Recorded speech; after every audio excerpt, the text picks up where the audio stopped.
clearly. Nor can there be a doubt that the younger will not strike or do any other violence to an elder, unless the magistrates command him, nor will he slight him in any way. For there are two guardians, shame and fear, mighty to prevent him: shame, which makes men refrain from laying hands on those who are to them in the relation of parents; fear, that the injured one will be succored by the others who are his brothers, sons, one wife fathers. That is true, he replied. Then in every way the laws will help the citizens to keep the peace with one another? Yes, there will be no want of peace. And as the guardians will never quarrel among themselves, there will be no danger of the rest of the city being divided either against them or against one another. None whatever. I hardly like even to mention the little meannesses of which they will be rid, for they are beneath notice, such, for example, as the flattery of the rich by the poor, and all the pains and pangs which men experience in bringing up a family, and in finding money to buy necessaries for their household, borrowing and then repudiating, getting how they can, and giving the money into the hands of women and slaves to keep the many evils of so many kinds which people suffer in this way are mean. Enough and obvious enough, and not worth speaking of.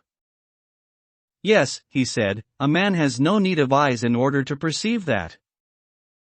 And from all these evils they will be delivered, and their life will be blessed as the life of Olympic victors, and yet more blessed. How so? The Olympic victor, I said, is deemed happy in receiving a part only of the blessedness which is secured to our citizens, who have won a more glorious victory and have a more complete maintenance at the public cost. For the victory which they have won is the salvation of the whole state, and the crown with which they and their children are crowned is the fullness of all that life needs. They receive rewards from the hands of their country while living, and after death have an honorable burial. Yes, he said, and glorious rewards they are. Do you remember, I said, how in the course of the previous discussion someone who shall be nameless accused us of making our guardians unhappy? They had nothing and might have possessed all things, to whom we replied that, if an occasion offered, we might perhaps hereafter consider this question, but that, as at present advised, we would make our guardians truly guardians, and that we were fashioning the state with a view to the greatest happiness, not of any particular class, but of the whole? Yes, I remember. And what do you say, now that the life of our protectors is made out to be far better and nobler than that of Olympic victors? Is the life of shoemakers, or any other artisans, or of husbandmen, to be compared with it? Certainly not. At the same time I ought here to repeat what I have said elsewhere, that if any of our guardians shall try to be happy in such a manner that he will cease to be a guardian, and is not content with this safe and harmonious life, which, in our judgment, is of all lives the best, but infatuated by some youthful conceit of happiness which gets up into his head, shall seek to appropriate the whole state to himself, then he will have to learn how wisely Hesiod spoke, when he said, half is more than the whole. If he were to consult me, I should say to him, stay where you are, when you have the offer of such a life. You agree then, I said, that men and women are to have a common way of life such as we have described, common education, common children, and they are to watch over the citizens in common, whether abiding in the city or going out to war. They are to keep watch together, and to hunt together like dogs, and always and in all things, as far as they are able, women are to share with the men? And in so doing they will do what is best, and will not violate, but preserve the natural relation of the sexes. I agree with you, he replied. The inquiry, I said, has yet to be made, whether such a community be found possible as among other animals, so also among men, and if possible, in what way possible? You have anticipated the question which I was about to suggest. There is no difficulty, I said, in seeing how war will be carried on by them. How?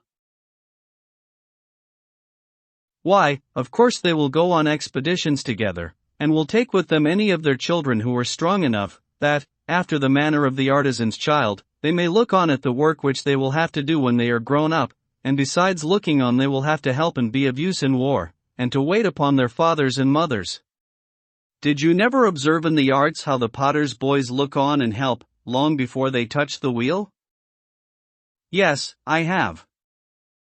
And shall potters be more careful in educating their children and in giving them the opportunity of seeing and practicing their duties than our guardians will be?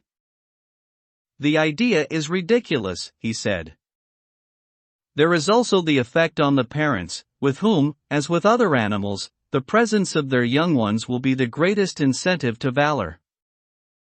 That is quite true, Socrates, and yet if they are defeated, which may often happen in war, how great the danger is.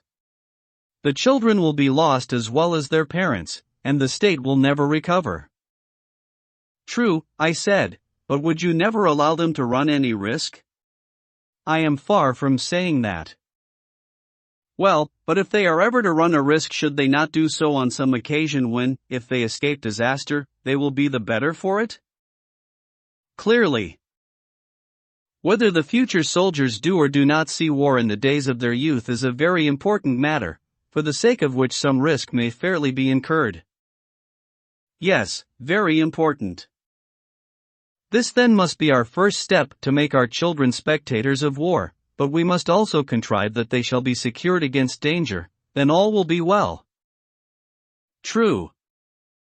Their parents may be supposed not to be blind to the risks of war, but to know, as far as human foresight can, what expeditions are safe and what dangerous. That may be assumed. And they will take them on the safe expeditions and be cautious about the dangerous ones? True. And they will place them under the command of experienced veterans who will be their leaders and teachers? Very properly. Still, the dangers of war cannot be always foreseen, there is a good deal of chance about them? True. Then against such chances the children must be at once furnished with wings, in order that in the hour of need they may fly away and escape. What do you mean? He said. I mean that we must mount them on horses in their earliest youth, and when they have learnt to ride, take them on horseback to see war. The horses must be spirited and warlike, but the most tractable and yet the swiftest that can be had.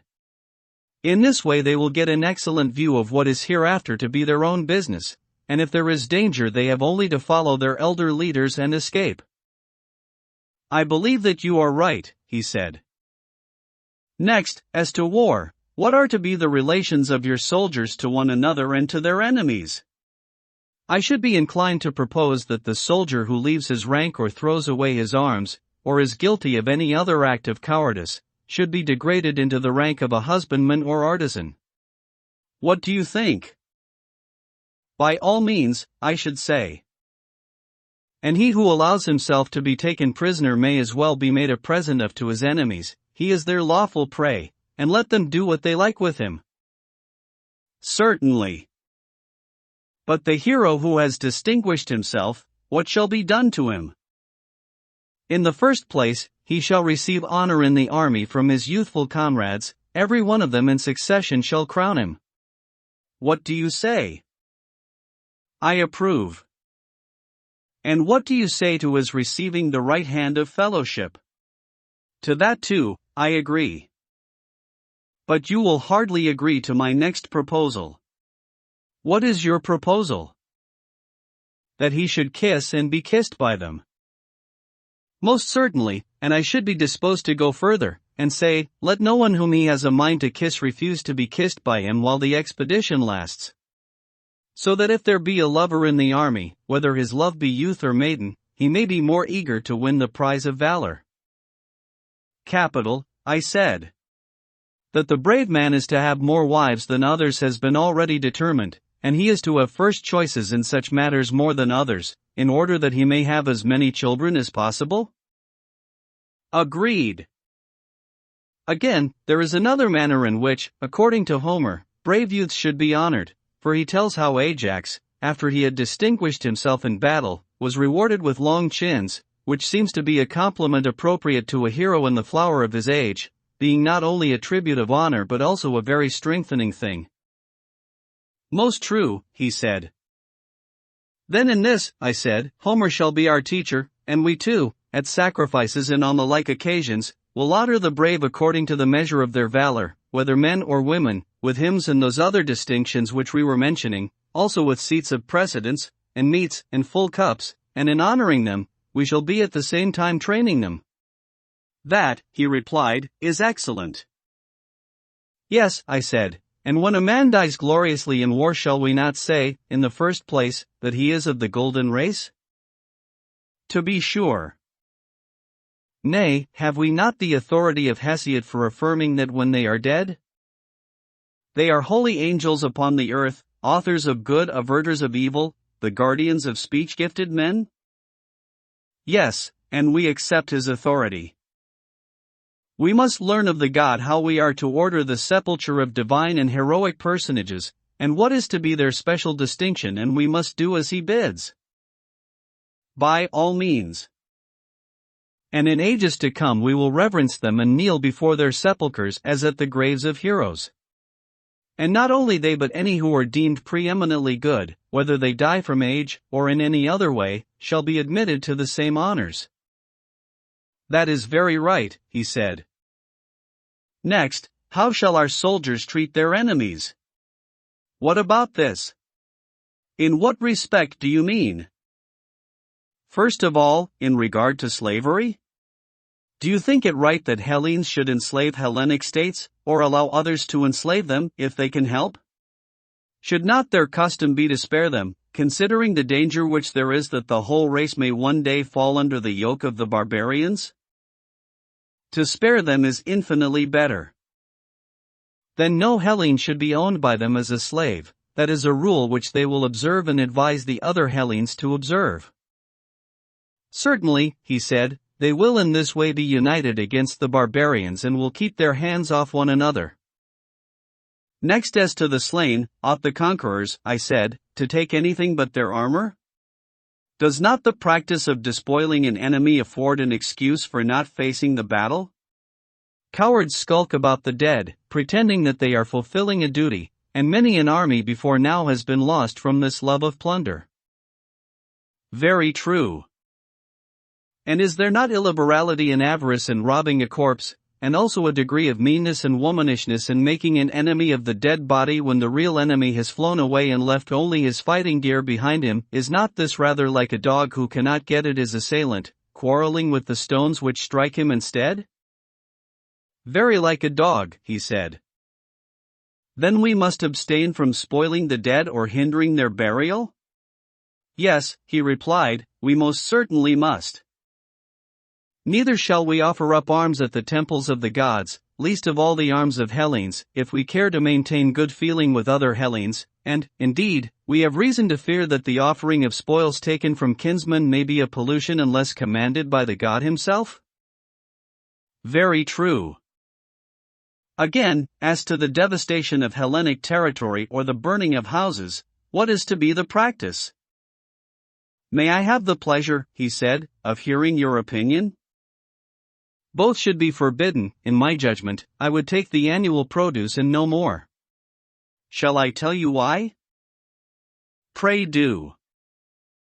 Why, you see, there is a difference in the names discord and war, and I imagine that there is also a difference in their natures. The one is expressive of what is internal and domestic, the other of what is external and foreign, and the first of the two is termed discord, and only the second, war. That is a very proper distinction, he replied. And may I not observe with equal propriety that the Hellenic race is all united together by ties of blood and friendship, and alien and strange to the barbarians? Very good, he said. And therefore when Hellenes fight with barbarians and barbarians with Hellenes, they will be described by us as being at war when they fight, and by nature enemies, and this kind of antagonism should be called war. But when Hellenes fight with one another we shall say that Hellas is then in a state of disorder and discord, they being by nature friends, and such enmity is to be called discord. I agree. Consider then, I said, when that which we have acknowledged to be discord occurs, and a city is divided, if both parties destroy the lands and burn the houses of one another, how wicked does the strife appear? No true lover of his country would bring himself to tear in pieces his own nurse and mother. There might be reason in the conqueror depriving the conquered of their harvest, but still they would have the idea of peace in their hearts and would not mean to go on fighting forever. Yes, he said, that is a better temper than the other. And will not the city, which you are founding, be an Hellenic city? It ought to be, he replied. Then will not the citizens be good and civilized? Yes, very civilized. And will they not be lovers of Hellas, and think of Hellas as their own land, and share in the common temples? Most certainly. And any difference which arises among them will be regarded by them as discord, only a quarrel among friends, which is not to be called a war? Certainly not.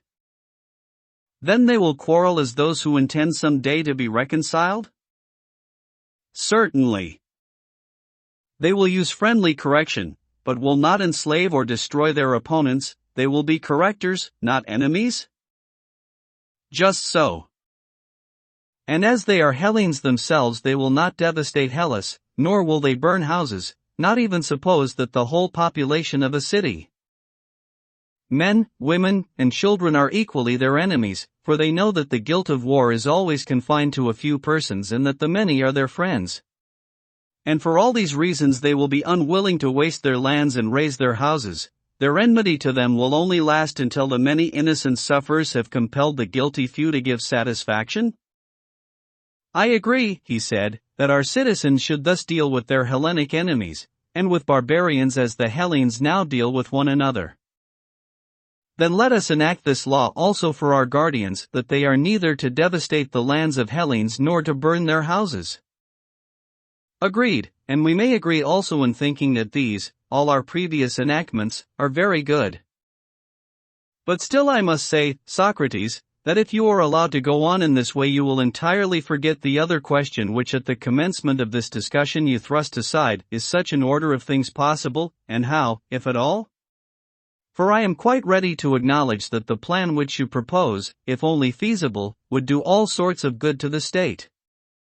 I will add, what you have omitted, that your citizens will be the bravest of warriors, and will never leave their ranks, for they will all know one another, and each will call the other father, brother, son, and if you suppose the women to join their armies, whether in the same rank or in the rear, either as a terror to the enemy, or as auxiliaries in case of need, I know that they will then be absolutely invincible, and there are many domestic advantages which might also be mentioned and which I also fully acknowledge. But, as I admit all these advantages and as many more as you please, if only this state of yours were to come into existence, we need say no more about them. Assuming then the existence of the state, let us now turn to the question of possibility and ways and means. The rest may be left.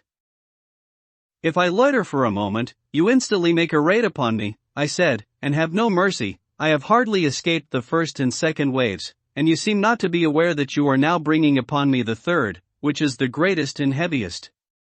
When you have seen and heard the third wave, I think you be more considerate and will acknowledge that some fear and hesitation was natural respecting a proposal so extraordinary as that which I have now to state and investigate. The more appeals of this sort which you make, he said, the more determined are we that you shall tell us how such a state is possible. Speak out and at once.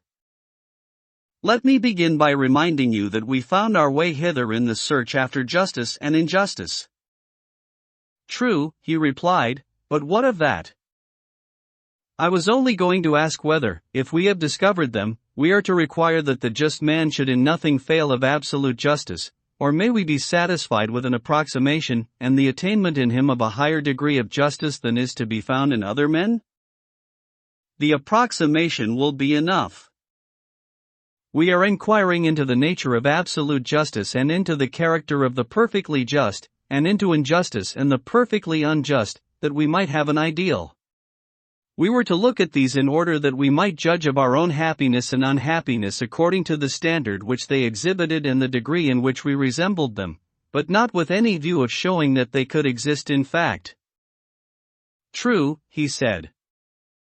Would a painter be any the worse because, after having delineated with consummate art an ideal of a perfectly beautiful man, he was unable to show that any such man could ever have existed? He would be none the worse. Well, and were we not creating an ideal of a perfect state? To be sure. And is our theory a worse theory because we are unable to prove the possibility of a city being ordered in the manner described? Surely not, he replied. That is the truth, I said. But if, at your request, I am to try and show how and under what conditions the possibility is highest, I must ask you, having this in view, to repeat your former admissions. What admissions?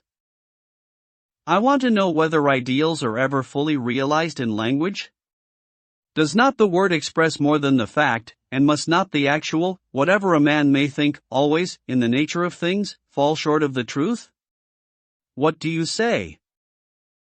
I agree. Then you must not insist on my proving that the actual state will in every respect coincide with the ideal. If we are only able to discover how a city may be governed nearly as we proposed, you will admit that we have discovered the possibility which you demand, and will be contented. I am sure that I should be contented, will not you? Yes, I will. Let me next endeavor to show what is that fault in states which is the cause of their present maladministration, and what is the least change which will enable a state to pass into the truer form, and let the change, if possible, be of one thing only, or if not, of two, at any rate, let the changes be as few and slight as possible. Certainly, he replied. I think, I said, that there might be a reform of the state if only one change were made, which is not a slight or easy though still a possible one. What is it? He said. Now then, I said, I go to meet that which I liken to the greatest of the waves, yet shall the word be spoken, even though the wave break and drown me in laughter and dishonor, and do you mark my words? Proceed. I said, until philosophers are kings, or the kings and princes of this world have the spirit and power of philosophy, and political greatness and wisdom meet in one, and those commoner natures who pursue either to the exclusion of the other are compelled to stand aside, cities will never have rest from their evils, nor the human race, as I believe, and then only will this our state have a possibility of life and behold the light of day. Such was the thought, my dear Glaucon, which I would fain have uttered if it had not seemed too extravagant, for to be convinced that in no other state can there be happiness private or public is indeed a hard thing. Socrates, what do you mean? I would have you consider that the word which you have uttered is one at which numerous persons, and very respectable persons too, in a figure pulling off their coats all in a moment, and seizing any weapon that comes to hand, will run at you might and main, before you know where you are, intending to do heaven knows what, and if you don't prepare an answer, and put yourself in motion, you will be prepared by their fine wits, and no mistake. You got me into the scrape, I said. And I was quite right. However, I will do all I can to get you out of it, but I can only give you goodwill and good advice, and, perhaps, I may be able to fit answers to your questions better than another, that is all. And now, having such an auxiliary, you must do your best to show the unbelievers that you are right. I ought to try, I said, since you offer me such invaluable assistance. And I think that, if there is to be a chance of our escaping, we must explain to them whom we mean when we say that philosophers are to rule in the state, then we shall be able to defend ourselves. There will be discovered to be some natures who ought to study philosophy and to be leaders in the state, and others who are not born to be philosophers, and are meant to be followers rather than leaders. Then now for a definition, he said. Follow me, I said, and I hope that I may in some way or other be able to give you a satisfactory explanation. Proceed. I dare say that you remember, and therefore I need not remind you, that a lover, if lie is worthy of the name, ought to show his love, not to some one part of that which he loves, but to the whole. I really do not understand, and therefore beg of you to assist my memory.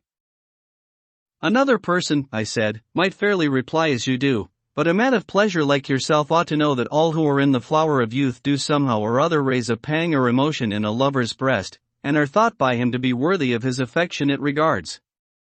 Is not this a way which you have with the fair? One has a snub nose, and you praise his charming face, the hook nose of another has, you say, a royal look, while he who is neither snubbed nor hooked has the grace of regularity, the dark visage is manly, the fair are children of the gods, and as to the sweet honey pale, as they are called, what is the very name but the invention of a lover who talks in diminutives, and is not adverse to paleness if appearing on the cheek of youth?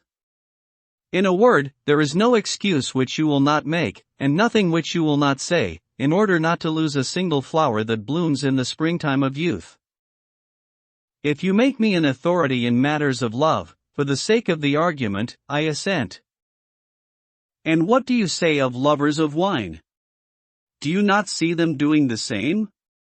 They are glad of any pretext of drinking any wine. Very good.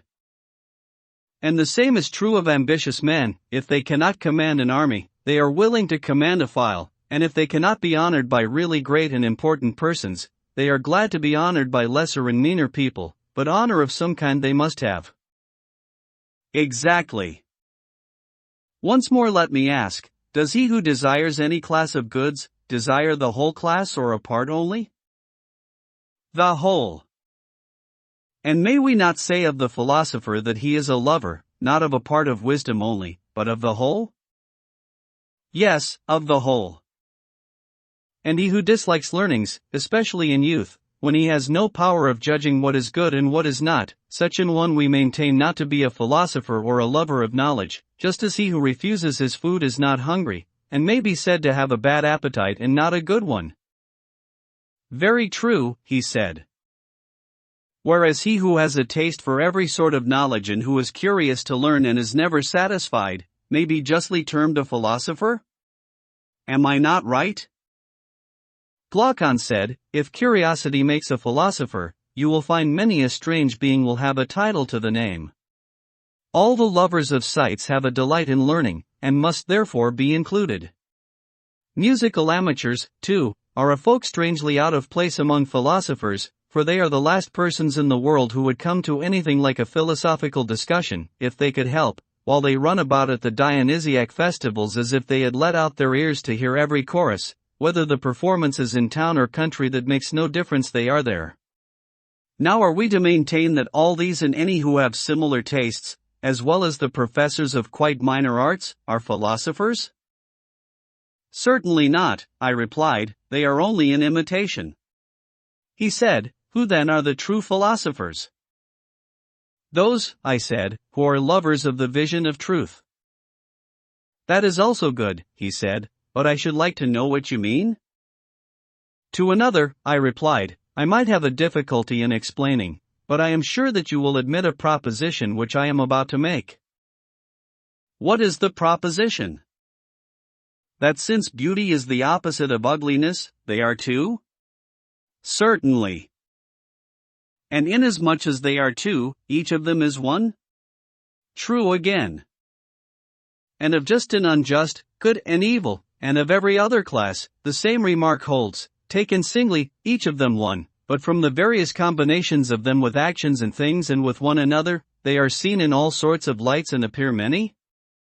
Very true. And this is the distinction which I draw between the sight-loving, art-loving, practical class and those of whom I am speaking, and who are alone worthy of the name of philosophers. How do you distinguish them? He said. The lovers of sounds and sights, I replied, are, as I conceive, fond of fine tones and colors and forms and all the artificial products that are made out of them, but their mind is incapable of seeing or loving absolute beauty. True, he replied. Few are they who are able to attain to the sight of this. Very true. And he who, having a sense of beautiful things, has no sense of absolute beauty, or who, if another lead him to a knowledge of that beauty, is unable to follow of such an one, I ask, is he awake or in a dream only? Reflect, is not the dreamer, sleeping or waking, one who likens to similar things, who puts the copy in the place of the real object? I should certainly say that such an one was dreaming.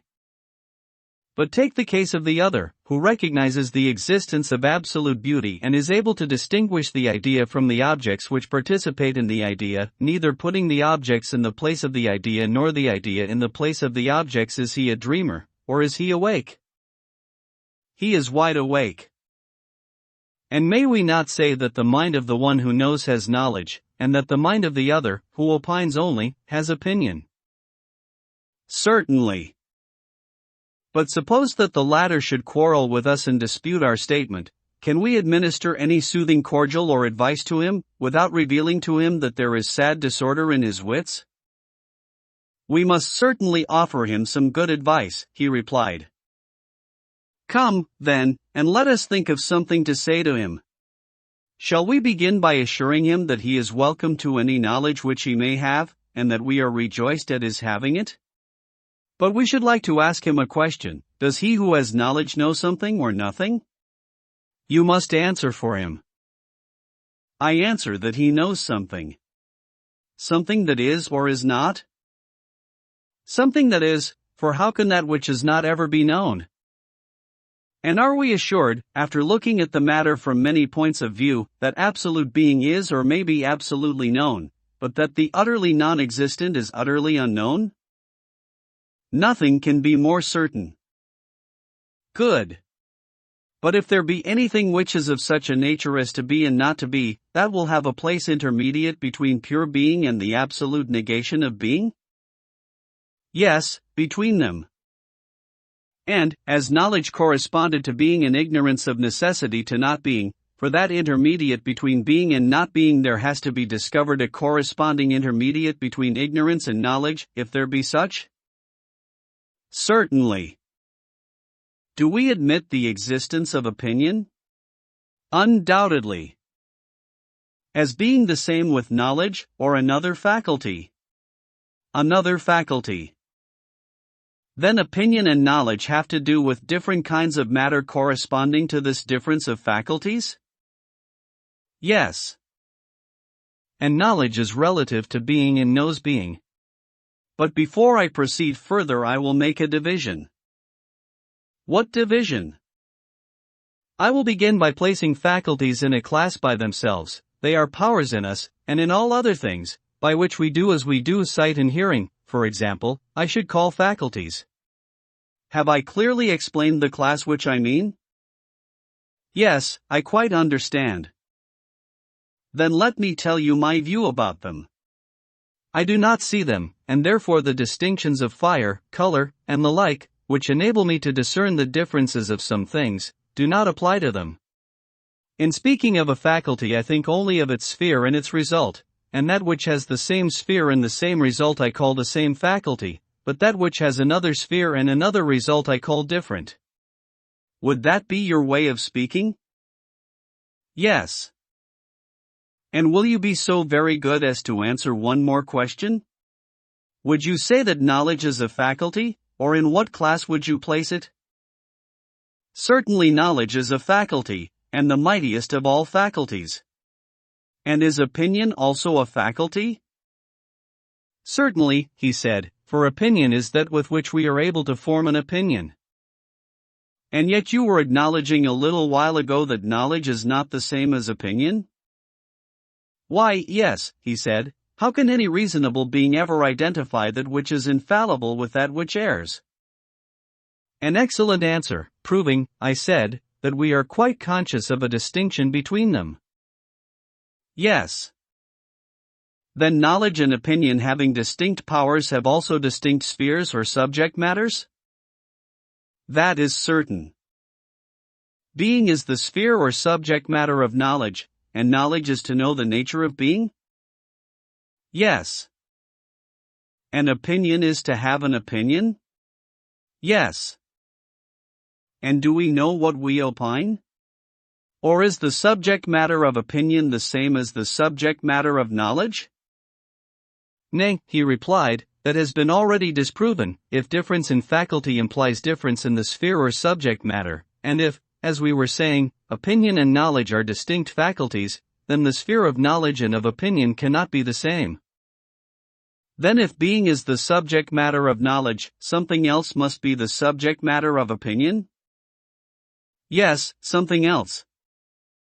Well then, is not being the subject matter of opinion? Or, rather, how can there be an opinion at all about not being? Reflect, when a man has an opinion, has he not an opinion about something?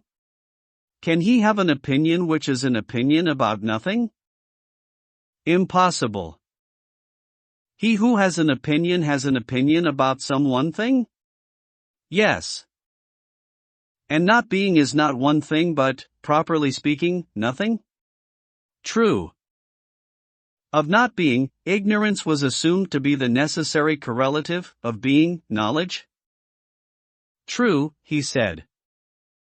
Then opinion is not concerned either with being or with not being? Not with either.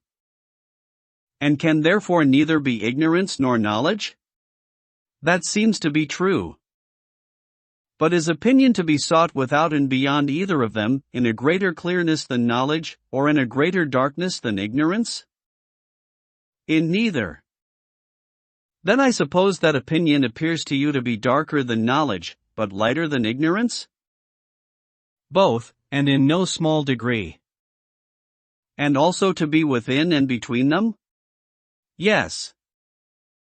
Then you would infer that opinion is intermediate? No question. But were we not saying before, that if anything appeared to be of a sort which is and is not at the same time, that sort of thing would appear also to lie in the interval between pure being and absolute not being, and that the corresponding faculty is neither knowledge nor ignorance, but will be found in the interval between them? True. And in that interval there has now been discovered something which we call opinion? There has. Then what remains to be discovered is the object which partakes equally of the nature of being and not being, and cannot rightly be termed either, pure and simple. This unknown term, when discovered, we may truly call the subject of opinion, and assign each to its proper faculty, the extremes to the faculties of the extremes and the mean to the faculty of the mean. True.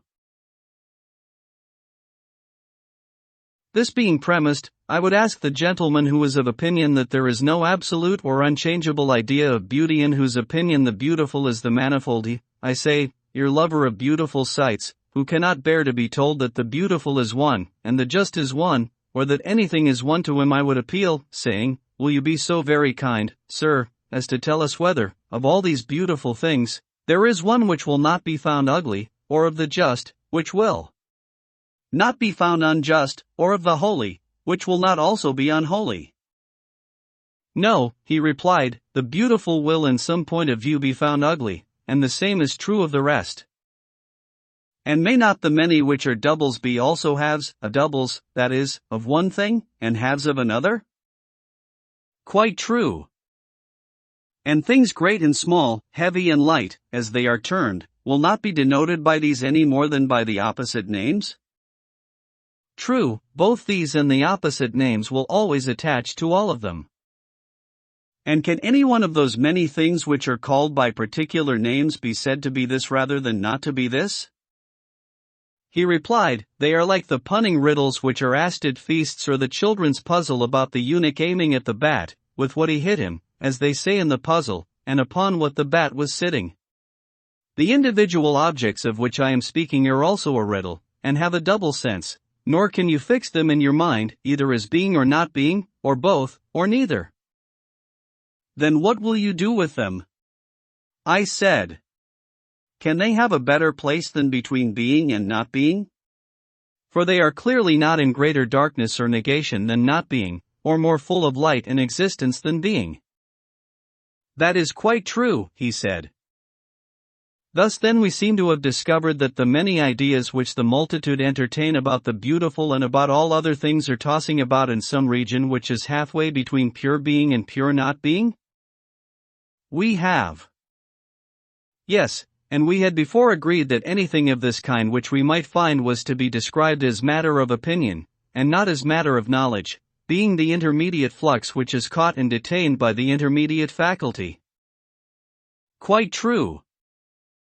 Then those who see the many beautiful, and who yet neither see absolute beauty, nor can follow any guide who points the way thither, who see the many just, and not absolute justice, and the like, such persons may be said to have opinion but not knowledge?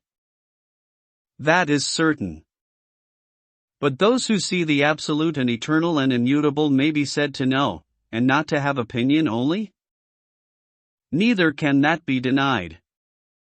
The one loves and embraces the subjects of knowledge, the other those of opinion?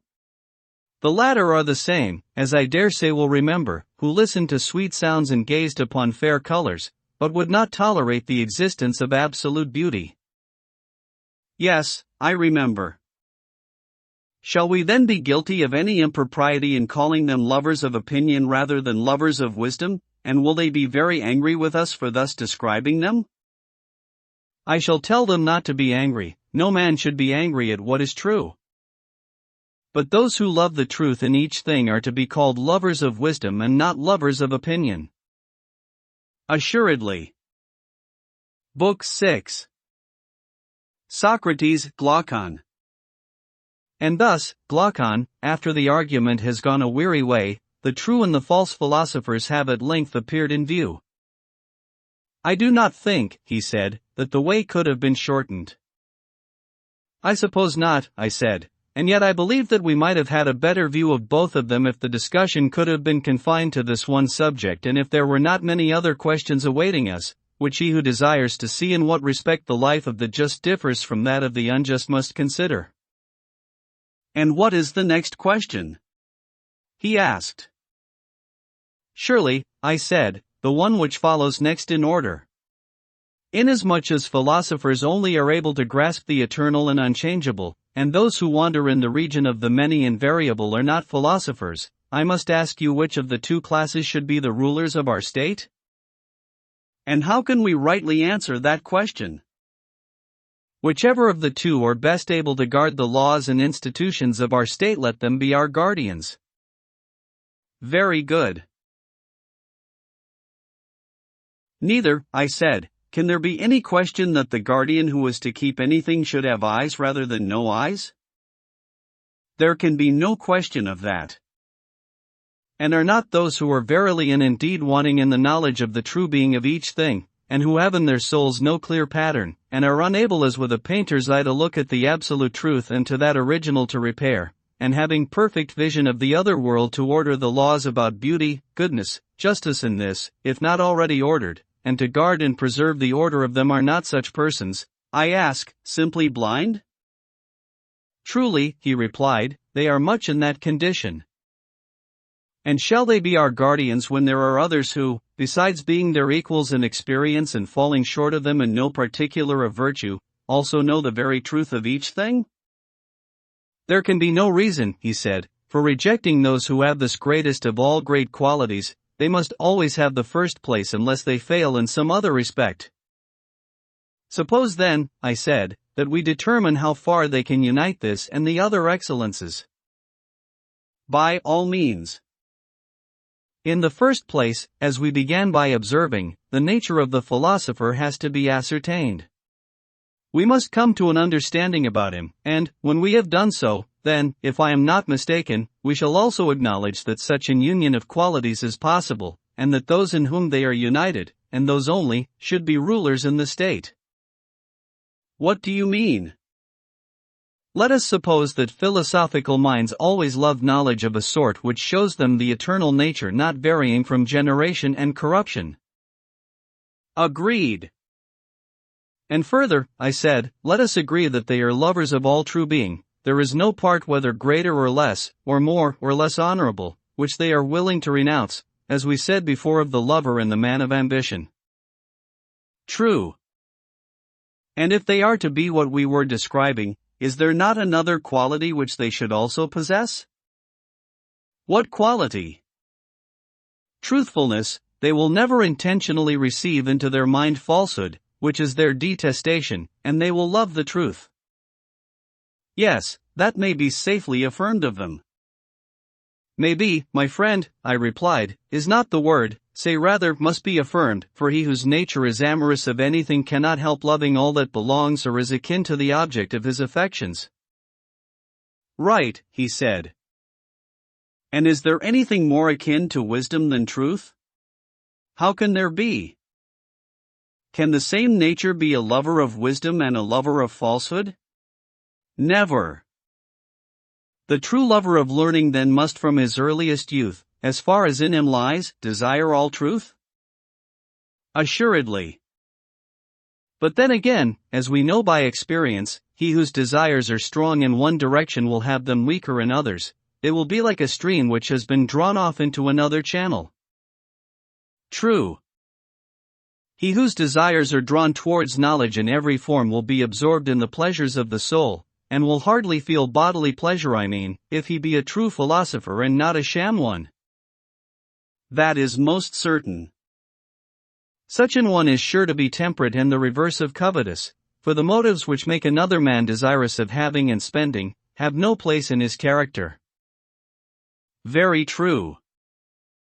Another criterion of the philosophical nature has also to be considered. What is that? There should be no secret corner of illiberality. Nothing can more antagonistic than meanness to a soul which is ever longing after the whole of things both divine and human. Most true, he replied.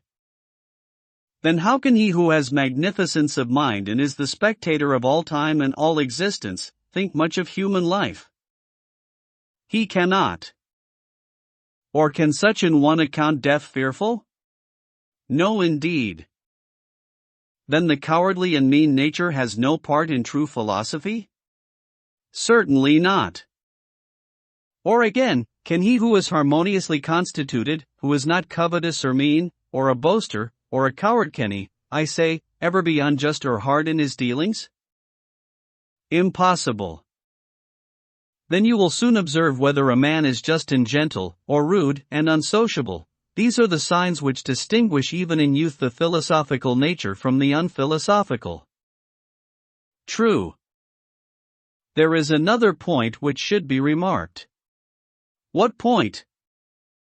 Whether he has or has not a pleasure in learning, for no one will love that which gives him pain, and in which after much toil he makes little progress. Certainly not.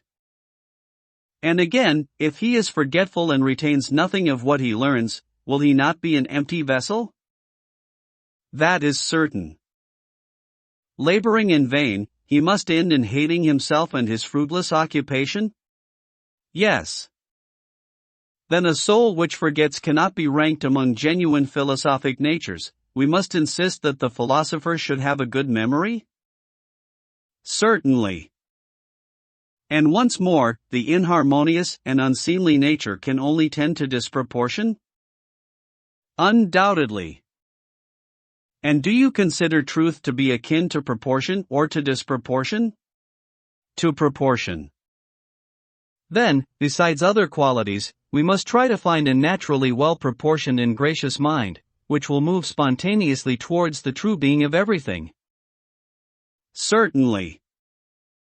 Well, and do not all these qualities, which we have been enumerating, go together, and are they not, in a manner, necessary to a soul, which is to have a full and perfect participation of being? They are absolutely necessary, he replied. And must not that be a blameless study which he only can pursue who has the gift of a good memory, and is quick to learn noble, gracious, the friend of truth, justice, courage, temperance, who are his kindred? The god of jealousy himself, he said, could find no fault with such a study. And to men like him, I said, when perfected by years and education, and to these only you will entrust the state. Socrates Adeimantus. Here Adeimantus interposed and said, to these statements, Socrates, no one can offer a reply, but when you talk in this way, a strange feeling passes over the minds of your hearers. They fancy that they are led astray a little at each step in the argument, owing to their own want of skill in asking and answering questions. These littles accumulate, and at the end of the discussion they are found to have sustained a mighty overthrow and all their former notions appear to be turned upside down. And as unskillful players of draughts are at last shut up by their more skillful adversaries and have no peace to move, so they too find themselves shut up at last, for they have nothing to say in this new game of which words are the counters, and yet all the time they are in the right. The observation is suggested to me by what is now occurring. For any one of us might say, that although in words he is not able to meet you at each step of the argument, he sees as a fact that the votaries of philosophy, when they carry on the study, not only in youth as a part of education, but as the pursuit of their maturer years, most of them become strange monsters, not to say utter rogues, and that those who may be considered the best of them are made useless to the world by the very study which you extol. Well, and do you think that those who say so are wrong? I cannot tell, he replied, but I should like to know what is your opinion. Hear my answer. I am of opinion that they are quite right. Then how can you be justified in saying that cities will not cease from evil until philosophers rule in them, when philosophers are acknowledged by us to be of no use to them? You ask a question, I said, to which a reply can only be given in a parable. Yes, Socrates, and that is a way of speaking to which you are not at all accustomed, I suppose.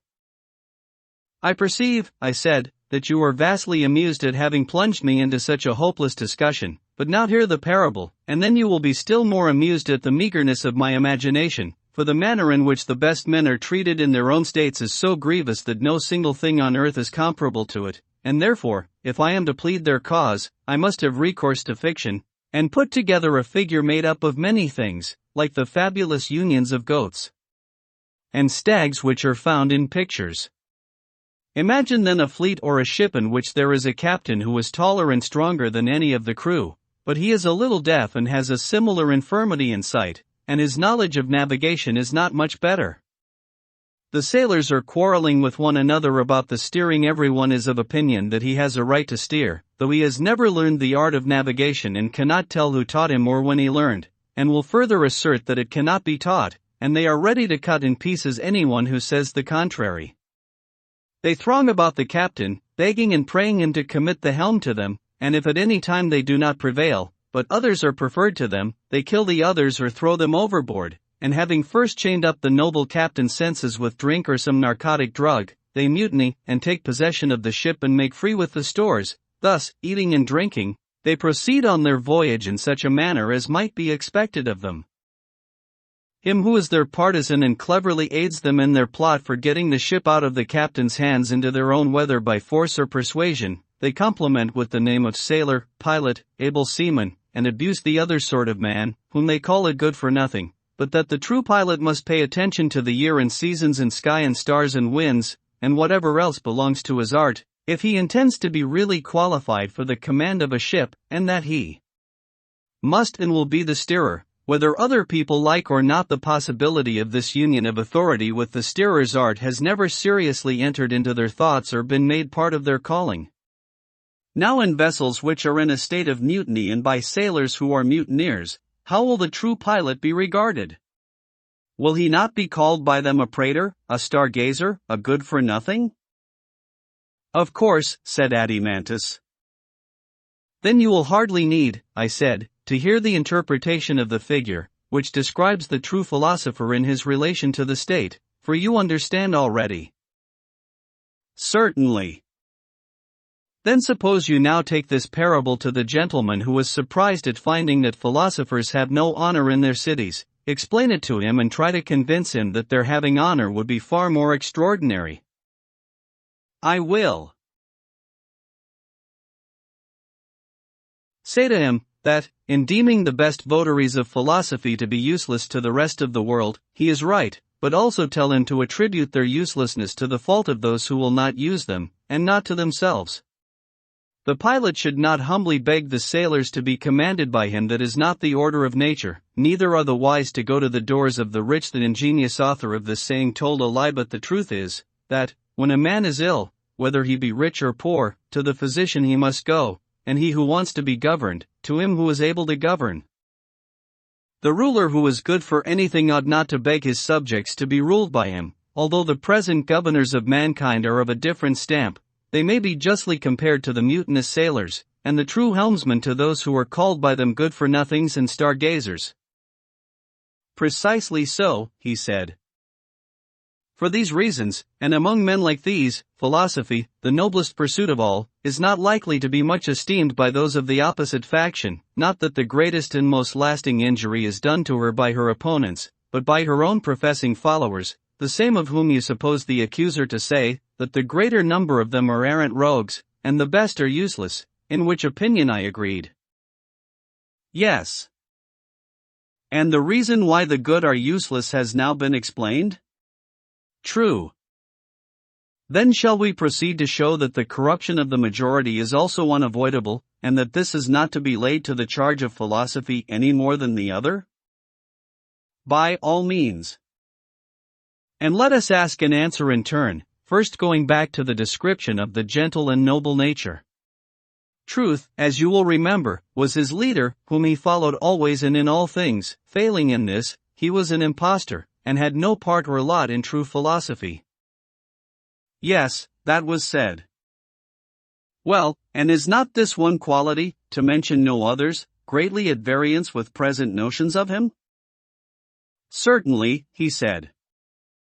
And have we not a right to say in his defense, that the true lover of knowledge is always striving after being that is his nature? He will not rest in the multiplicity of individuals which is an appearance only, but will go on. The keen edge will not be blunted, nor the force of his desire obeyed until he have attained the knowledge of the true nature of every essence by a sympathetic and kindred power in the soul, and by that power drawing near and mingling and becoming incorporate with very being. Having begotten mind and truth, he will have knowledge and will live and grow truly, and then, and not till then, will he cease from his travail. Nothing, he said, can be more just than such a description of him. And will the love of a lie be any part of a philosopher's nature? Will he not utterly hate a lie? He will. And when truth is the captain, we cannot suspect any evil of the band which he leads? Impossible. Justice and health of mind will be of the company, and temperance will follow after? True, he replied. Neither is there any reason why I should again set in array the philosopher's virtues, as you will doubtless remember that courage, magnificence, apprehension, memory, were his natural gifts. And you objected that, although no one could deny what I then said, still, if you leave words and look at facts, the persons who are thus described are some of them manifestly useless, and the greater number utterly depraved. We were then led to inquire into the grounds of these accusations, and have now arrived at the point of asking why are the majority bad, which question of necessity brought us back to the examination and definition of the true philosopher.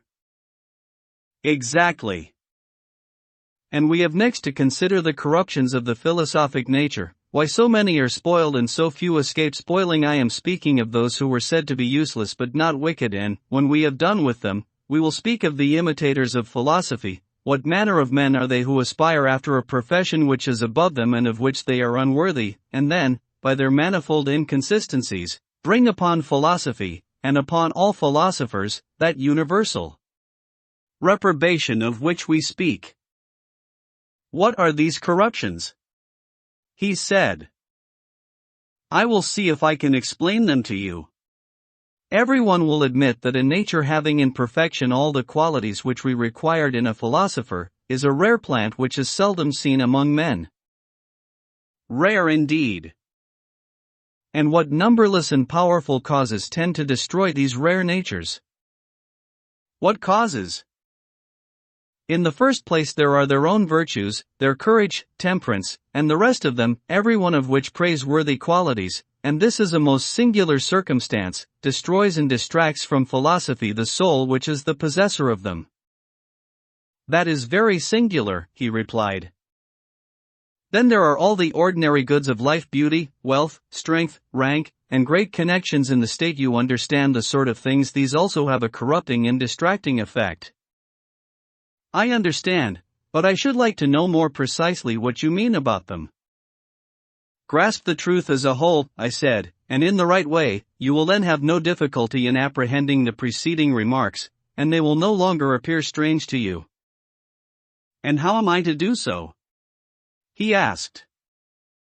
Why, I said, we know that all germs or seeds, whether vegetable or animal, when they fail to meet with proper nutriment or climate or soil, in proportion to their vigor, are all the more sensitive to the want of a suitable environment, for evil is a greater enemy to what is good than what is not. Very true. There is reason in supposing that the finest natures, when under alien conditions, receive more injury than the inferior, because the contrast is greater. Certainly. And may we not say, Adimantus, that the most gifted minds, when they are ill-educated, become preeminently bad? Do not great crimes and the spirit of pure evil spring out of a fullness of nature ruined by education rather than from any inferiority, whereas weak natures are scarcely capable of any very great good or very great evil? There I think that you are right. And our philosopher follows the same analogy. He is like a plant which, having proper nurture, must necessarily grow and mature into all virtue, but, if sown and planted in an alien soil, becomes the most noxious of all weeds, unless he be preserved by some divine power. Do you really think, as people so often say, that our youth are corrupted by sophists, or that private teachers of the art corrupt them in any degree worth speaking of? Are not the public who say these things the greatest of all sophists?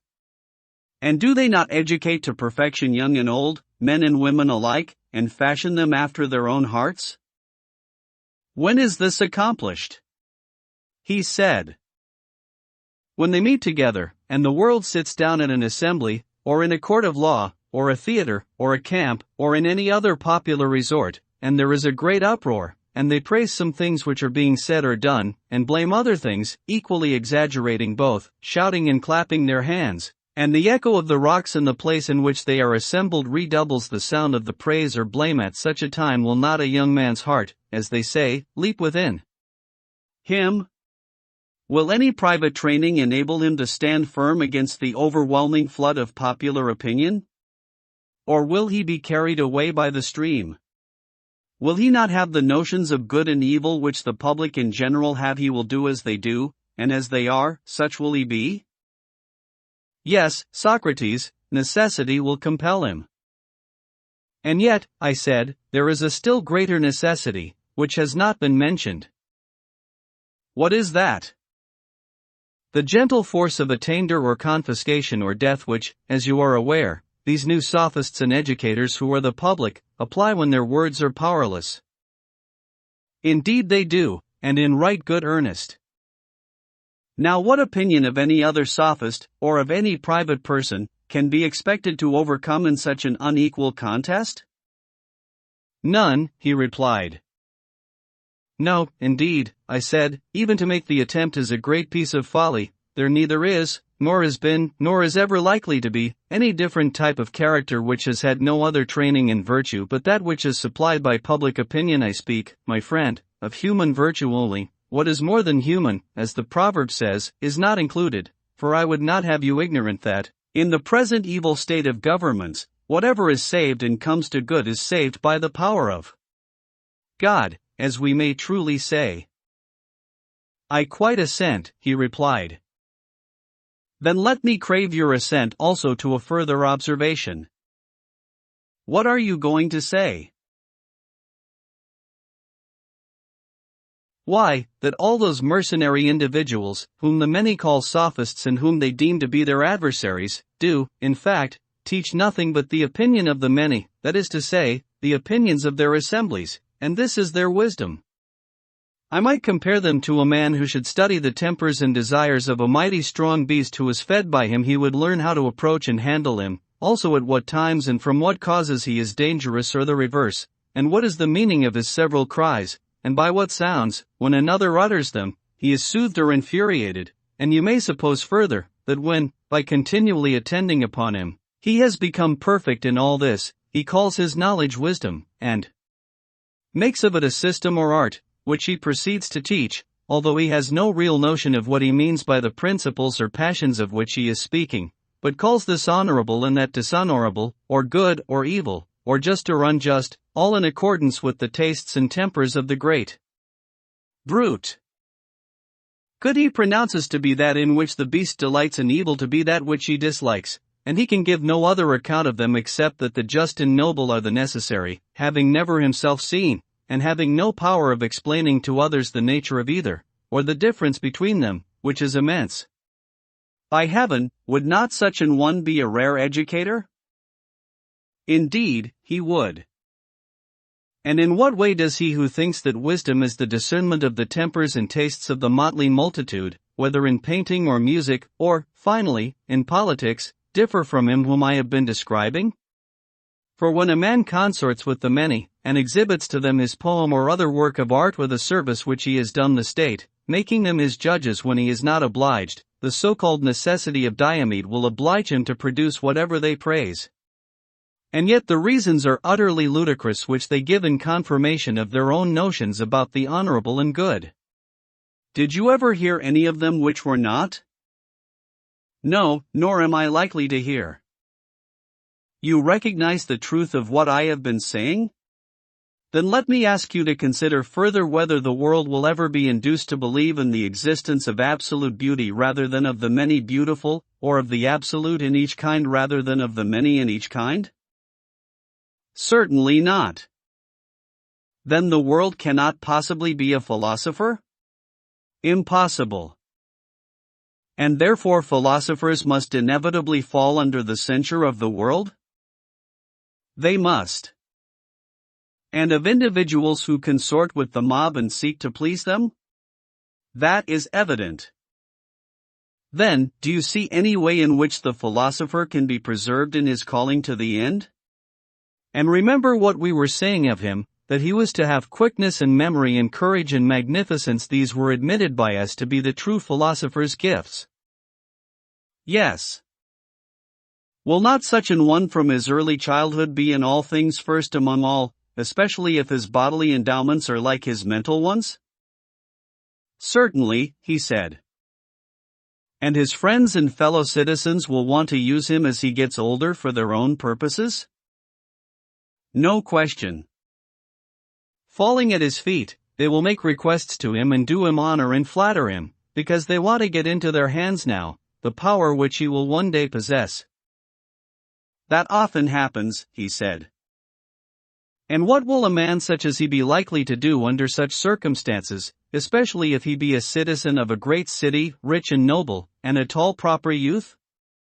Will he not be full of boundless aspirations, and fancy himself able to manage the affairs of Hellenes and of barbarians, and having got such notions into his head will he not dilate and elevate himself in the fullness of vain pomp and senseless pride? To be sure he will.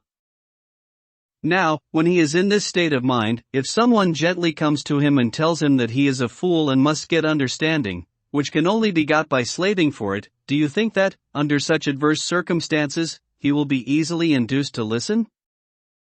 Far otherwise. And even if there be someone who through inherent goodness or natural reasonableness has had his eyes opened a little and is humbled and taken captive by philosophy, how will his friends behave when they think that they are likely to lose the advantage which they were hoping to reap from his companionship? Will they not do and say anything to prevent him from yielding to his better nature and to render his teacher powerless, using to this end private intrigues as well as public prosecutions? There can be no doubt of it. And how can one who is thus circumstanced ever become a philosopher? Impossible. Then were we not right in saying that even the very qualities which make a man a philosopher may, if he be ill-educated, divert him from philosophy, no less than riches and their accompaniments and the other so-called goods of life? We were quite right. Thus, my excellent friend, is brought about all that ruin and failure which I have been describing of the natures best adapted to the best of all pursuits. They are natures which we maintain to be rare at any time, this being the class out of which come the men who are the authors of the greatest evil to states and individuals, and also of the greatest good when the tide carries them in that direction. But a small man never was the doer of any great thing either to individuals or to states. That is most true, he said.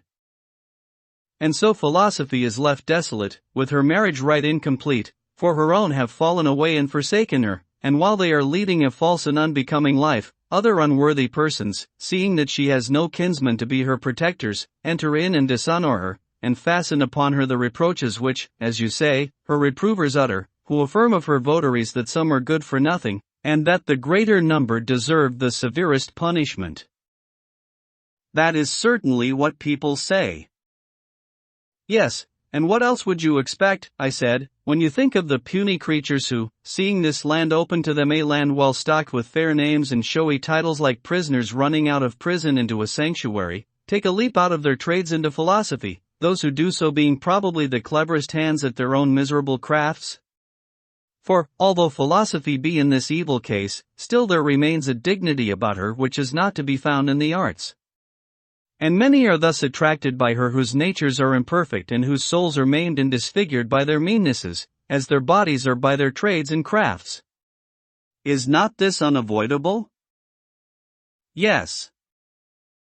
Are they not exactly like a bald little tinker who has just got out of durance and come into a fortune? He takes a bath and puts on a new coat, and is decked out as a bridegroom going to marry his master's daughter, who was left poor and desolate? A most exact parallel. What will be the issue of such marriages? Will they not be vile and bastard? There can be no question of it. And when persons who are unworthy of education approach philosophy and make an alliance with her who is a rank above them, what sort of ideas and opinions are likely to be generated?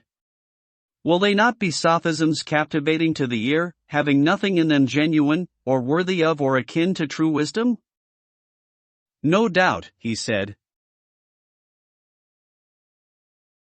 Then, Adimantus, I said, the worthy disciples of philosophy will be but a small remnant, perchance some noble and well-educated person, detained by exile in her service, who in the absence of corrupting influences remains devoted to her, or some lofty soul born in a mean city, the politics of which he contemns and neglects, and there may be a gifted few who leave the arts, which they justly despise, and come to her, or peradventure there are some who are restrained by our friend the bridle, for everything in the life of the conspired to divert him from philosophy, but ill health kept him away from politics. My own case of the internal sign is hardly worth mentioning, for rarely, if ever, has such a monitor been given to any other man. Those who belong to this small class have tasted how sweet and blessed a possession philosophy is, and have also seen enough of the madness of the multitude, and they know that no politician is honest, nor is there any champion of justice at whose side they may fight and be saved. Such an one may be compared to a man who has fallen among wild beasts. He will not join in the wickedness of his fellows, but neither is he able singly to resist all their fierce natures, and therefore seeing that he would be of no use to the state or to his friends, and reflecting that he would have to throw away his life without doing any good either to himself or others, he holds his peace, and goes his own way. He is like one who, in the storm of dust and sleet which the driving wind hurries along, retires under the shelter of a wall, and seeing the rest of mankind full of wickedness, he is content, if only he can live his own life and be pure from evil or unrighteousness, and depart in peace and goodwill, with bright hopes. Yes, he said, and he will have done a great work before he departs. A great work, yes, but not the greatest, unless he find a state suitable to him, for in a state which is suitable to him, he will have a larger growth and be the savior of his country, as well as of himself. The causes why philosophy is in such an evil name have now been sufficiently explained. The injustice of the charges against her has been shown. Is there anything more which you wish to say? Nothing more on that subject, he replied, but I should like to know which of the governments now existing is in your opinion the one adapted to her. Not any of them, I said. And that is precisely the accusation which I bring against them. Not one of them is worthy of the philosophic nature, and hence that nature is warped and estranged, as the exotic seed which is sown in a foreign land becomes denaturalized, and is wont to be overpowered and to lose itself in the new soil. Even so this growth of philosophy, instead of persisting, degenerates and receives another character. But if philosophy ever finds in the state that perfection which she herself is, then will be seen that she is in truth divine, and that all other things, whether natures of men or institutions, are but human. And now, I know that you are going to ask, what that state is. No, he said, there you are wrong, for I was going to ask another question. Whether it is the state of which we are the founders and inventors, or some other. Yes, I replied, ours in most respects, but you may remember my saying before, that some living authority would always be required in the state, having the same idea of the Constitution which guided you when as legislator you were laying down the laws. That was said, he replied. Yes, but not in a satisfactory manner. You frightened us by interposing objections, which certainly showed that the discussion would be long and difficult, and what still remains is the reverse of easy. What is there remaining? The question how the study of philosophy may be so ordered as not to be the ruin of the state. All great attempts are attended with risk. Hard is the good, as men say. Still, he said, let the point be cleared up, and the inquiry will then be complete. I shall not be hindered, I said, by any want of will, but, if at all, by a want of power. My zeal you may see for yourselves, and pleased to remark in what I am about to say how boldly and unhesitatingly I declare that states should pursue philosophy, not as they do now, but in a different spirit. In what manner? At present, I said, the students of philosophy are quite young. Beginning when they are hardly past childhood, they devote only the time saved from money-making and housekeeping to such pursuits, and even those of them who are reputed to have most of the philosophic spirit, when they come within sight of the great difficulty of the subject, I mean dialectic, take themselves off. In after life, when invited by someone else, they may, perhaps, go and hear a lecture, and about this they make much ado, for philosophy is not considered by them to be their proper business. At last, when they grow old, in most cases they are extinguished more truly than Heracleitus' son, inasmuch as they never light up again. But what ought to be their course? Just the opposite. In childhood and youth their study, and what philosophy they learn, should be suited to their tender years. During this period, while they are growing up towards manhood, the chief and special care should be given to their bodies that they may have them to use in the service of philosophy. As life advances and the intellect begins to mature, let them increase the gymnastics of the soul. But when the strength of our citizens fails and is past civil and military duties, then let them range at will, and engage in no serious labor, as we intend them to live happily here, and to crown this life with a similar happiness in another. How truly in earnest you are, Socrates! He said, I am sure of that, and yet most of your hearers, if I am not mistaken, are likely to be still more earnest in their opposition to you, and will never be convinced, Thrasymachus least of all. Do not make a quarrel, I said, between Thrasymachus and me, who have recently become friends, although, indeed, we were never enemies. For I shall go on striving to the utmost until I either convert him and other men, or do something which may profit them against the day when they live again, and hold the like discourse in another state of existence. You are speaking of a time which is not very near. Rather, I replied, of a time which is as nothing in comparison with eternity. Nevertheless, I do not wonder that the many refuse to believe, for they have never seen that of which we are now speaking realized. They have seen only a conventional imitation of philosophy, consisting of words artificially brought together, not like these of ours having a natural unity. But a human being who in word and work is perfectly molded, as far as he can be, into the proportion and likeness of virtue, such a man ruling in a city which bears the same image, they have never yet seen, neither one nor many of them. Do you think that they ever did? No, indeed.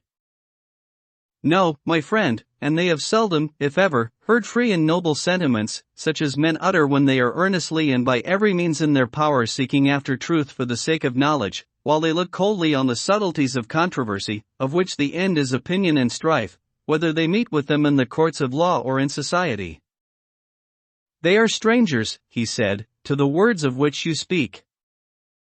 And this was what we foresaw. And this was the reason why truth forced us to admit, not without fear and hesitation, that neither cities nor states nor individuals will ever attain perfection until the small class of philosophers whom we termed useless but not corrupt are providentially compelled, whether they will or not, to take care of the state, and until a like necessity be laid on the state to obey them, or until kings, or if not kings, the sons of kings or princes, are divinely inspired with a true love of true philosophy. That either or both of these alternatives are impossible, I see no reason to affirm. If they were so, we might indeed be justly ridiculed as dreamers and visionaries. Am I not right? Quite right. If then, in the countless ages of the past, or at the present hour in some foreign clime which is far away and beyond our ken, the perfected philosopher is or has been or hereafter shall be compelled by a superior power to have the charge of the state, we are ready to assert to the death, that this our constitution has been, and is yet, and will be whenever the muse of philosophy is queen. There is no impossibility in all this, that there is a difficulty, we acknowledge ourselves. My opinion agrees with yours, he said. But do you mean to say that this is not the opinion of the multitude? I should imagine not, he replied. Oh, my friend, I said, do not attack the multitude, they will change their minds, if, not in an aggressive spirit, but gently and with the view of soothing them and removing their dislike of overeducation, you show them your philosophers as they really are and describe as you were just now doing their character and profession, and then mankind will see that he of whom you are speaking is not such as they supposed. If they view him in this new light, they will surely change their notion of him. And answer in another strain. Who can be at enmity with one who loves them, who that is himself gentle and free from envy will be jealous of one in whom there is no jealousy? Nay, let me answer for you, that in a few this harsh temper may be found but not in the majority of mankind. I quite agree with you, he said. And do you not also think, as I do, that the harsh feeling which the many entertain towards philosophy originates in the pretenders, who rush in uninvited, and are always abusing them, and finding fault with them, who make persons instead of things the theme of their conversation?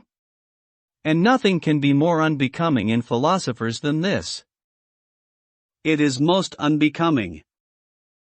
For he, Adimantus, whose mind is fixed upon true being, has surely no time to look down upon the affairs of earth, or to be filled with malice and envy, contending against men. His eye is ever directed towards things fixed and immutable, which he sees neither injuring nor injured by one another, but all in order moving according to reason. These he imitates, and to these he will, as far as he can, conform himself. Can a man help imitating that with which he holds reverential converse? Impossible. And the philosopher holding converse with the divine order, becomes orderly and divine, as far as the nature of man allows, but like everyone else, he will suffer from detraction. Of course. And if a necessity be laid upon him of fashioning, not only himself, but human nature generally, whether in states or individuals, into that which he beholds elsewhere, will he, think you, be an unskilful artificer of justice, temperance, and every civil virtue? Anything but unskilful. And if the world perceives that what we are saying about him is the truth, will they be angry with philosophy? Will they disbelieve us, when we tell them that no state can be happy which is not designed by artists who imitate the heavenly pattern? They will not be angry if they understand, he said. But how will they draw out the plan of which you are speaking? They will begin by taking the state and the manners of men, from which, as from a tablet, they will rub out the picture, and leave a clean surface. This is no easy task. But whether easy or not, herein will lie the difference between them and every other legislator. They will have nothing to do either with individual or state, and will inscribe no laws, until they have either found, or themselves made, a clean surface. They will be very right, he said. Having effected this, they will proceed to trace an outline of the Constitution? No doubt. And when they are filling in the work, as I conceive, they will often turn their eyes upwards and downwards. I mean that they will first look at absolute justice and beauty and temperance, and again at the human copy, and will mingle and temper the various elements of life into the image of a man, and thus they will conceive according to that other image, which, when existing among men, Homer calls the form and likeness of God. Very true, he said. And one feature they will erase, and another they will put in. They have made the ways of men, as far as possible, agreeable to the ways of God? Indeed, he said, in no way could they make a fairer picture. And now, I said, are we beginning to persuade those whom you described as rushing at us with might and main, that the painter of constitutions is such an one as we are praising, at whom they were so very indignant because to his hands we committed the state? And are they growing a little calmer at what they have just heard? Much calmer, if there is any sense in them. Why, where can they still find any ground for objection? Will they doubt that the philosopher is a lover of truth and being? They would not be so unreasonable. Or that his nature, being such as we have delineated, is akin to the highest good? Neither can they doubt this. But again, will they tell us that such a nature, placed under favorable circumstances, will not be perfectly good and wise if any ever was? Or will they prefer those whom we have rejected? Surely not. Then will they still be angry at our saying, that, until philosophers bear rule, states and individuals will have no rest from evil, nor will this our imaginary state ever be realized? I think that they will be less angry. Shall we assume that they are not only less angry but quite gentle, and that they have been converted and for very shame, if for no other reason, cannot refuse to come to terms? By all means, he said. Then let us suppose that the reconciliation has been effected. Will anyone deny the other point, that there may be sons of kings or princes who are by nature philosophers? Surely no man, he said. And when they have come into being, will anyone say that they must of necessity be destroyed? That they can hardly be saved is not denied even by us, but that in the whole course of ages no single one of them can escape. Who will venture to affirm this? Who indeed? But, said I, one is enough. Let there be one man who has a city obedient to his will, and he might bring into existence the ideal polity about which the world is so incredulous. Yes, one is enough. The ruler may impose the laws and institutions which we have been describing, and the citizens may possibly be willing to obey them? Certainly. And that others should approve of what we approve, is no miracle or impossibility? I think not. But we have sufficiently shown, in what has preceded, that all this, if only possible, is assuredly for the best. We have. And now we say not only that our laws, if they could be enacted, would be for the best, but also that the enactment of them, though difficult, is not impossible. Very good. And so with pain and toil we have reached the end of one subject, but more remains to be discussed. How and by what studies and pursuits will the saviors of the Constitution be created, and at what ages are they to apply themselves to their several studies? Certainly. I omitted the troublesome business of the possession of women, and the procreation of children, and the appointment of the rulers, because I knew that the perfect state would be eyed with jealousy and was difficult of attainment, but that piece of cleverness was not of much service to me, for I had to discuss them all the same. The women and children are now disposed of, but the other question of the rulers must be investigated from the very beginning.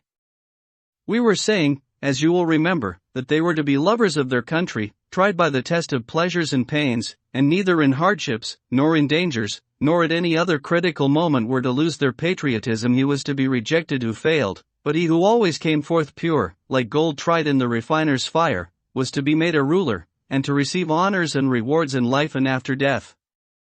This was the sort of thing which was being said, and then the argument turned aside and veiled her face, not liking to stir the question which has now arisen. I perfectly remember, he said. Yes, my friend, I said, and I then shrank from hazarding the bold word, but now let me dare to say that the perfect guardian must be a philosopher. Yes, he said, let that be affirmed. And do not suppose that there will be many of them, for the gifts which were deemed by us to be essential rarely grow together, they are mostly found in shreds and patches. What do you mean? He said. You are aware, I replied, that quick intelligence, memory, sagacity, cleverness, and similar qualities, do not often grow together, and that persons who possess them and are at the same time high-spirited and magnanimous are not so constituted by nature as to live orderly and in a peaceful and settled manner. They are driven anyway by their impulses, and all solid principle goes out of them. Very true, he said. On the other hand, those steadfast natures which can better be depended upon, which in a battle are impregnable to fear and immovable, are equally immovable when there is anything to be learned. They are always in a torpid state, and are apt to yawn and go to sleep over any intellectual toil. Quite true. And yet we were saying that both qualities were necessary in those to whom the higher education is to be imparted, and who are to share in any office or command. Certainly, he said. And will they be a class which is rarely found? Yes, indeed. Then the aspirant must not only be tested in those labors and dangers and pleasures which we mentioned before, but there is another kind of probation which we did not mention. He must be exercised also in many kinds of knowledge, to see whether the soul will be able to endure the highest of all, will faint under them, as in any other studies and exercises. Yes, he said, you are quite right in testing him. But what do you mean by the highest of all knowledge? You may remember, I said, that we divided the soul into 3 parts, and distinguished the several natures of justice, temperance, courage, and wisdom? Indeed, he said, if I had forgotten, I should not deserve to hear more. And do you remember the word of caution which preceded the discussion of them? To what do you refer? We were saying, if I am not mistaken, that he who wanted to see them in their perfect beauty must take a longer and more circuitous way, at the end of which they would appear, but that we could add on a popular exposition of them on a level with the discussion which had preceded. And you replied that such an exposition would be enough for you, and so the inquiry was continued in what to me seemed to be a very inaccurate manner. Whether you were satisfied or not, it is for you to say. Yes, he said, I thought and the others thought that you gave us a fair measure of truth. But, my friend, I said, a measure of such things which in any degree falls short of the whole truth is not fair measure, for nothing imperfect is the measure of anything, although persons are too apt to be contented and think that they need search no further. Not an uncommon case when people are indolent. Yes, I said, and there cannot be any worse fault in a guardian of the state and of the laws. True. The guardian then, I said, must be required to take the longer circuit, and toll at learning as well as at gymnastics, or he will never reach the highest knowledge of all which, as we were just now saying, is his proper calling. What, he said, is there a knowledge still higher than this, higher than justice and the other virtues? Yes, I said, there is. And of the virtues too we must behold not the outline merely, as at present nothing short of the most finished picture should satisfy us. When little things are elaborated with an infinity of pains, in order that they may appear in their full beauty and utmost clearness, how ridiculous that we should not think the highest truths worthy of attaining the highest accuracy. A right noble thought, but do you suppose that we shall refrain from asking you what is this highest knowledge? Nay, I said, ask if you will, but I am certain that you have heard the answer many times, and now you either do not understand me or, as I rather think, you are disposed to be troublesome, for you have been told that the idea of good is the highest knowledge, and that all other things become useful and advantageous only by their use of this. You can hardly be ignorant that of this I was about to speak, concerning which, as you have often heard me say, we know so little, and, without which, any other knowledge or possession of any kind will profit us nothing. Do you think that the possession of all other things is of any value if we do not possess the good? Or the knowledge of all other things if we have no knowledge of beauty and goodness? Assuredly not. You are further aware that most people affirm pleasure to be the good, but the finer sort of wits say it is knowledge. Yes. And you are aware too that the latter cannot explain what they mean by knowledge, but are obliged after all to say knowledge of the good? How ridiculous! Yes, I said, that they should begin by reproaching us with our ignorance of the good, and then presume our knowledge of it for the good they define to be knowledge of the good, just as if we understood them when they use the term good. This is of course ridiculous. Most true, he said. And those who make pleasure their good are in equal perplexity, for they are compelled to admit that there are bad pleasures as well as good. Certainly. And therefore to acknowledge that bad and good are the same? True. There can be no doubt about the numerous difficulties in which this question is involved. There can be none. Further, do we not see that many are willing to do or to have or to seem to be what is just and honorable without the reality? But no one is satisfied with the appearance of good. The reality is what they seek. In the case of the good, appearance is despised by everyone. Very true, he said. Of this then, which every soul of man pursues and makes the end of all his actions, having a presentiment that there is such an end, and yet hesitating because neither knowing the nature nor having the same assurance of this as of other things, and therefore losing whatever good there is in other things of a principle such and so great as this, ought the best men in our state, to whom everything is entrusted, to be in the darkness of ignorance? Certainly not, he said. I am sure, I said, that he who does not know now the beautiful and the just are likewise good will be but a sorry guardian of them, and I suspect that no one who is ignorant of the good will have a true knowledge of them. That, he said, is a shrewd suspicion of yours. And if we only have a guardian who has this knowledge, our state will be perfectly ordered? Of course, he replied, but I wish that you would tell me whether you conceive this supreme principle of the good to be knowledge or pleasure, or different from either. I said, I knew all along that a fastidious gentleman like you would not be contented with the thoughts of other people about these matters. True, Socrates, but I must say that one who like you has passed a lifetime in the study of philosophy should not be always repeating the opinions of others, and never telling his own. Well, but has anyone a right to say positively what he does not know? Not, he said, with the assurance of positive certainty, he has no right to do that, but he may say what he thinks, as a matter of opinion. And do you not know, I said, that all mere opinions are bad, and the best of them blind? You would not deny that those who have any true notion without intelligence are only like blind men who feel their way along the road? Very true. And do you wish to behold what is blind and crooked and base, when others will tell you of brightness and beauty? Glaucon, Socrates.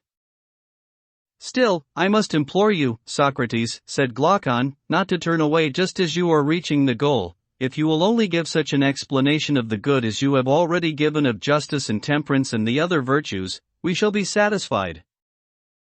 Yes, my friend, and I shall be at least equally satisfied, but I cannot help fearing that I shall fall, and that my indiscreet zeal will bring ridicule upon me. No, sweet sirs, let us not at present ask what is the actual nature of the good, for to reach what is now in my thoughts would be an effort too great for me. But of the child of the good who is likest him, I would fain speak, if I could be sure that you wish to hear otherwise, not. By all means, he said, tell us about the child, and you shall remain in our debt for the account of the parent. I do indeed wish, I replied, that I could pay, and you receive, the account of the parent, and not, as now, of the offspring only. Take, however, this latter by way of interest, and at the same time have a care that I do not render a false account, although I have no intention of deceiving you. Yes, we will take all the care that we can. Proceed. Yes, I said, but I must first come to an understanding with you, and remind you of what I have mentioned in the course of this discussion, and at many other times. What? The old story, that there is a many beautiful and a many good, and so of other things which we describe and define, to all of them many is applied. True, he said. And there is an absolute beauty and an absolute good, and of other things to which the term many is applied there is an absolute, for they may be brought under a single idea, which is called the essence of each. Very true. The many, as we say, are seen but not known, and the ideas are known but not seen. Exactly. And what is the organ with which we see the visible things? The sight, he said. And with the hearing, I said, we hear, and with the other senses perceive the other objects of sense? True.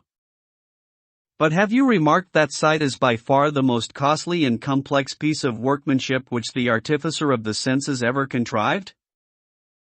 No, I never have, he said.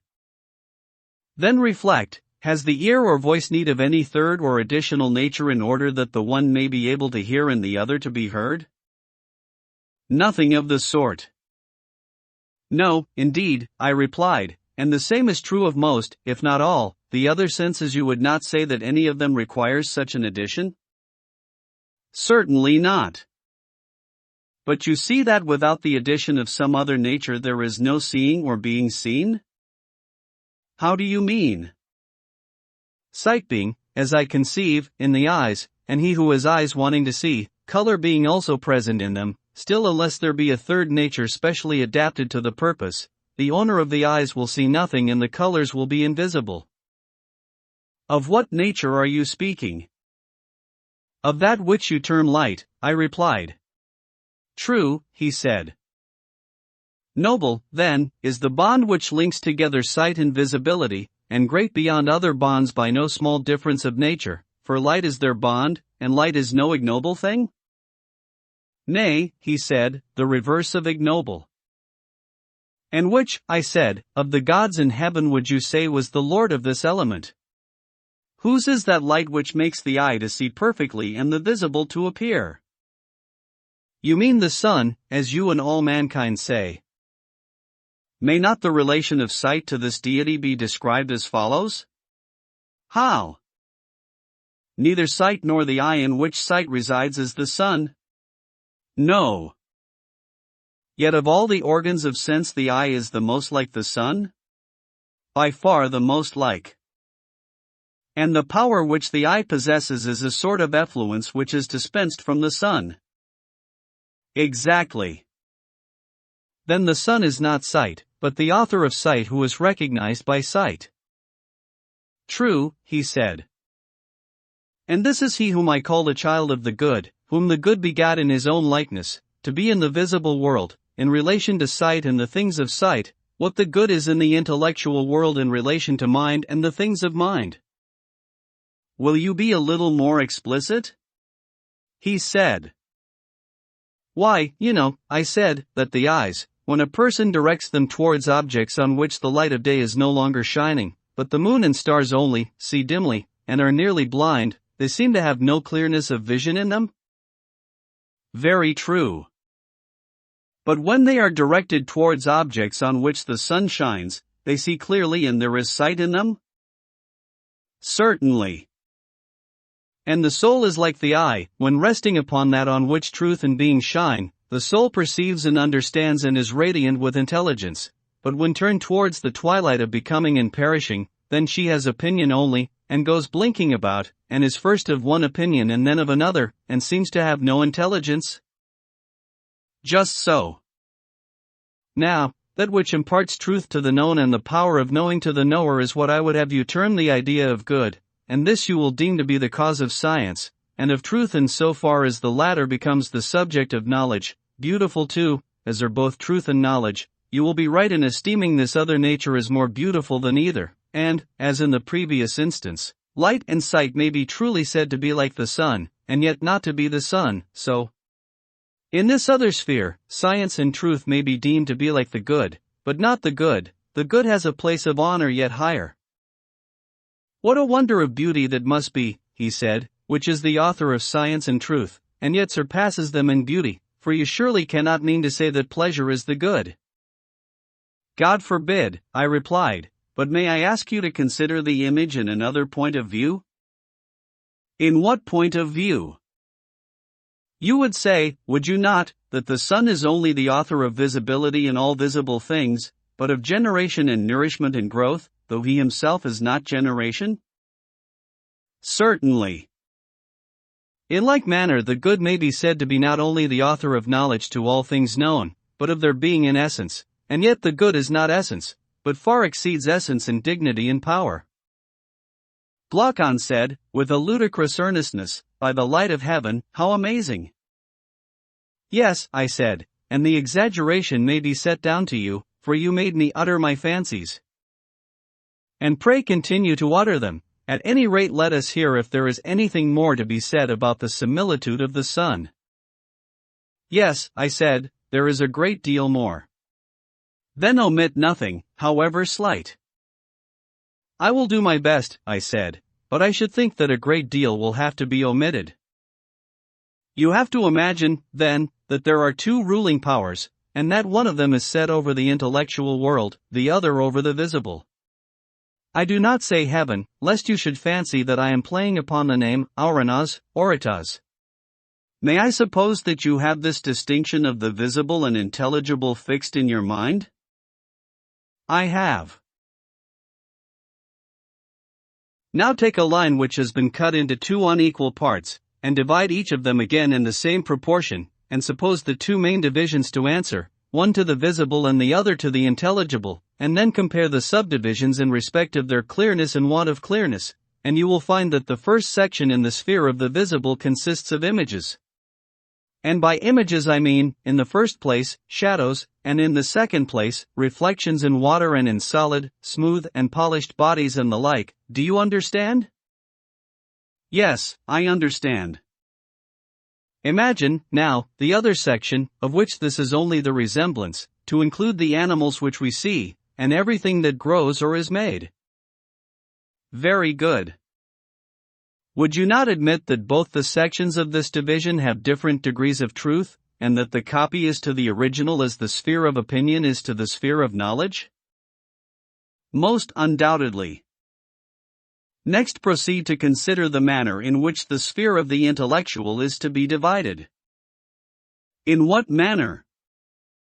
Thus there are two subdivisions, in the lower or which the soul uses the figures given by the former division as images. The inquiry can only be hypothetical, and instead of going upwards to a principle descends to the other end. In the higher of the two, the soul passes out of hypotheses, and goes up to a principle which is above hypotheses, making no use of images as in the former case, but proceeding only in and through the ideas themselves. I do not quite understand your meaning, he said. Then I will try again. You will understand me better when I have made some preliminary remarks. You are aware that students of geometry, arithmetic, and the kindred sciences assume the odd and the even in the figures and three kinds of angles and the like in their several branches of science. These are their hypotheses, which they and everybody are supposed to know, and therefore they do not deign to give any account of them either to themselves or others, but they begin with them, and go on until they arrive at last, and in a consistent manner, at their conclusion? Yes, he said, I know. And do you not know also that although they make use of the visible forms and reason about them, they are thinking not of these, but of the ideals which they resemble, not of the figures which they draw, but of the absolute square and the absolute diameter, and so on the forms which they draw or make, and which have shadows and reflections in water of their own, are converted by them into images, but they are really seeking to behold the things themselves, which can only be seen with the eye. Of the mind? That is true. And of this kind I spoke as the intelligible, although in the search after it the soul is compelled to use hypotheses, not ascending to a first principle, because she is unable to rise above the region of hypothesis, but employing the objects of which the shadows below are resemblances in their turn as images, they having in relation to the shadows and reflections of them a greater distinctness, and therefore a higher value. I understand, he said, that you are speaking of the province of geometry and the sister arts. And when I speak of the other division of the intelligible, you will understand me to speak of that other sort of knowledge which reason herself attains by the power of dialectic, using the hypotheses not as first principles, but only as hypotheses, that is to say, as steps and points of departure into a world which is above hypotheses, in order that she may soar beyond them to the first principle of the whole, and clinging to this and then to that which depends on this, by successive steps she descends again without the aid of any sensible object, from ideas, through ideas, and in ideas she ends.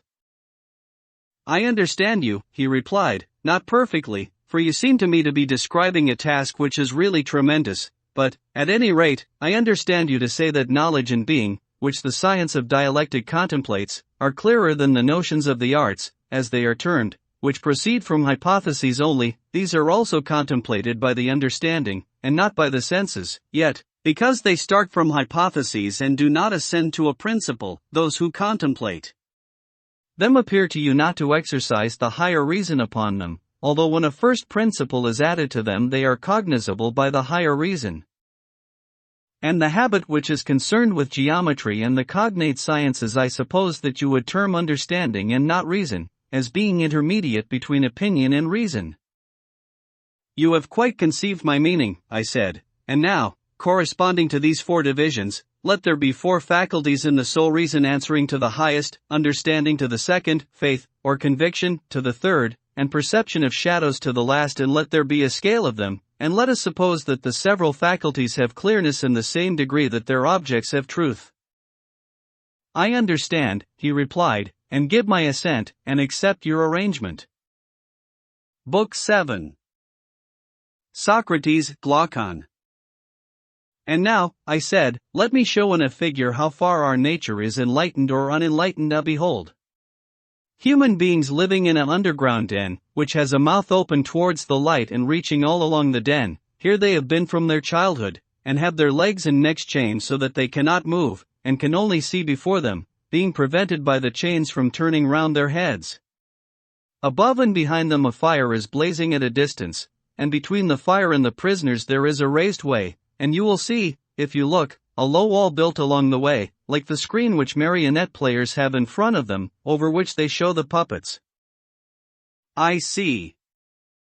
And do you see, I said, men passing along the wall carrying all sorts of vessels, and statues, and figures of animals made of wood and stone and various materials, which appear over the wall.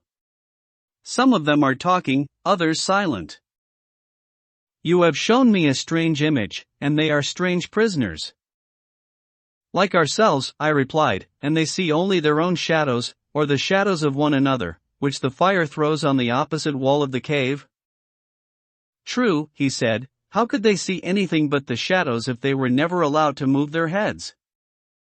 And of the objects which are being carried in like manner they would only see the shadows. Yes, he said.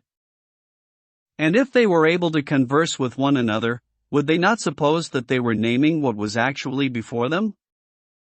Very true. And suppose further that the prison had an echo which came from the other side, would they not be sure to fancy when one of the passers-by spoke that the voice which they heard came from the passing shadow? No question, he replied. To them, I said, the truth would be literally nothing but the shadows of the images. That is certain. And now look again, and see what will naturally follow if the prisoners are released and disabused of their error.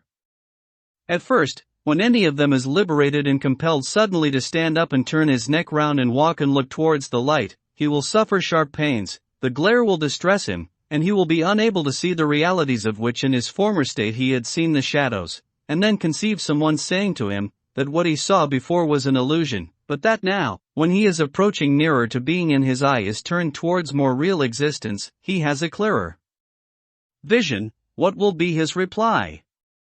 And you may further imagine that his instructor is pointing to the objects as they pass and requiring him to name them. Will he not be perplexed? Will he not fancy that the shadows which he formerly saw are truer than the objects which are now shown to him?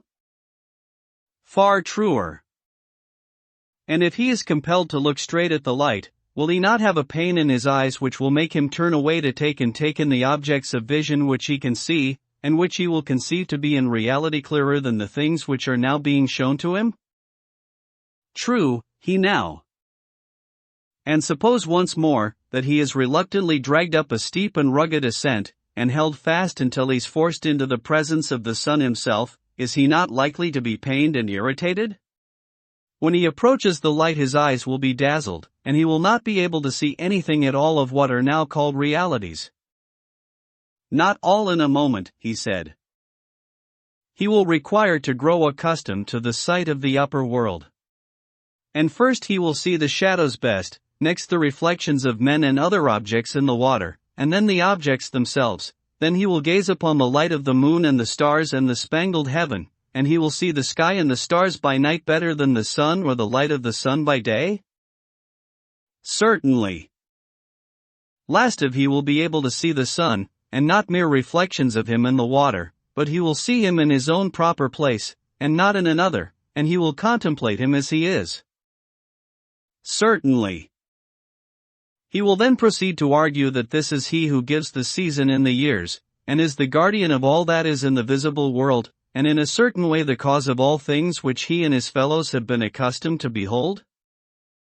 Clearly, he said, he would first see the sun and then reason about him.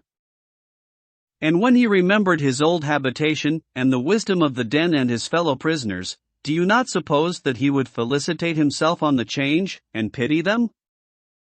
Certainly, he would. And if they were in the habit of conferring honors among themselves on those who were quickest to observe the passing shadows and to remark which of them went before, and which followed after, and which were together, and who were therefore best able to draw conclusions as to the future, do you think that he would care for such honors and glories, or envy the possessors of them? Would he not say with Homer, "Better to be the poor servant of a poor master, and to endure anything, rather than think as they do and live after their manner"? Yes, he said, I think that he would rather suffer anything than entertain these false notions and live in this miserable manner. Imagine once more, I said, such an one coming suddenly out of the sun to be replaced in his old situation, would he not be certain to have his eyes full of darkness? To be sure, he said. And if there were a contest, and he had to compete in measuring the shadows with the prisoners who had never moved out of the den, while his sight was still weak, and before his eyes had become steady, and the time which would be needed to acquire this new habit of sight might be very considerable, would he not be ridiculous? Men would say of him that up he went and down he came without his eyes, and that it was better not even to think of ascending, and if anyone tried to loose another and lead him up to the light, let them only catch the offender, and they would put him to death. No question, he said. This entire allegory, I said, you may now append, dear Glaucon, to the previous argument. The prison house is the world of sight, the light of the fire is the sun, and you will not misapprehend me if you interpret the journey upwards to be the ascent of the soul into the intellectual world according to my poor belief, which, at your desire, I have expressed whether rightly or wrongly God knows. But, whether true or false, my opinion is that in the world of knowledge the idea of good appears last of all, and is seen only with an effort, and, when seen, is also inferred to be the universal author of all things beautiful and right, parent of light and of the Lord of light in this visible world, and the immediate source of reason and truth in the intellectual, and that this is the power upon which he who would act rationally, either in public or private life, must have his eye fixed. I agree, he said, as far as I am able to understand you. Moreover, I said, you must not wonder that those who attain to this beatific vision are unwilling to descend to human affairs, for their souls are ever hastening into the upper world where they desire to dwell, which desire of theirs is very natural, if our allegory may be trusted. Yes, very natural. And is there anything surprising in one who passes from divine contemplations to the evil state of man, misbehaving himself in a ridiculous manner, if, while his eyes are blinking and before he has become accustomed to the surrounding darkness, he is compelled to fight in courts of law, or in other places, about the images or the shadows of images of justice, and is endeavoring to meet the conceptions of those who have never yet seen absolute justice? Anything but surprising, he replied. Anyone who has common sense will remember that the bewilderments of the eyes are of two kinds, and arise from two causes, either from coming out of the light or from going into the light, which is true of the mind's eye, quite as much as of the bodily eye, and he who remembers this when he sees anyone whose vision is perplexed and weak, will not be too ready to laugh. He will first ask whether that soul of man has come out of the brighter light, and is unable to see because unaccustomed to the dark, or having turned from darkness to the day is dazzled by excess of light. And he will count the one happy in his condition and state of being, and he will pity the other, or, if he have a mind to laugh at the soul which comes from below into the light, there will be more reason in this than in the laugh which greets him who returns from above out of the light into the den. That, he said, is a very just distinction. But then, if I am right, certain professors of education must be wrong when they say that they can put a knowledge into the soul which was not there before, like sight into blind eyes. They undoubtedly say this, he replied. Whereas, our argument shows that the power and capacity of learning exists in the soul already, and that just as the eye was unable to turn from darkness to light without the whole body, so too the instrument of knowledge can only by the movement of the whole soul be turned from the world of becoming into that of being, and learn by degrees to endure the sight of being, and of the brightest and best of being, or in other words, of the good. Very true. And must there not be some art which will effect conversion in the easiest and quickest manner, not implanting the faculty of sight, for that exists already, but has been turned in the wrong direction, and is looking away from the truth? Yes, he said, such an art may be presumed. And whereas the other so-called virtues of the soul seem to be akin to bodily qualities, for even when they are not originally innate they can be implanted later by habit and exercise, the of wisdom more than anything else contains a divine element which always remains, and by this conversion is rendered useful and profitable, or, on the other hand, hurtful and useless. Did you never observe the narrow intelligence flashing from the keen eye of a clever rogue? How eager he is, how clearly his paltry soul sees the way to his end. He is the reverse of blind, but his keen eyesight is forced into the service of evil, and he is mischievous in proportion to his cleverness. Very true, he said. But what if there had been a circumcision of such natures in the days of their youth, and they had been severed from those sensual pleasures, such as eating and drinking, which, like leaden weights, were attached to them at their birth, and which dragged them down and turned the vision of their souls upon the things that are below? If, I say, they had been released from these impediments and turned in the opposite direction, the very same faculty in them would have seen the truth as keenly as they. See what their eyes are turned to now. Very likely. Yes, I said, and there is another thing which is likely, or rather a necessary inference from what has preceded, that neither the uneducated and uninformed of the truth, nor yet those who never make an end of their education, will be able ministers of state, not the former, because they have no single aim of duty which is the rule of all their actions, private as well as public, nor the latter, because they will not act at all except upon compulsion, fancying that they are already dwelling apart in the islands of the blessed. Very true, he replied. Then, I said, the business of us who are the founders of the state will be to compel the best minds to attain that knowledge which we have already shown to be the greatest of all. They must continue to ascend until they arrive at the good, but when they have ascended and seen enough, we must not allow them to do as they do now. What do you mean?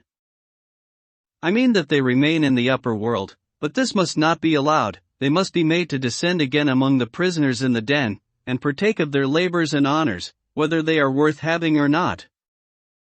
But is not this unjust? He said, ought we to give them a worse life, when they might have a better? You have again forgotten, my friend, I said, the intention of the legislator, who did not aim at making any one class in the state happy above the rest. The happiness was to be in the whole state, and he held the citizens together by persuasion and necessity, making them benefactors of the state, and therefore benefactors of one another. To this end he created them, not to please themselves, but to be his instruments in binding up the state. True, he said, I had forgotten. Observe, Glaucon, that there will be no injustice in compelling our philosophers to have a care and providence of others. We shall explain to them that in other states, men of their class are not obliged to share in the toils of politics, and this is reasonable, for they grow up at their own sweet will, and the government would rather not have them. Being self-taught, they cannot be expected to show any gratitude for a culture which they have never received. But we have brought you into the world to be rulers of the hive, kings of yourselves and of the other citizens, and have educated you far better and more perfectly than they have been educated, and you are better able to share in the double duty. Wherefore each of you, when his turn comes, must go down to the general underground abode, and get the habit of seeing in the dark. When you have acquired the habit, you will see 10,000 times better than the inhabitants of the den, and you will know what the several images are, and what they represent, because you have seen the beautiful and just and good in their truth. And thus our state, which is also yours, will be a reality, and not a dream only, and will be administered in a spirit unlike that of other states, in which men fight with one another about shadows only and are distracted in the struggle for power, which in their eyes is a great good. Whereas the truth is that the state in which the rulers are most reluctant to govern is always the best and most quietly governed, and the state in which they are most eager, the worst. Quite true, he replied. And will our pupils, when they hear this, refuse to take their turn at the toils of state, when they are allowed to spend the greater part of their time with one another in the heavenly light? Impossible, he answered, for they are just men, and the commands which we impose upon them are just. There can be no doubt that every one of them will take office as a stern necessity, and not after the fashion of our present rulers of state. Yes, my friend, I said, and there lies the point. You must contrive for your future rulers another and a better life than that of a ruler, and then you may have a well-ordered state, for only in the state which offers this, will they rule who are truly rich, not in silver and gold, but in virtue and wisdom, which are the true blessings of life. Whereas if they go to the administration of public affairs, poor and hungering after the own private advantage, thinking that hence they are to snatch the chief good. Order there can never be, for they will be fighting about office, and the civil and domestic broils which thus arise will be the ruin of the rulers themselves and of the whole state. Most true, he replied.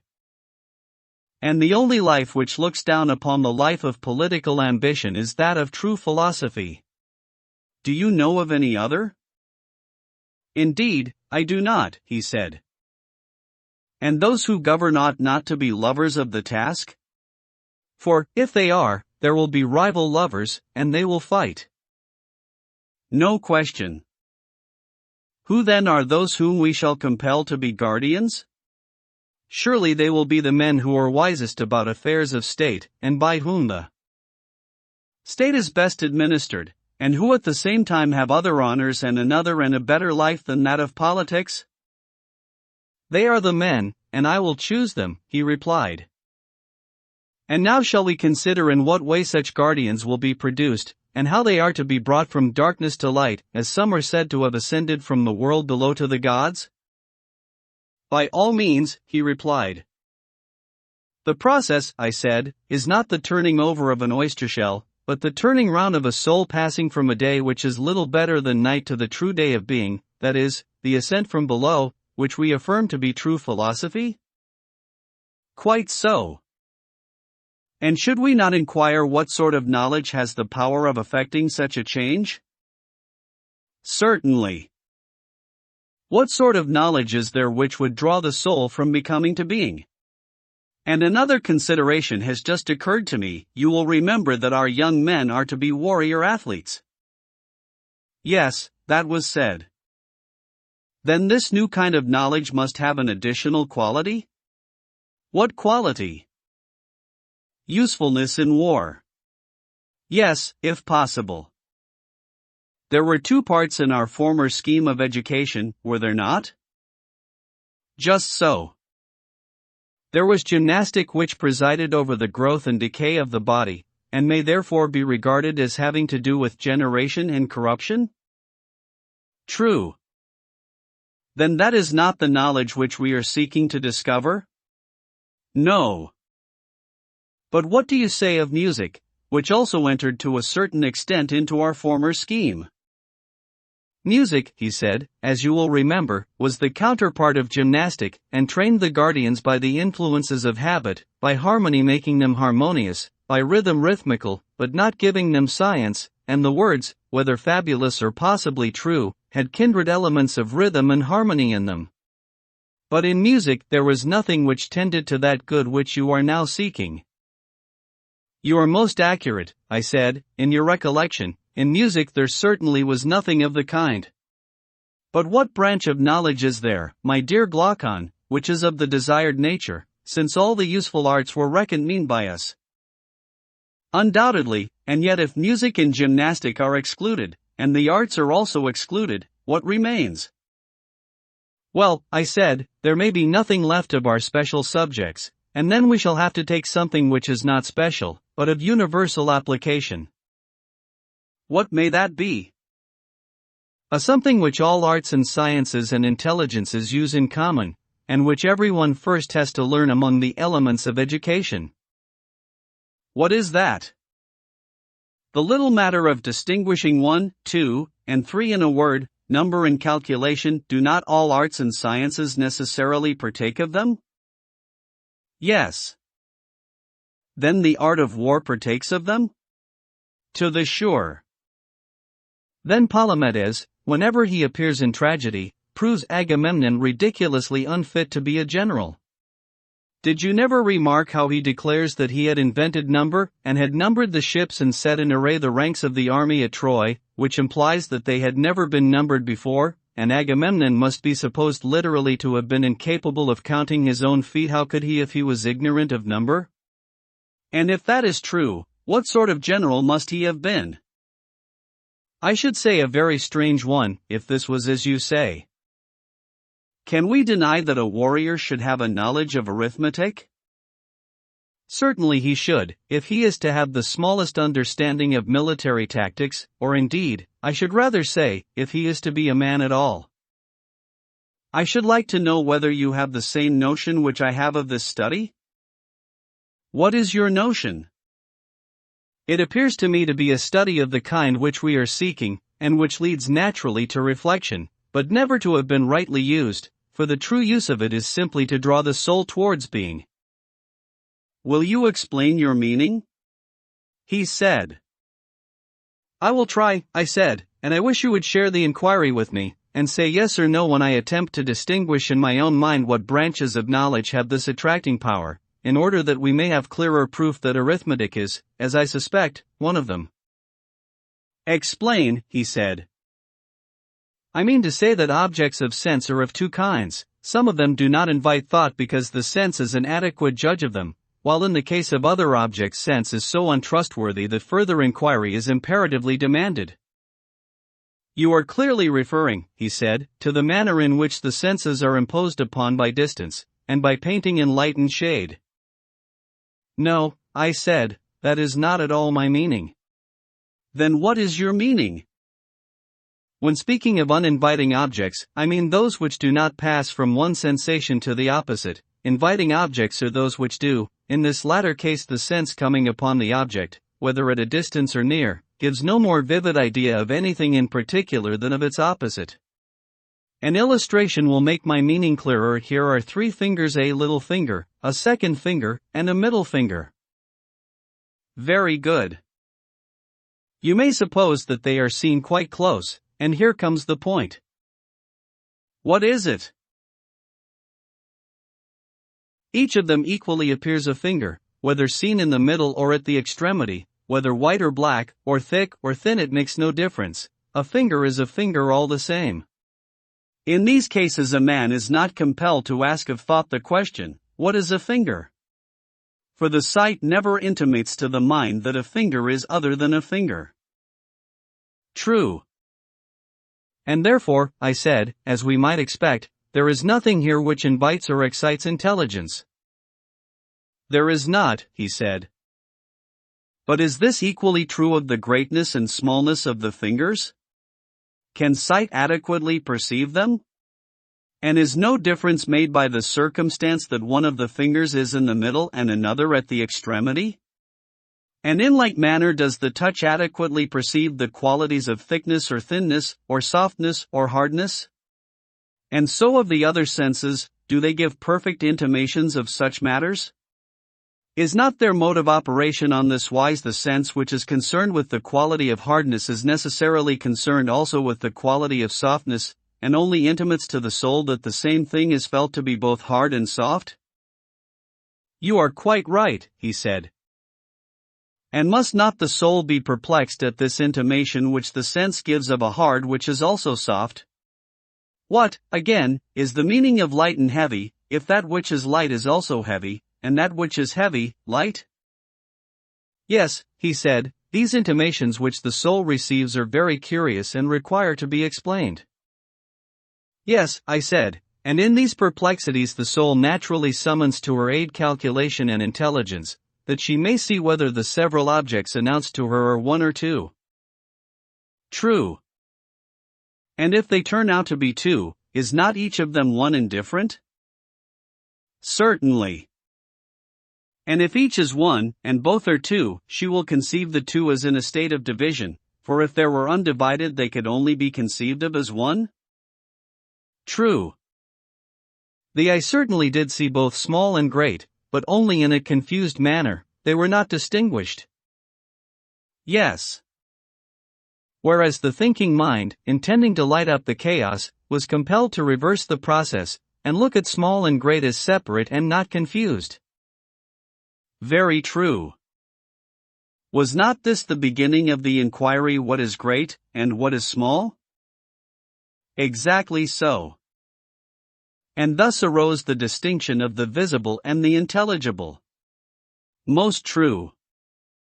This was what I meant when I spoke of impressions which invited the intellect, or the reverse, those which are simultaneous with opposite impressions, invite thought, those which are not simultaneous do not. I understand, he said, and agree with you. And to which class do unity and number belong? I do not know, he replied. Think a little and you will see that what has preceded will supply the answer, for if simple unity could be adequately perceived by the sight or by any other sense, then, as we were saying in the case of the finger, there would be nothing to attract towards being. But when there is some contradiction always present, and one is the reverse of one and involves the conception of plurality, then thought begins to be aroused within us, and the soul, perplexed and wanting to arrive at a decision, asks, what is absolute unity? This is the way in which the study of the one has a power of drawing and converting the mind to the contemplation of true being. And surely, he said, this occurs notably in the case of one, for we see the same thing to be both one and infinite in multitude? Yes, I said, and this being true of one must be equally true of all number? Certainly. And all arithmetic and calculation have to do with number? Yes. And they appear to lead the mind towards truth? Yes, in a very remarkable manner. Then this is knowledge of the kind for which we are seeking, having a double use, military and philosophical, for the man of war must learn the art of number or he will not know how to array his troops, and the philosopher also, because he has to rise out of the sea of change and lay hold of true being, and therefore he must be an arithmetician. That is true. And our guardian is both warrior and philosopher? Certainly. Then this is a kind of knowledge which legislation may fitly prescribe, and we must endeavor to persuade those who are prescribed to be the principal men of our state to go and learn arithmetic, not as amateurs, but they must carry on the study until they see the nature of numbers with the mind only, nor again, like merchants or retail traders, with a view to buying or selling, but for the sake of their military use, and of the soul herself, and because this will be the easiest way for her to pass from becoming to truth and being. That is excellent, he said. Yes, I said, and now having spoken of it, I must add how charming the science is. And in how many ways it conduces to our desired end, if pursued in the spirit of a philosopher, and not of a shopkeeper. How do you mean? I mean, as I was saying, that arithmetic has a very great and elevating effect, compelling the soul to reason about abstract number, and rebelling against the introduction of visible or tangible objects into the argument. You know how steadily the masters of the art repel and ridicule anyone who attempts to divide absolute unity when he is calculating, and if you divide, they multiply, taking care that one shall continue one and not become lost in fractions. That is very true. Now, suppose a person were to say to them, "Oh my friends, what are these wonderful numbers about which you are reasoning, in which, as you say, there is a unity such as you demand, and each unit is equal, invariable, indivisible," what would they answer?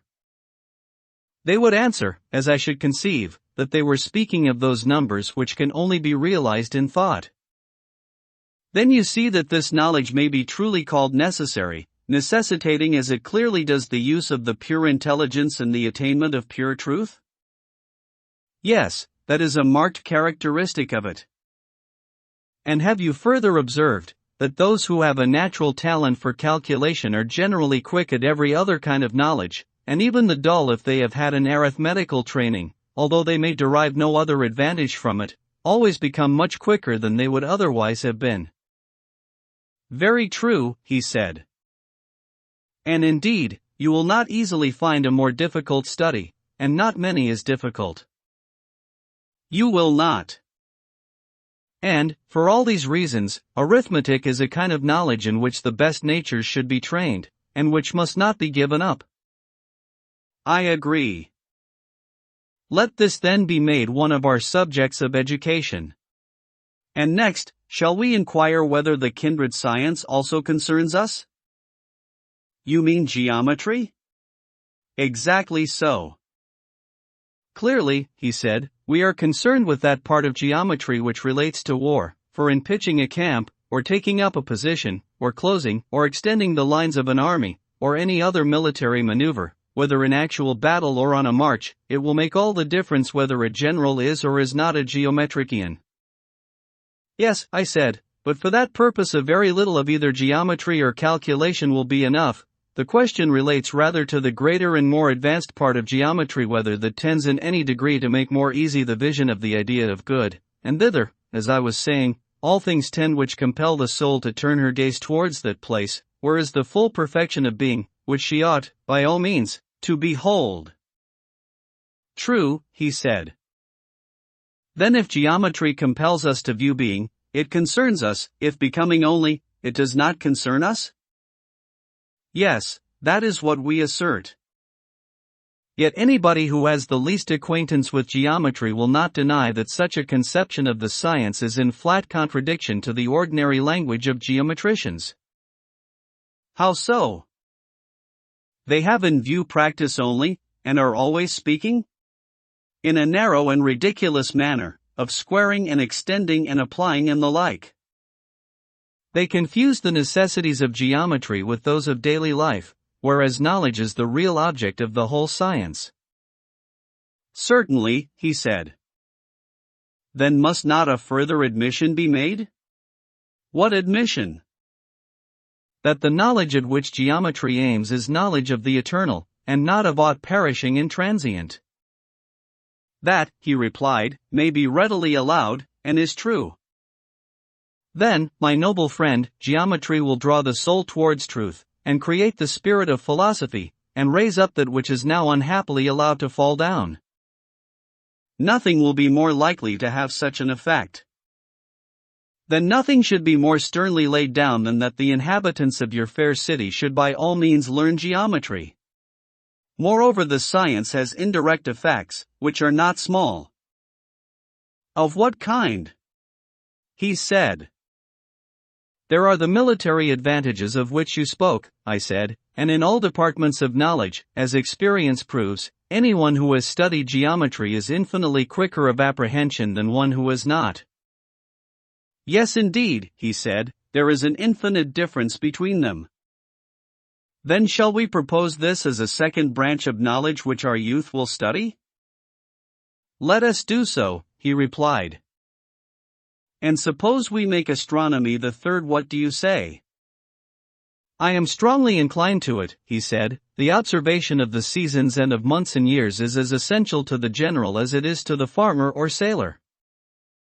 I am amused, I said, at your fear of the world, which makes you guard against the appearance of insisting upon useless studies, and I quite admit the difficulty of believing that in every man there is an eye of the soul which, when by other pursuits lost and dimmed, is by these purified and re-illumined, and is more precious far than 10,000 bodily eyes, for by it alone is truth seen. Now there are two classes of persons, one class of those who will agree with you and will take your words as a revelation, another class to whom they will be utterly unmeaning, and who will naturally deem them to be idle tales, for they see no sort of profit which is to be obtained from them. And therefore you had better decide at once with which of the two you are proposing to argue. You will very likely say with neither, and that your chief aim in carrying on the argument is your own improvement, at the same time you do not grudge to others any benefit which they may receive. I think that I should prefer to carry on the argument mainly on my own behalf. Then take a step backward, for we have gone wrong in the order of the sciences. What was the mistake? He said. After plane geometry, I said, we proceeded at once to solids and revolution, instead of taking solids in themselves, whereas after the second dimension the third, which is concerned with cubes and dimensions of depth, ought to have followed. That is true, Socrates, but so little seems to be known as yet about these subjects. Why, yes, I said, and for two reasons. In the first place, no government patronizes them. This leads to a want of energy in the pursuit of them, and they are difficult. In the second place, students cannot learn them unless they have a director. But then a director can hardly be found, and even if he could, as matters now stand, the students, who are very conceited, would not attend to him. That, however, would be otherwise if the whole state became the director of these studies and gave honor to them. Then disciples would want to come, and there would be continuous and earnest search, and discoveries would be made, since even now, disregarded as they are by the world, and maimed of their fair proportions, and although none of their votaries can tell the use of them, still these studies force their way by their natural charm, and very likely, if they had the help of the state, they would some day emerge into light. Yes, he said, there is a remarkable charm in them. But I do not clearly understand the change in the order. First you began with a geometry of plane surfaces? Yes, I said. And you placed astronomy next, and then you made a step backward? Yes, and I have delayed you by my hurry. The ludicrous state of solid geometry, which, in natural order, should have followed, made me pass over this branch and go on to astronomy, or motion of solids. True, he said. Then assuming that the science now omitted would come into existence if encouraged by the state, let us go on to astronomy, which will be fourth. The right order, he replied. And now, Socrates, as you rebuked the vulgar manner in which I praised astronomy before, my praise shall be given in your own spirit. For everyone, as I think, must see that astronomy compels the soul to look upwards and leads us from this world to another. Everyone but myself, I said. To everyone else this may be clear, but not to me. And what then would you say? I should rather say that those who elevate astronomy into philosophy appear to me to make us look downwards and not upwards. What do you mean? He asked. You, I replied, have in your mind a truly sublime conception of our knowledge of the things above. And I dare say that if a person were to throw his head back and study the fretted ceiling, you would still think that his mind was the percipient, and not his eyes. And you are very likely right, and I may be a simpleton, but, in my opinion, that knowledge only which is of being and of the unseen can make the soul look upwards, and whether a man gapes at the heavens or blinks on the ground, seeking to learn some particular of sense, I would deny that he can learn, for nothing of that sort is matter of science. His soul is looking downwards, not upwards, whether his weight in knowledge is by water or by land, whether he floats, or only lies on his back. I acknowledge, he said, the justice of your rebuke. Still, I should like to ascertain how astronomy can be learned in any manner more conducive to that knowledge of which we are speaking. I will tell you, I said of the starry heaven which we behold is wrought upon a visible ground, and therefore, although the fairest and most perfect of visible things, must necessarily be deemed inferior far to the true motions of absolute swiftness and absolute slowness, which are relative to each other, and carry with them that which is contained in them, in the true number and in every true figure. Now, these are to be apprehended by reason and intelligence, but not by sight. True, he replied. The spangled heavens should be used as a pattern and with a view to that higher knowledge. Their beauty is like the beauty of figures or pictures excellently wrought by the hand of Daedalus, or some other great artist, which we may chance to behold. Any geometrician who saw them would appreciate the exquisiteness of their workmanship, but he would never dream of thinking that in them he could find the true equal or the true double, or the truth of any other proportion. No, he replied, such an idea would be ridiculous. And will not a true astronomer have the same feeling when he looks at the movements of the stars? Will he not think that heaven and the things in heaven are framed by the Creator of them in the most perfect manner? But he will never imagine that the proportions of night and day, or of both to the month, or of the month to the year, or of the stars to these and to one another, and any other things that are material and visible can also be eternal and subject to no deviation that would be absurd, and it is equally absurd to take so much pains in investigating their exact truth. I quite agree, though I never thought of this before. Then, I said, in astronomy, as in geometry, we should employ problems, and let the heavens alone if we would approach the subject in the right way and so make the natural gift of reason to be of any real use. That, he said, is a work infinitely beyond our present astronomers. Yes, I said, and there are many other things which must also have a similar extension given to them, if our legislation is to be of any value. But can you tell me of any other suitable study? No, he said, not without thinking. Motion, I said, has many forms, and not one only. Two of them are obvious enough even to wits no better than ours, and there are others, as I imagine, which may be left to wiser persons. But where are the two? There is a second, I said, which is the counterpart of the one already named. And what may that be?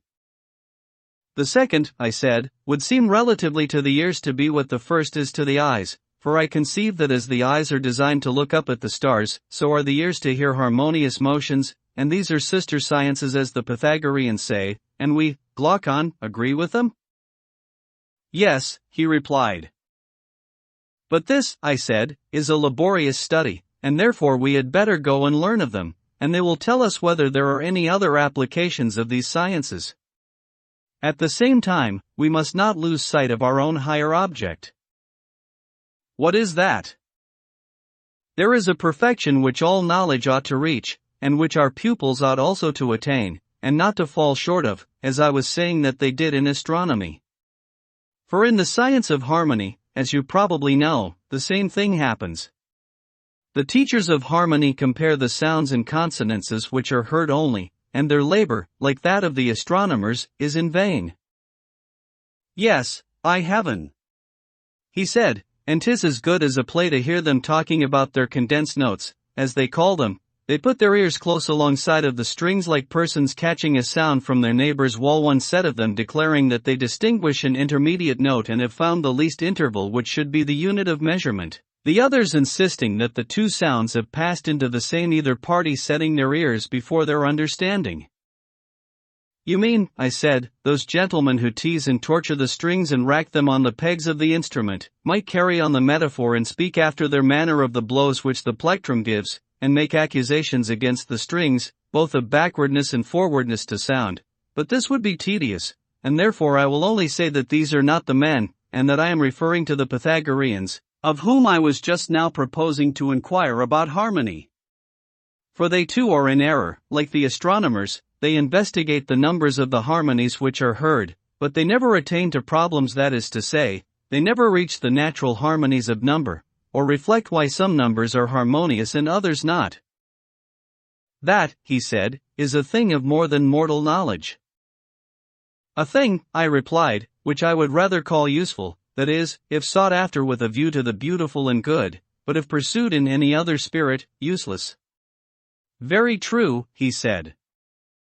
Now, when all these studies reach the point of intercommunion and connection with one another, and come to be considered in their mutual affinities, then, I think, but not till then, will the pursuit of them have a value for our objects, otherwise there is no profit in them.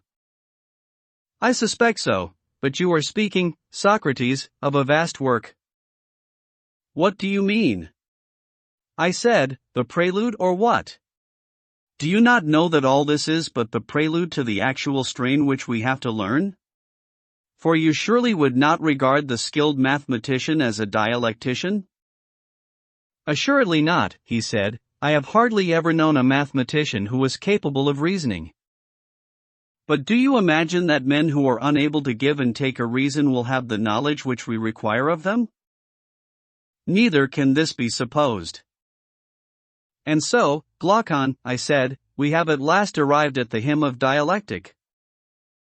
This is that strain which is of the intellect only, but which the faculty of sight will nevertheless be found to imitate, for sight, as you may remember, was imagined by us after a while to behold the real animals and stars, and last of all the sun himself.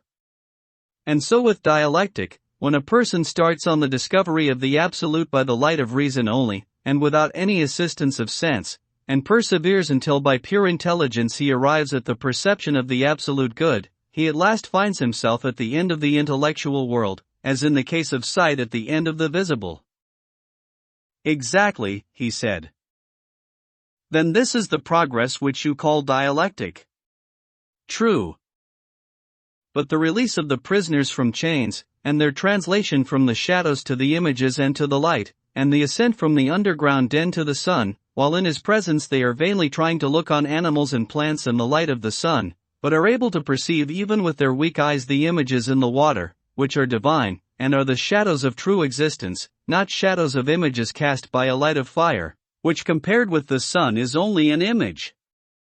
This power of elevating the highest principle in the soul to the contemplation of that which is best in existence, with which we may compare the raising of that faculty which is the very light of the body to the sight of that which is brightest in the material and visible world, this power is given, as I was saying, by all that study and pursuit of the arts which has been described.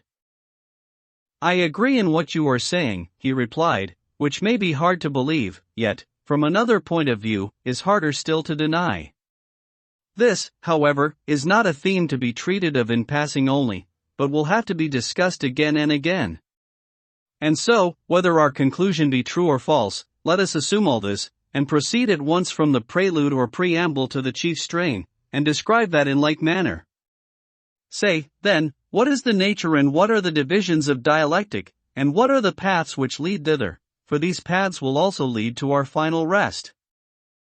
Dear Glaucon, I said, you will not be able to follow me here, though I would do my best, and you should behold not an image only but the absolute truth, according to my notion. Whether what I told you would or would not have been a reality I cannot venture to say, but you would have seen something like reality, of that I am confident. Doubtless, he replied. But I must also remind you, that the power of dialectic alone can reveal this, and only to one who is a disciple of the previous sciences. Of that assertion you may be as confident as of the last. And assuredly no one will argue that there is any other method of comprehending by any regular process all true existence or of ascertaining what each thing is in its own nature, for the arts in general are concerned with the desires or opinions of men, or are cultivated with a view to production and construction, or for the preservation of such productions and constructions. And as to the mathematical sciences which, as we were saying, have some apprehension of true being geometry and the like, they only dream about being, but never can they behold the waking reality so long as they leave the hypotheses which they use unexamined, and are unable to give an account of them. For when a man knows not his own first principle, and when the conclusion and intermediate steps are also constructed out of he knows not what, how can he imagine that such a fabric of convention can ever become science? Impossible, he said.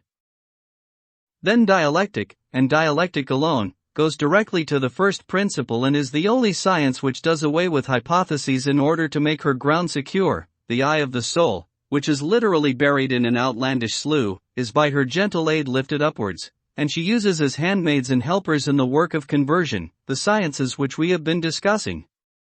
Custom terms them sciences, but they ought to have some other name, implying greater clearness than opinion and less clearness than science, and this, in our previous sketch, was called understanding. But why should we dispute about names when we have realities of such importance to consider? Why indeed, he said, when any name will do which expresses the thought of the mind with clearness. At any rate, we are satisfied, as before, to have 4 divisions, 2 for intellect and 2 for opinion, and to call the first division science, the second understanding, the third belief, and the fourth perception of shadows, opinion being concerned with becoming, and intellect with being, and so to make a proportion.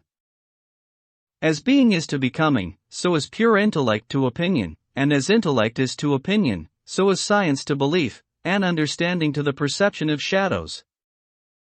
But let us defer the further correlation and subdivision of the subjects of opinion and of intellect, for it will be a long inquiry, many times longer than this has been.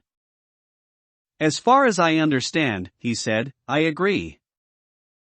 And do you also agree, I said, in describing the dialectician as one who attains a conception of the essence of each thing? And he who does not possess and is therefore unable to impart this conception, in whatever degree he fails, may in that degree also be said to fail in intelligence? Will you admit so much? Yes, he said, how can I deny it? And you would say the same of the conception of the good? Until the person is able to abstract and define rationally the idea of good, and unless he can run the gauntlet of all objections, and is ready to disprove them, not by appeals to opinion, but to absolute truth, never faltering at any step of the argument unless he can do all this, you would say that he knows neither the idea of good nor any other good, he apprehends only a shadow, if anything at all, which is given by opinion and not by science, dreaming and slumbering in this life, before he is well awake here, he arrives at the world below, and has his final quietus. In all that I should most certainly agree with you. And surely you would not have the children of your ideal state, whom you are nurturing and educating. If the ideal ever becomes a reality, you would not allow the future rulers to be like posts, having no reason in them, and yet to be set in authority over the highest matters? Certainly not. Then you will make a law that they shall have such an education as will enable them to attain the greatest skill in asking and answering questions? Yes, he said, you and I together will make it. Dialectic, then, as you will agree, is the coping stone of the sciences, and is set over them. No other science can be placed higher. The nature of knowledge can no further go. I agree, he said. But to whom we are to assign these studies, and in what way they are to be assigned, are questions which remain to be considered? Yes, clearly. You remember, I said, how the rulers were chosen before? Certainly, he said. The same natures must still be chosen, and the preference again given to the surest and the bravest, and, if possible, to the fairest, and, having noble and generous tempers, they should also have the natural gifts which will facilitate their education. And what are these? Such gifts as keenness and ready powers of acquisition, for the mind more often faints from the severity of study than from the severity of gymnastics. The toil is more entirely the mind's own, and is not shared with the body. Very true, he replied. Further, he of whom we are in search should have a good memory, and be an unwearied solid man who is a lover of labor in any line, or he will never be able to endure the great amount of bodily exercise and to go through all the intellectual discipline and study which we require of him. Certainly, he said, he must have natural gifts. The mistake at present is, that those who study philosophy have no vocation, and this, as I was before saying, is the reason why she has fallen into disrepute. Her true sons should take her by the hand and not bastards. What do you mean? In the first place, her votary should not have a lame or halting industry. I mean, that he should not be half industrious and half idle, as, for example, when a man is a lover of gymnastic and hunting, and all other bodily exercises, but a hater rather than a lover of the labor of learning or listening or inquiring. Or the occupation to which he devotes himself may be of an opposite kind, and he may have the other sort of lameness. Certainly, he said. And as to truth, I said, is not a soul equally to be deemed halt and lame which hates voluntary falsehood and is extremely indignant at herself and others when they tell lies, but is patient of involuntary falsehood, and does not mind wallowing like a swinish beast in the mire of ignorance, and has no shame at being detected? To be sure. And, again, in respect of temperance, courage, magnificence, and every other virtue, should we not carefully distinguish between the true son and the bastard? For where there is no discernment of such qualities, states and individuals unconsciously err, and the state makes a ruler, and the individual a friend, of one who, being defective in some part of virtue, is in a figure lame or a bastard. That is very true, he said. All these things, then, will have to be carefully considered by us, and if only those whom we introduce to this vast system of education and training are sound in body and mind, justice herself will have nothing to say against us, and we shall be the saviors of the constitution and of the state. But, if our pupils are men of another stamp, the reverse will happen, and we shall pour a still greater flood of ridicule on philosophy than she has to endure at present. That would not be creditable. Certainly not, I said. And yet perhaps, in thus turning jest into earnest, I am equally ridiculous. In what respect? I had forgotten, I said, that we were not serious, and spoke with too much excitement. For when I saw philosophy so undeservedly trampled underfoot of men, I could not help feeling a sort of indignation at the authors of her disgrace, and my anger made me too vehement. Indeed. I was listening, and did not think so. But I, who am the speaker, felt that I was. And now let me remind you that, although in our former selection we chose old men, we must not do so in this. Solon was under a delusion when he said that a man when he grows old may learn many things, for he can no more learn much than he can run much. Youth is the time for any extraordinary toil. Of course. And, therefore, calculation and geometry and all the other elements of instruction, which are a preparation for dialectic, should be presented to the mind in childhood, not, however, under any notion of forcing our system of education. Why not? Because a freeman ought not to be a slave in the acquisition of knowledge of any kind. Bodily exercise, when compulsory, does no harm to the body, but knowledge which is acquired under compulsion obtains no hold on the mind. Very true. Then, my good friend, I said, do not use compulsion, but let early education be a sort of amusement. You will then be better able to find out the natural bent. That is a very rational notion, he said. Do you remember that the children, too, were to be taken to see the battle on horseback, and that if there were no danger they were to be brought close up and, like young hounds, have a taste of blood given them? Yes, I remember. The same practice may be followed, I said, in all these things: labors, lessons, dangers, and he who is most at home in all of them ought to be enrolled in a select number. At what age? At the age when the necessary gymnastics are over. The period, whether of 2 or 3 years, which passes in this sort of training is useless for any other purpose, for sleep and exercise are unpropitious to learning, and the trial of who is first in gymnastic exercises is one of the most important tests to which our youth are subjected. Certainly, he replied.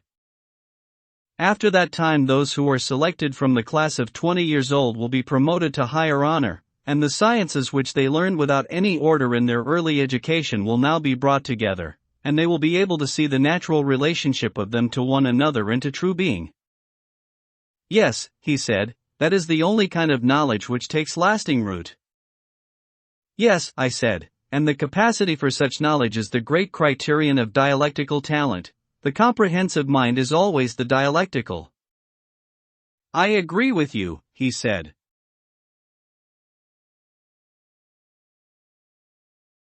These, I said, are the points which you must consider, and those who have most of this comprehension, and who are more steadfast in their learning, and in their military and other appointed duties, when they have arrived at the age of 30 have to be chosen by you out of the select class, and elevated to higher honor, and you will have to prove them by the help of dialectic, in order to learn which of them is able to give up the use of sight and the other senses, and in company with truth to attain absolute being, and here, my friend, great caution is required. Why great caution? Do you not remark, I said, how great is the evil which dialectic has introduced? What evil? He said. The students of the art are filled with lawlessness. Quite true, he said. Do you think that there is anything so very unnatural or inexcusable in their case? Or will you make allowance for them? In what way make allowance? I want you, I said, by way of parallel, to imagine a supposititious son who was brought up in great wealth. He is one of a great and numerous family, and has many flatterers. When he grows up to manhood, he learns that his alleged are not his real parents, but who the real are he is unable to discover. Can you guess how he will be likely to behave towards his flatterers and his supposed parents, first of all during the period when he is ignorant of the false relation, and then again when he knows? Or shall I guess for you? If you please. Then I should say, that while he is ignorant of the truth he will be likely to honor his father and his mother and his supposed relations more than the flatterers. He will be less inclined to neglect them when in need, or to do or say anything against them, and he will be less willing to disobey them in any important matter. He will. But when he has made the discovery, I should imagine that he would diminish his honor and regard for them, and would become more devoted to the flatterers. Their influence over him would greatly increase. He would now live after their ways, and openly associate with them, and, unless he were of an unusually good disposition, he would trouble himself no more about his supposed parents or other relations. Well, all that is very probable. But how is the image applicable to the disciples of philosophy? In this way, you know that there are certain principles about justice and honor, which were taught us in childhood, and under their parental authority we have been brought up, obeying and honoring them. That is true. There are also opposite maxims and habits of pleasure which flatter and attract the soul, but do not influence those of us who have any sense of right, and they continue to obey and honor the maxims of their fathers. True. Now, when a man is in this state, and the questioning spirit asks what is fair or honorable, and he answers as the legislator has taught him, and then arguments many and diverse refute his words, until he is driven into believing that nothing is honorable any more than dishonorable, or just and good any more than the reverse, and so of all the notions which he most valued, do you think that he will still honor and obey them as before? Impossible. And when he ceases to think them honorable and natural as heretofore, and he fails to discover the true, can he be expected to pursue any life other than that which flatters his desires? He cannot. And from being a keeper of the law he is converted into a breaker of it? Unquestionably. Now all this is very natural in students of philosophy such as I have described, and also, as I was just now saying, most excusable. Yes, he said, and, I may add, pitiable. Therefore, that your feelings may not be moved to pity about our citizens who are now 30 years of age, every care must be taken in introducing them to dialectic. Certainly.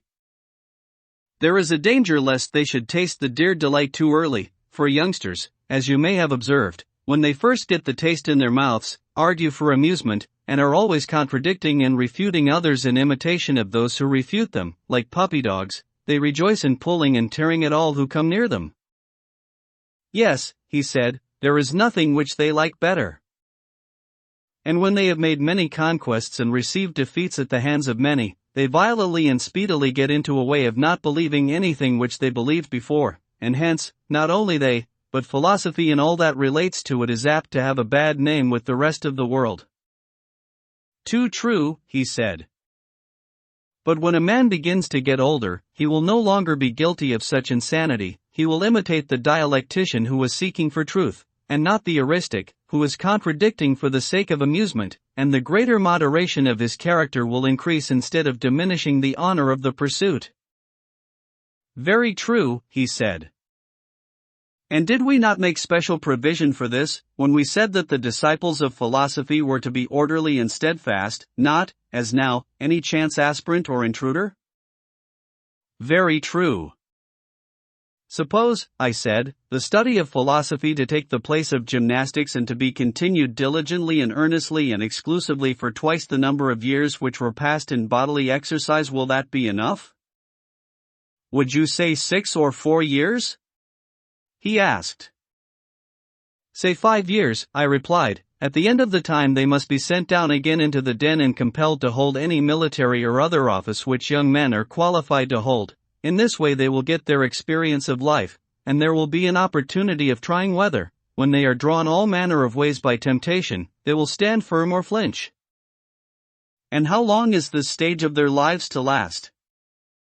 15 years, I answered. And when they have reached 50 years of age, then let those who still survive and have distinguished themselves in every action of their lives and in every branch of knowledge come at last to their consummation. The time has now arrived at which they must raise the eye of the soul to the universal light which lightens all things, and behold the absolute good, for that is the pattern according to which they are to order the state and the lives of individuals, and the remainder of their own lives also, making philosophy their chief pursuit, but, when their turn comes, toiling also at politics and ruling for the public good, not as though they were performing some heroic action, but simply as a matter of duty, and when they have brought up in each generation others like themselves and left them in their place to be governors of the state, then they will depart to the islands of the blessed and dwell there, and the city will give them public memorials and sacrifices and honor them, if the Pythian oracle consent, as demigods, but if not, as in any case blessed and divine.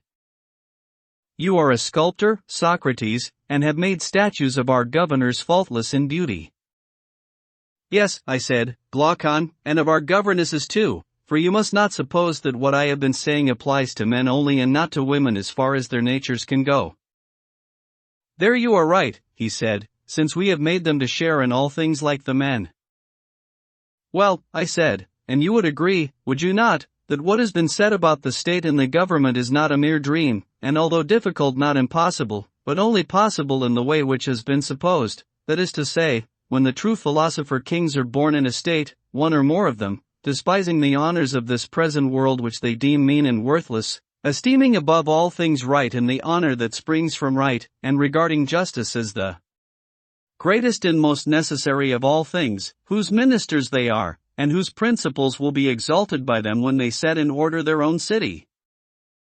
How will they proceed? They will begin by sending out into the country all the inhabitants of the city who are more than 10 years old, and will take possession of their children, who will be unaffected by the habits of their parents. These they will train in their own habits and laws, I mean in the laws which we have given them, and in this way the state and constitution of which we were speaking will soonest and most easily attain happiness, and the nation which has such a constitution will gain most. Yes, that will be the best way. And I think, Socrates, that you have very well described how, if ever, such a constitution might come into being. Enough then of the perfect state, and of the man who bears its image. There is no difficulty in seeing how we shall describe him. There is no difficulty, he replied, and I agree with you in thinking that nothing more need be said. Book 8. Socrates, Glaucon.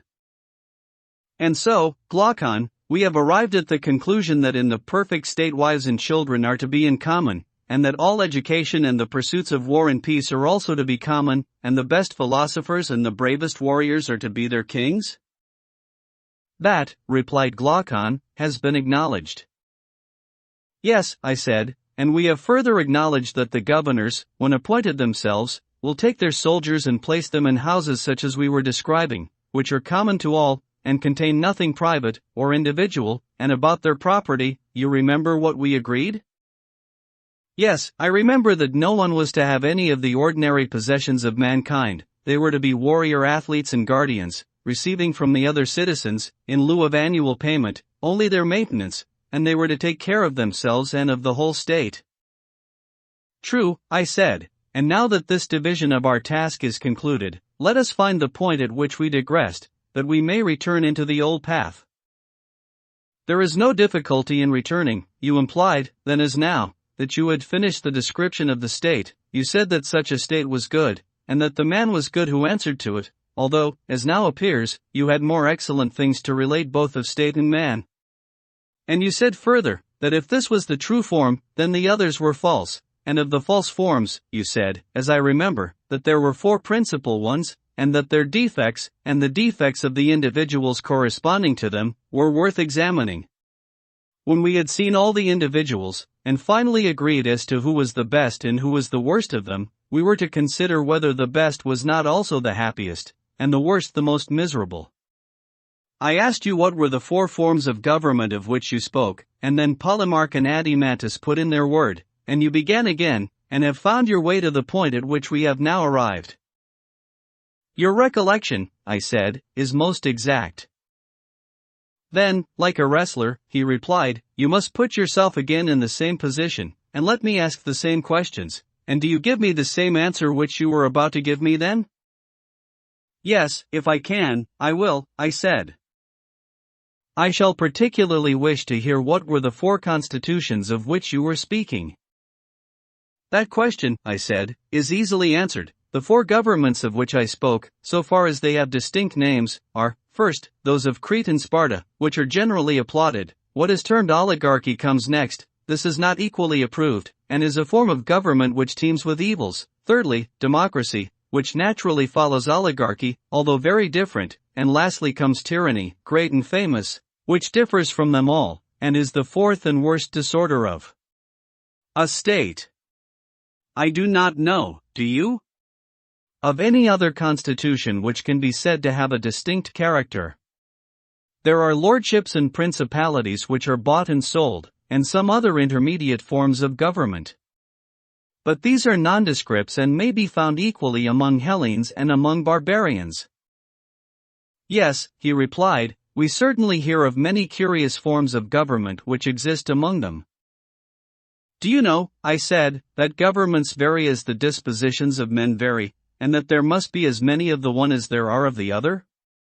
For we cannot suppose that states are made of oak and rock, and not out of the human natures which are in them, and which in a figure turn the scale and draw other things after them? Yes, he said, the states are as the men are, they grow out of human characters. Then if the constitutions of states are 5, the dispositions of individual minds will also be 5? Certainly. Him who answers to aristocracy, and whom we rightly call just and good, we have already described. We have. Then let us now proceed to describe the inferior sort of natures, being the contentious and ambitious, who answer to the Spartan polity, also the oligarchical, democratical, and tyrannical. Let us place the most just by the side of the most unjust, and when we see them we shall be able to compare the relative happiness or unhappiness of him who leads a life of pure justice or pure injustice. The inquiry will then be completed. And we shall know whether we ought to pursue injustice, as Thrasymachus advises, or in accordance with the conclusions of the argument to prefer justice. Certainly, he replied, we must do as you say. Shall we follow our old plan, which we adopted with a view to clearness, of taking the state first and then proceeding to the individual, and begin with the government of honor? I know of no name for such a government other than timocracy, or perhaps timarchy. We will compare with this the like character in the individual, and, after that, consider oligarchical man, and then again we will turn our attention to democracy and the democratical man, and lastly, we will go and view the city of tyranny, and once more take a look into the tyrant's soul, and try to arrive at a satisfactory decision.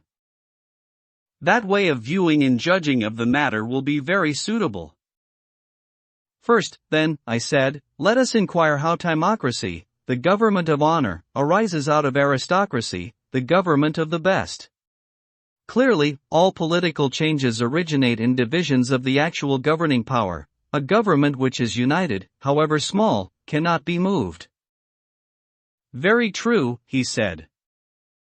In what way, then, will our city be moved, and in what manner the two classes of auxiliaries and rulers disagree among themselves or with one another? Shall we, after the manner of Homer, pray the Muses to tell us how discord first arose? Shall we imagine them in solemn mockery, to play and jest with us as if we were children, and to address us in a lofty tragic vein, making believe to be in earnest? How would they address us? After this manner, a city which is thus constituted can hardly be shaken, but, seeing that everything which has a beginning has also an end, even a constitution such as yours will not last forever, but will in time be dissolved, and this is the dissolution in plants that grow in the earth, as well as in animals that move on the earth's surface. Fertility and sterility of soul and body occur when the circumferences of the circles of each are completed, which in short-lived existences pass over a short space, and in long-lived ones over a long space. But to the knowledge of human fecundity and sterility all the wisdom and education of your rulers will not attain, the laws which regulate them will not be discovered by an intelligence which is alloyed with sense, but will escape them, and they will bring children into the world when they ought not. Now that which is of divine birth has a period which is contained in a perfect number, but the period of human birth is comprehended in a number in which first increments by involution and evolution, or squared and cubed, obtaining 3 intervals in 4 terms of like and unlike, waxing and waning numbers, make all the terms commensurable and agreeable to one another. The base of these, 3, with a third added, 4, when combined with 5, 20, and raised to the third power furnishes 2 harmonies, the first a square which is 100 times as great, 400 is equal to 4x 100, and the other a figure having one side equal to the former, but oblong, consisting of 100 numbers squared upon rational diameters of a square, i.e. omitting fractions, the side of which is 5, 7 times 7 is equal to 49x 100 is equal to 4900, each of them being less by 1, than the perfect square which includes the fractions, see 50, or less by 2 perfect squares of irrational diameters, of a square the side of which is 5 equals 50 plus 50 is equal to 100, and 100 cubes of 3, 27 times 100 is equal to 2700 plus 4900 plus 400 is equal to 8000. Now this number represents a geometrical figure which has control over the good and evil of births. For when your guardians are ignorant of the law of births, and unite bride and bridegroom out of season, the children will not be goodly or fortunate. And though only the best of them will be appointed by their predecessors, still they will be unworthy to hold their fathers' places, and when they come into power as guardians, they will soon be found to fall in taking care of us, the Muses, first by undervaluing music, which neglect will soon extend to gymnastic, and hence the young men of your state will be less cultivated. In the succeeding generation, rulers will be appointed who have lost the guardian power of testing the metal of your different races, which, like Hesiod's, are of gold and silver and brass and iron. And so iron will be mingled with silver, and brass with gold, and hence there will arise dissimilarity and inequality and irregularity, which always and in all places are causes of hatred and war. This the Muses affirm to be the stock from which discord has sprung, wherever arising, and this is their answer to us. Yes, and we may assume that they answer truly. Why, yes, I said, of course they answer truly. How can the Muses speak falsely? And what do the Muses say next? When discord arose, then the two races were drawn different ways. The iron and brass fell to acquiring money and land and houses and gold and silver, but the gold and silver races, not wanting money but having the true riches in their own nature, inclined towards virtue and the ancient order of things. There was a battle between them, and at last they agreed to distribute their land and houses among individual owners, and they enslaved their friends and maintainers, whom they had formerly protected in the condition of freemen, and made of them subjects and servants, and they themselves were engaged in war and in keeping a watch against them. I believe that you have rightly conceived the origin of the change. And the new government which thus arises will be of a form intermediate between oligarchy and aristocracy? Very true. Such will be the change, and after the change has been made, how will they proceed? Clearly, the new state, being in a mean between oligarchy and the perfect state, will partly follow one and partly the other, and will also have some peculiarities. True, he said. In the honor given to rulers, in the abstinence of the warrior class from agriculture, handicrafts, and trade in general, in the institution of common meals, and in the attention paid to gymnastics and military training, in all these respects this state will resemble the former. True. But in the fear of admitting philosophers to power, because they are no longer to be as simple and earnest, but are made up of mixed elements, and in turning from them to passionate and less complex characters, who are by nature fitted for war rather than peace, and in the value set by them upon military stratagems and contrivances, and in the waging of everlasting wars, this state will be for the most part peculiar. Yes. Yes, I said, and men of this stamp will be covetous of money, like those who live in oligarchies. They will have a fierce secret longing after gold and silver, which they will hoard in dark places, having magazines and treasuries of their own for the deposit and concealment of them, also castles which are just nests for their eggs, and in which they will spend large sums on their wives, or on any others whom they please. That is most true, he said.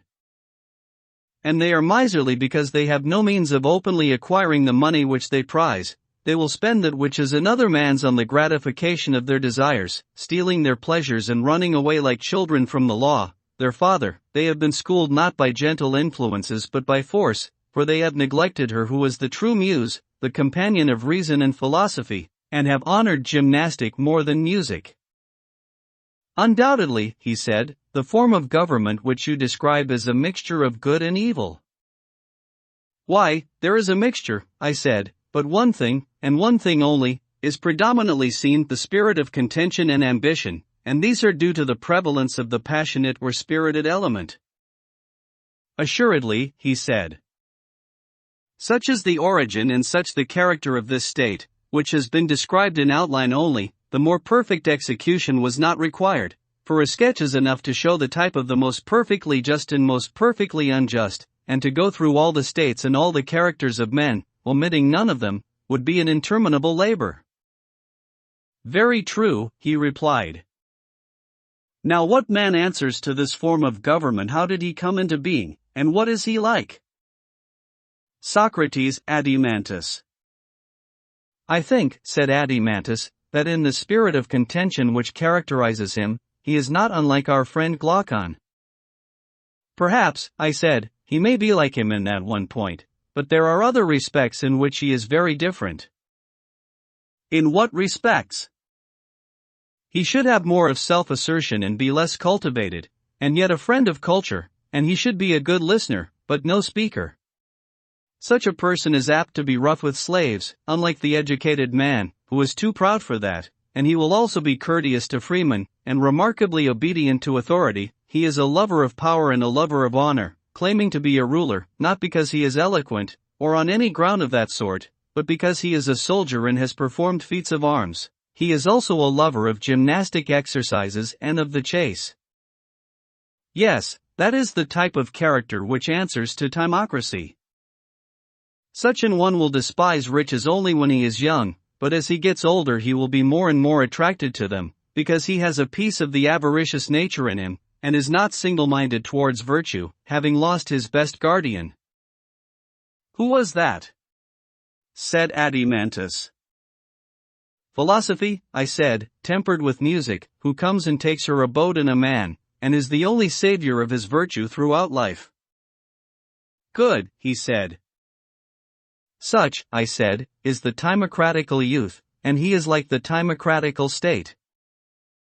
Exactly. His origin is as follows: he is often the young son of a grave father, who dwells in an ill-governed city, of which he declines the honors and offices, and will not go to law, or exert himself in any way, but is ready to waive his rights in order that he may escape trouble. And how does the son come into being? The character of the son begins to develop when he hears his mother complaining that her husband has no place in the government, of which the consequence is that she has no precedence among other women. Further, when she sees her husband not very eager about money, and instead of battling and railing in the law courts or assembly, taking whatever happens to him quietly, and when she observes that his thoughts always center in himself, while he treats her with very considerable indifference, she is annoyed, and says to her son that his father is only half a man and far too easygoing, adding all the other complaints about her own ill-treatment which women are so fond of rehearsing. Yes, said Adeimantus, they give us plenty of them, and their complaints are so like themselves. And you know, I said, that the old servants also, who are supposed to be attached to the family, from time to time talk privately in the same strain to the son, and if they see anyone who owes money to his father, or is wronging him in any way, and he falls to prosecute them, they tell the youth that when he grows up he must retaliate upon people of this sort, and be more of a man than his father. He has only to walk abroad and he hears and sees the same sort of thing. Those who do their own business in the city are called simpletons, and held in no esteem, while the busybodies are honored and applauded. The result is that the young man, hearing, and seeing all these things, hearing too, the words of his father, and having a nearer view of his way of life, and making comparisons of him and others, is drawn opposite ways. While his father is watering and nourishing the rational principle in his soul, the others are encouraging the passionate and appetitive, and he, being not originally of a bad nature, but having kept bad company, is at last brought by their joint influence to a middle point, and gives up the kingdom which is within him to the middle principle of contentiousness and passion, and becomes arrogant and ambitious. You seem to me to have described his origin perfectly. Then we have now, I said, the second form of government and the second type of character? We have. Next, let us look at another man who, as Aeschylus says, is set over against another state, or rather, as our plan requires, begin with the state. By all means. I believe that oligarchy follows next in order. And what manner of government do you term oligarchy? A government resting on a valuation of property, in which the rich have power and the poor man is deprived of it. I understand, he replied. Ought I not to begin by describing how the change from timocracy to oligarchy arises? Yes. Well, I said, no eyes are required in order to see how the one passes into the other. How? The accumulation of gold in the treasury of private individuals is ruin the of timocracy. They invent illegal modes of expenditure, for what do they or their wives care about the law? Yes, indeed. And then one, seeing another grow rich, seeks to rival him, and thus the great mass of the citizens become lovers of money. Likely enough. And so they grow richer and richer, and the more they think of making a fortune the less they think of virtue, for when riches and virtue are placed together in the scales of the balance, the one always rises as the other falls. True. And in proportion as riches and rich men are honored in the state, virtue and the virtuous are dishonored. Clearly. And what is honored is cultivated, and that which has no honor is neglected. That is obvious. And so at last, instead of loving contention and glory, men become lovers of trade and money. They honor and look up to the rich man, and make a ruler of him, and dishonor the poor man. They do so. They next proceed to make a law which fixes a sum of money as the qualification of citizenship. The sum is higher in one place and lower in another, as the oligarchy is more or less exclusive, and they allow no one whose property falls below the amount fixed to have any share in the government. These changes in the constitution they effect by force of arms, if intimidation has not already done their work. Very true. And this, speaking generally, is the way in which oligarchy is established. Yes, he said, but what are the characteristics of this form of government, and what are the defects of which we were speaking? First of all, I said, consider the nature of the qualification. Just think what would happen if pilots were to be chosen according to their property, and a poor man were refused permission to steer, even though he were a better pilot? You mean that they would shipwreck? Yes, and is not this true of the government of anything? I should imagine so. Except a city, or would you include a city? Nay, he said, the case of a city is the strongest of all, inasmuch as the rule of a city is the greatest and most difficult of all. This, then, will be the first great defect of oligarchy?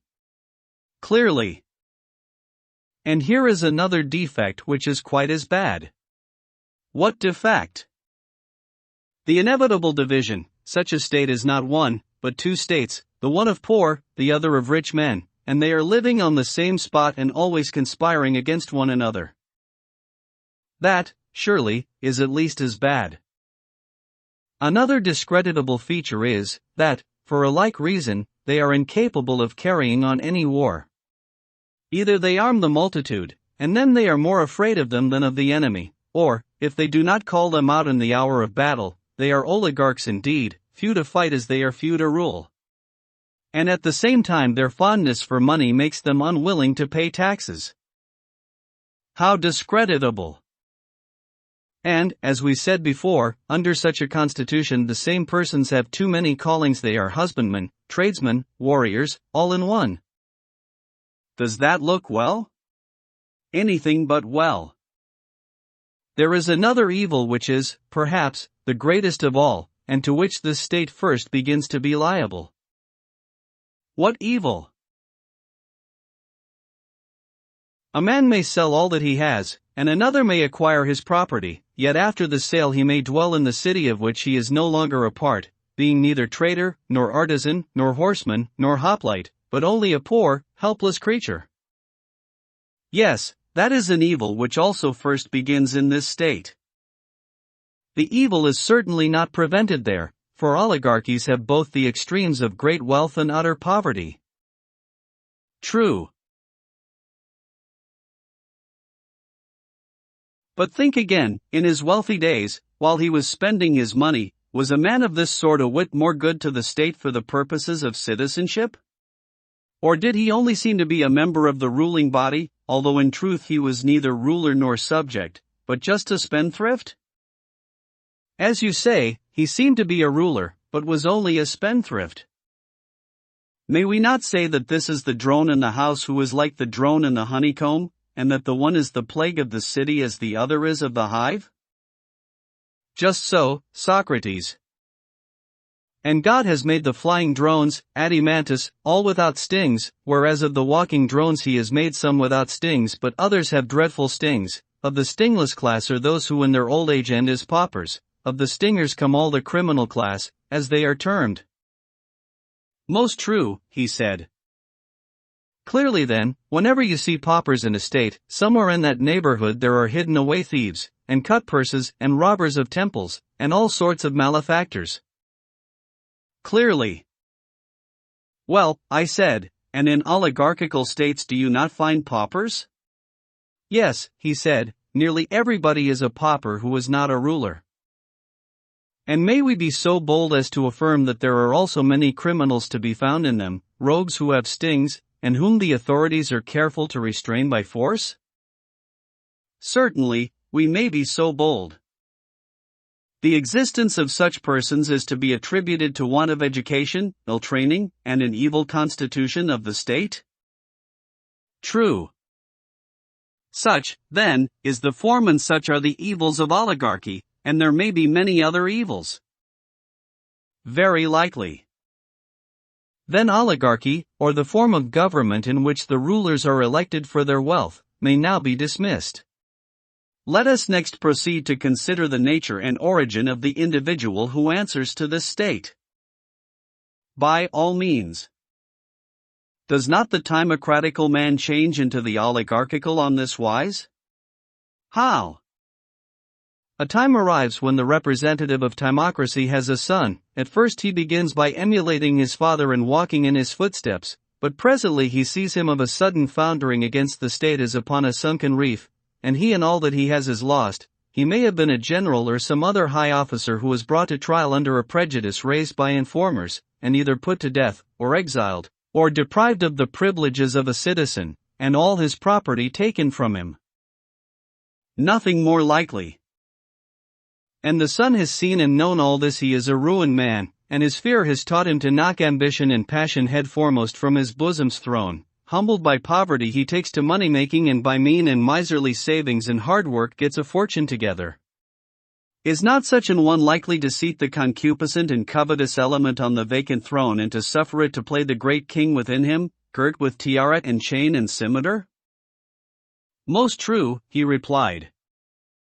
And when he has made reason and spirit sit down on the ground obediently on either side of their sovereign, and taught them to know their place, he compels the one to think only of how lesser sums may be turned into larger ones, and will not allow the other to worship and admire anything but riches and rich men, or to be ambitious of anything so much as the acquisition of wealth and the means of acquiring it.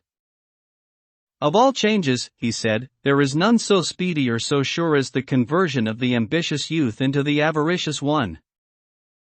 And the avaricious, I said, is the oligarchical youth? Yes, he said. At any rate, the individual out of whom he came is like the state out of which oligarchy came. Let us then consider whether there is any likeness between them. Very good. First, then, they resemble one another in the value which they set upon wealth? Certainly. Also in their penurious, laborious character, the individual only satisfies his necessary appetites, and confines his expenditure to them. His other desires he subdues, under the idea that they are unprofitable. True. He is a shabby fellow, who saves something out of everything and makes a purse for himself, and this is the sort of man whom the vulgar applaud. Is he not a true image of the state which he represents? He appears to me to be so. At any rate, money is highly valued by him as well as by the state. You see that he is not a man of cultivation, I said. I imagine not, he said. Had he been educated, he would never have made a blind god director of his chorus, or given him chief honor. Excellent, I said. Yet consider, must we not further admit that owing to this want of cultivation there will be found in him drone-like desires as of pauper and rogue, which are forcibly kept down by his general habit of life? True. Do you know where you will have to look if you want to discover his rogueries? Where must I look? You should see him where he has some great opportunity of acting dishonestly, as in the guardianship of an orphan. Aye. It will be clear enough then that in his ordinary dealings, which give him a reputation for honesty, he coerces his bad passions by an enforced virtue, not making them see that they are wrong, or taming them by reason, but by necessity and fear constraining them, and because he trembles for his possessions. To be sure. Yes, indeed, my dear friend, but you will find that the natural desires of the drone commonly exist in him all the same whenever he has to spend what is not his own. Yes, and they will be strong in him too. The man, then, will be at war with himself. He will be two men, and not one, but, in general, his better desires will be found to prevail over his inferior ones. True. For these reasons such an one will be more respectable than most people, yet the true virtue of a unanimous and harmonious soul will flee far away and never come near him. I should expect so. And surely, the miser individually will be an ignoble competitor in a state for any prize of victory, or other object of honorable ambition. He will not spend his money in the contest for glory, so afraid is he of awakening his expensive appetites and inviting them to help and join in the struggle. In true oligarchical fashion he fights with a small part only of his resources, and the result commonly is that he loses the prize and saves his money. Very true. Can we any longer doubt, then, that the miser and moneymaker answers to the oligarchical state? There can be no doubt. Next comes democracy. Of this the origin and nature have still to be considered by us, and then we will inquire into the ways of the democratic man, and bring him up for judgment. That, he said, is our method. Well, I said, and how does the change from oligarchy into democracy arise? Is it not on this wise, the good at which such a state aims is to become as rich as possible, a desire which is insatiable? What then? The rulers, being aware that their power rests upon their wealth, refuse to curtail by law the extravagance of the spendthrift youth because they gain by their ruin. They take interest from them and buy up their estates and thus increase their own wealth and importance? To be sure. There can be no doubt that the love of wealth and the spirit of moderation cannot exist together in citizens of the same state to any considerable extent. One or the other will be disregarded. That is tolerably clear. And in oligarchical states, from the general spread of carelessness and extravagance, men of good family have often been reduced to beggary? Yes, often.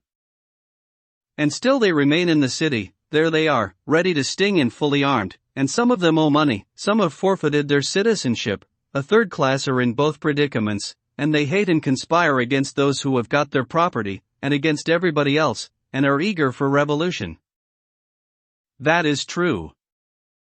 On the other hand, the men of business, stooping as they walk, and pretending not even to see those whom they have already ruined, insert their sting, that is, their money, into someone else who is not on his guard against them, and recover the parent sum many times over multiplied into a family of children, and so they make drone and pauper to abound in the state.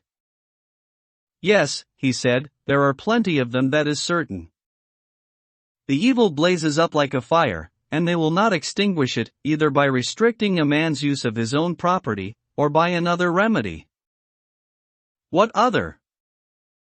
One which is the next best, and has the advantage of compelling the citizens to look to their characters. Let there be a general rule that everyone shall enter into voluntary contracts at his own risk, and there will be less of this scandalous money-making, and the evils of which we were speaking will be greatly lessened in the state.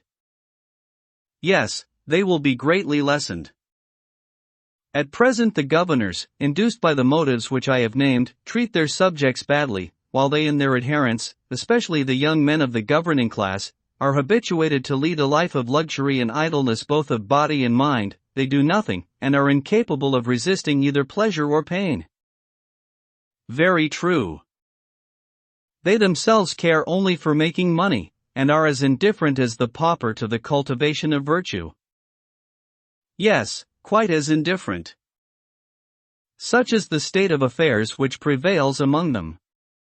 And often rulers and their subjects may come in one another's way, whether on a pilgrimage or a march, as fellow soldiers or fellow sailors, aye, and they may observe the behavior of each other in the very moment of danger, for where danger is, there is no fear that the poor will be despised by the rich, and very likely the wiry sunburned poor man may be placed in battle at the side of a wealthy one who has never spoilt his complexion and has plenty of superfluous flesh when he sees such an one puffing in at his wit's end. How can he avoid drawing the conclusion that men like him are only rich because no one has the courage to despoil them?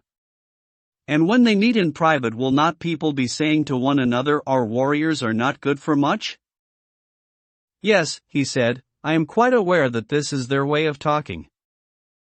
And, as in a body which is diseased, the addition of a touch from without may bring on illness, and sometimes even when there is no external provocation a commotion may arise within. In the same way, wherever there is weakness in the state there is also likely to be illness, of which the occasions may be very slight, the one party introducing from without their oligarchical, the other their democratical allies, and then the state falls sick, and is at war with herself, and may be at times distracted, even when there is no external cause. Yes, surely. And then democracy comes into being after the poor have conquered their opponents, slaughtering some and banishing some, while to the remainder they give an equal share of freedom and power, and this is the form of government in which the magistrates are commonly elected by lot. Yes, he said, that is the nature of democracy, whether the revolution has been effected by arms, or whether fear has caused the opposite party to withdraw. And now what is their manner of life, and what sort of a government have they? For as the government is, such will be the man. Clearly, he said. In the first place, are they not free, and is not the city full of freedom and frankness? A man may say and do what he likes? 'Tis said so, he replied. And where freedom is, the individual is clearly able to order for himself his own life as he pleases? Clearly. Then in this kind of state there will be the greatest variety of human natures? There will. This, then, seems likely to be the fairest of states, being an embroidered robe which is spangled with every sort of flower. And just as women and children think a variety of colors to be of all things most charming, so there are many men to whom this state, which is spangled with the manners and characters of mankind, will appear to be the fairest of states. Yes. Yes, my good sir, and there will be no better in which to look for a government. Why? Because of the liberty which reigns there. They have a complete assortment of constitutions, and he who has a mind to establish a state, as we have been doing, must go to a democracy as he would to a bazaar at which they sell them, and pick out the one that suits him. Then, when he has made his choice, he may found his state. He will be sure to have patterns enough. And there being no necessity, I said, for you to govern in this state, even if you have the capacity, or to be governed, unless you like, or go to war when the rest go to war, or to be at peace when others are at peace, unless you were so disposed, there being no necessity also, because some law forbids you to hold office or be a dicast, that you should not hold office or be a dicast, if you have a fancy. Is not this a way of life which for the moment is supremely delightful? For the moment, yes. And is not their humanity to the condemned in some cases quite charming?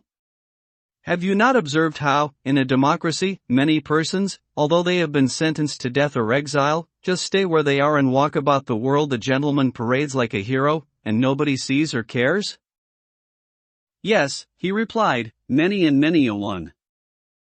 See too, I said, the forgiving spirit of democracy, and the don't care about trifles, and the disregard which she shows of all the fine principles which we solemnly laid down at the foundation of the city, as when we said that, except in the case of some rarely gifted nature, there never will be a good man who has not from his childhood been used to play amid things of beauty and make of them a joy and a study. How grandly does she trample all these fine notions of ours under her feet, never giving a thought to the pursuits which make a statesman, and promoting to honor anyone who professes to be the people's friend. Yes, she is of a noble spirit. These and other kindred characteristics are proper to democracy, which is a charming form of government, full of variety and disorder, and dispensing a sort of equality to equals and unequals alike. We know her well. Consider now, I said, what manner of man the individual is, or rather consider, as in the case of the state, how he comes into being. Very good, he said. Is not this the way he is the son of the miserly and oligarchical father who has trained him in his own habits? Exactly. And, like his father, he keeps under by force the pleasures which are of the spending and not of the getting sort, being those which are called unnecessary? Obviously. Would you like, for the sake of clearness, to distinguish which are the necessary and which are the unnecessary pleasures? I should. Are not necessary pleasures those of which we cannot get rid, and of which the satisfaction is a benefit to us? And they are rightly so, because we are framed by nature to desire both what is beneficial and what is necessary, and cannot help it. True. We are not wrong therefore in calling them necessary? We are not. And the desires of which a man may get rid, if he takes pains from his youth upwards, of which the presence, moreover, does no good, and in some cases the reverse of good, shall we not be right in saying that all these are unnecessary? Yes, certainly. Suppose we select an example of either kind, in order that we may have a general notion of them? Very good. Will not the desire of eating, that is, of simple food and condiments, in so far as they are required for health and strength, be of the necessary class? That is what I should suppose. The pleasure of eating is necessary in two ways: it does us good and it is essential to the continuance of life? Yes. But the condiments are only necessary in so far as they are good for health? Certainly. And the desire which goes beyond this, or more delicate food, or other luxuries, which might generally be got rid of, if controlled and trained in youth, and is hurtful to the body, and hurtful to the soul in the pursuit of wisdom and virtue, may be rightly called unnecessary. Very true. May we not say that these desires spend, and that the others make money because they conduce to production? Certainly.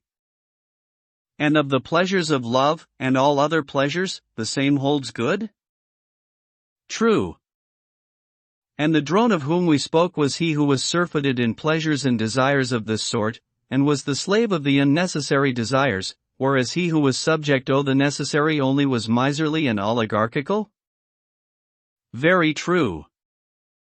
Again, let us see how the democratical man grows out of the oligarchical. The following, as I suspect, is commonly the process. What is the process? When a young man who has been brought up as we were just now describing, in a vulgar and miserly way, has tasted drone's honey and has come to associate with fierce and crafty natures who are able to provide for him all sorts of refinements and varieties of pleasure, then, as you may imagine, the change will begin of the oligarchical principle within him into the democratical? Inevitably.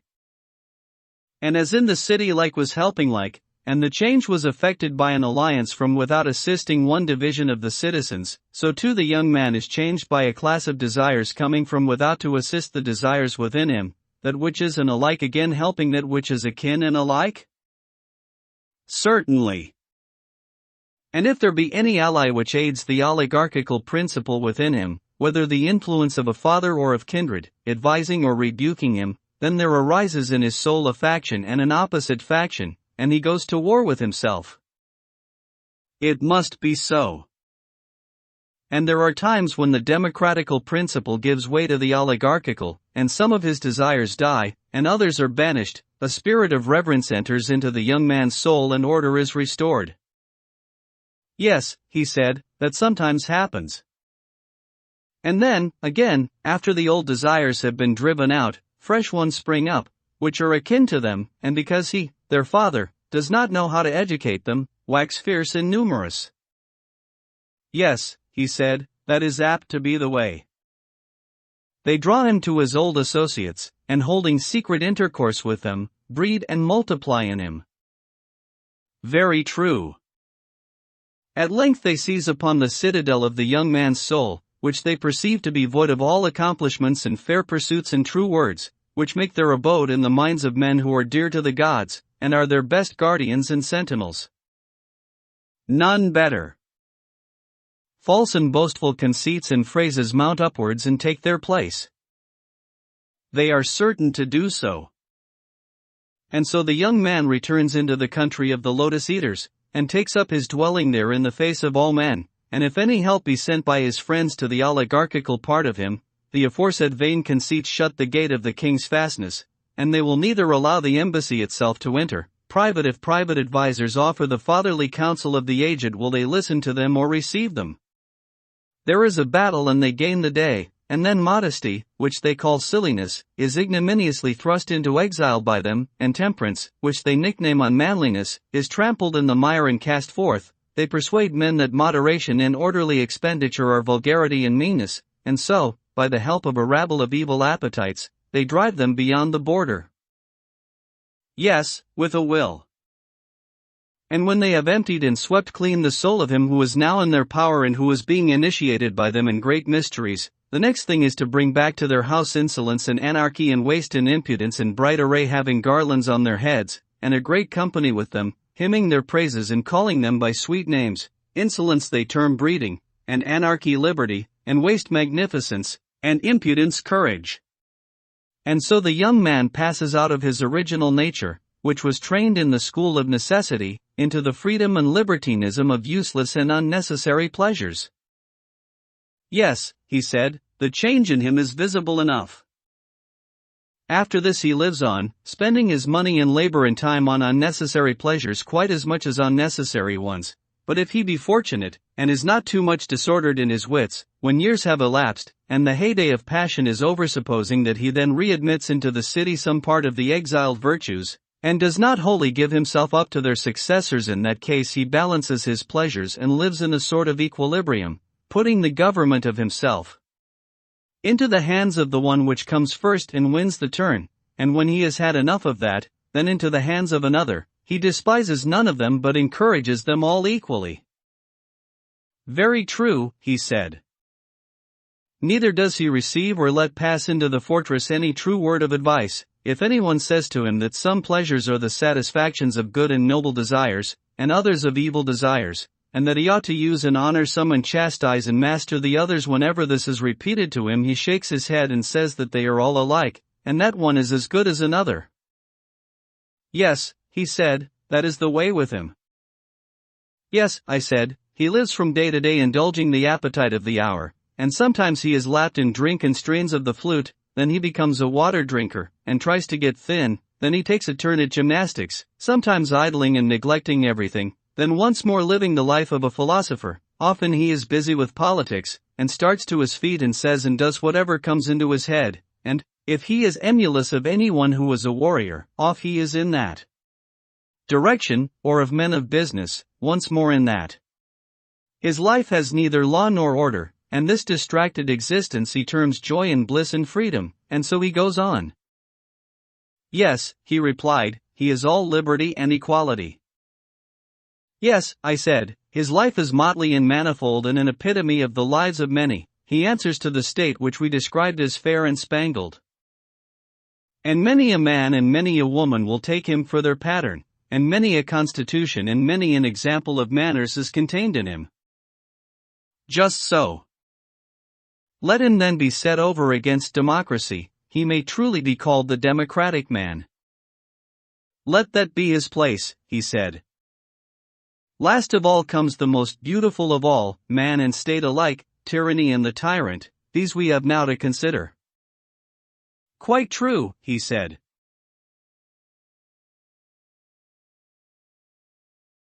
Say then, my friend, in what manner does tyranny arise? That it has a democratic origin is evident. Clearly. And does not tyranny spring from democracy in the same manner as democracy from oligarchy, I mean, after a sort? How? The good which oligarchy proposed to itself and the means by which it was maintained was excess of wealth, am I not right? Yes. And the insatiable desire of wealth and the neglect of all other things for the sake of money getting was also the ruin of oligarchy? True. And democracy has her own good, of which the insatiable desire brings her to dissolution? What good?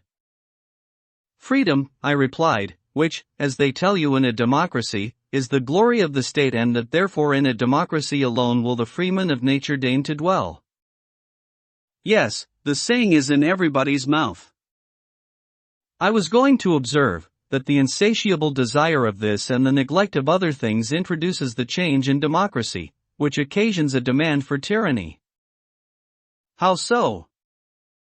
When a democracy which is thirsting for freedom has evil cupbearers presiding over the feast, and has drunk too deeply of the strong wine of freedom, then, unless her rulers are very amenable and give a plentiful draught, she calls them to account and punishes them, and says that they are cursed oligarchs. Yes, he replied, a very common occurrence. Yes, I said, and loyal citizens are insultingly termed by her slaves who hug their chains and men of naught. She would have subjects who are like rulers, and rulers who are like subjects. These are men after her own heart, whom she praises and honors both in private and public. Now, in such a state, can liberty have any limit? Certainly not. By degrees the anarchy finds a way into private houses, and ends by getting among the animals and infecting them. How do you mean? I mean that the father grows accustomed to descend to the level of his sons and to fear them, and the son is on a level with his father, he having no respect or reverence for either of his parents, and this is his freedom, and medic is equal with the citizen and the citizen with the medic, and the stranger is quite as good as either. Yes, he said, that is the way. And these are not the only evils, I said there are several lesser ones. In such a state of society the master fears and flatters his scholars, and the scholars despise their masters and tutors. Young and old are all alike, and the young man is on a level with the old, and is ready to compete with him in word or deed, and old men condescend to the young and are full of pleasantry and gaiety. They are loath to be thought morose and authoritative, and therefore they adopt the manners of the young. Quite true, he said. The last extreme of popular liberty is when the slave bought with money, whether male or female, is just as free as his or her purchaser. Nor must I forget to tell of the liberty and equality of the two sexes in relation to each other. Why not, as Aeschylus says, utter the word which rises to our lips? That is what I am doing, I replied, and I must add that no one who does not know would believe. How much greater is the liberty which the animals who are under the dominion of man have in a democracy than in any other state, for truly, the she-dogs, as the proverb says, are as good as their she-mistresses, and the horses and asses have a way of marching along with all the rights and dignities of freemen, and they will run at anybody who comes in their way if he does not leave the road clear. For them, and all things are just ready to burst with liberty. When I take a country walk, he said, I often experience what you describe. You and I have dreamed the same thing. And above all, I said, and as the result of all, see how sensitive the citizens become. They chafe impatiently at the least touch of authority, and at length, as you know, they cease to care even for the laws, written or unwritten. They will have no one over them. Yes, he said, I know it too well. Such, my friend, I said, is the fair and glorious beginning out of which springs tyranny. Glorious indeed, he said. But what is the next step? The ruin of oligarchy is the ruin of democracy, the same disease magnified and intensified by liberty overmasters democracy, the truth being that the excessive increase of anything often causes a reaction in the opposite direction, and this is the case not only in the seasons and in vegetable and animal life, but above all in forms of government.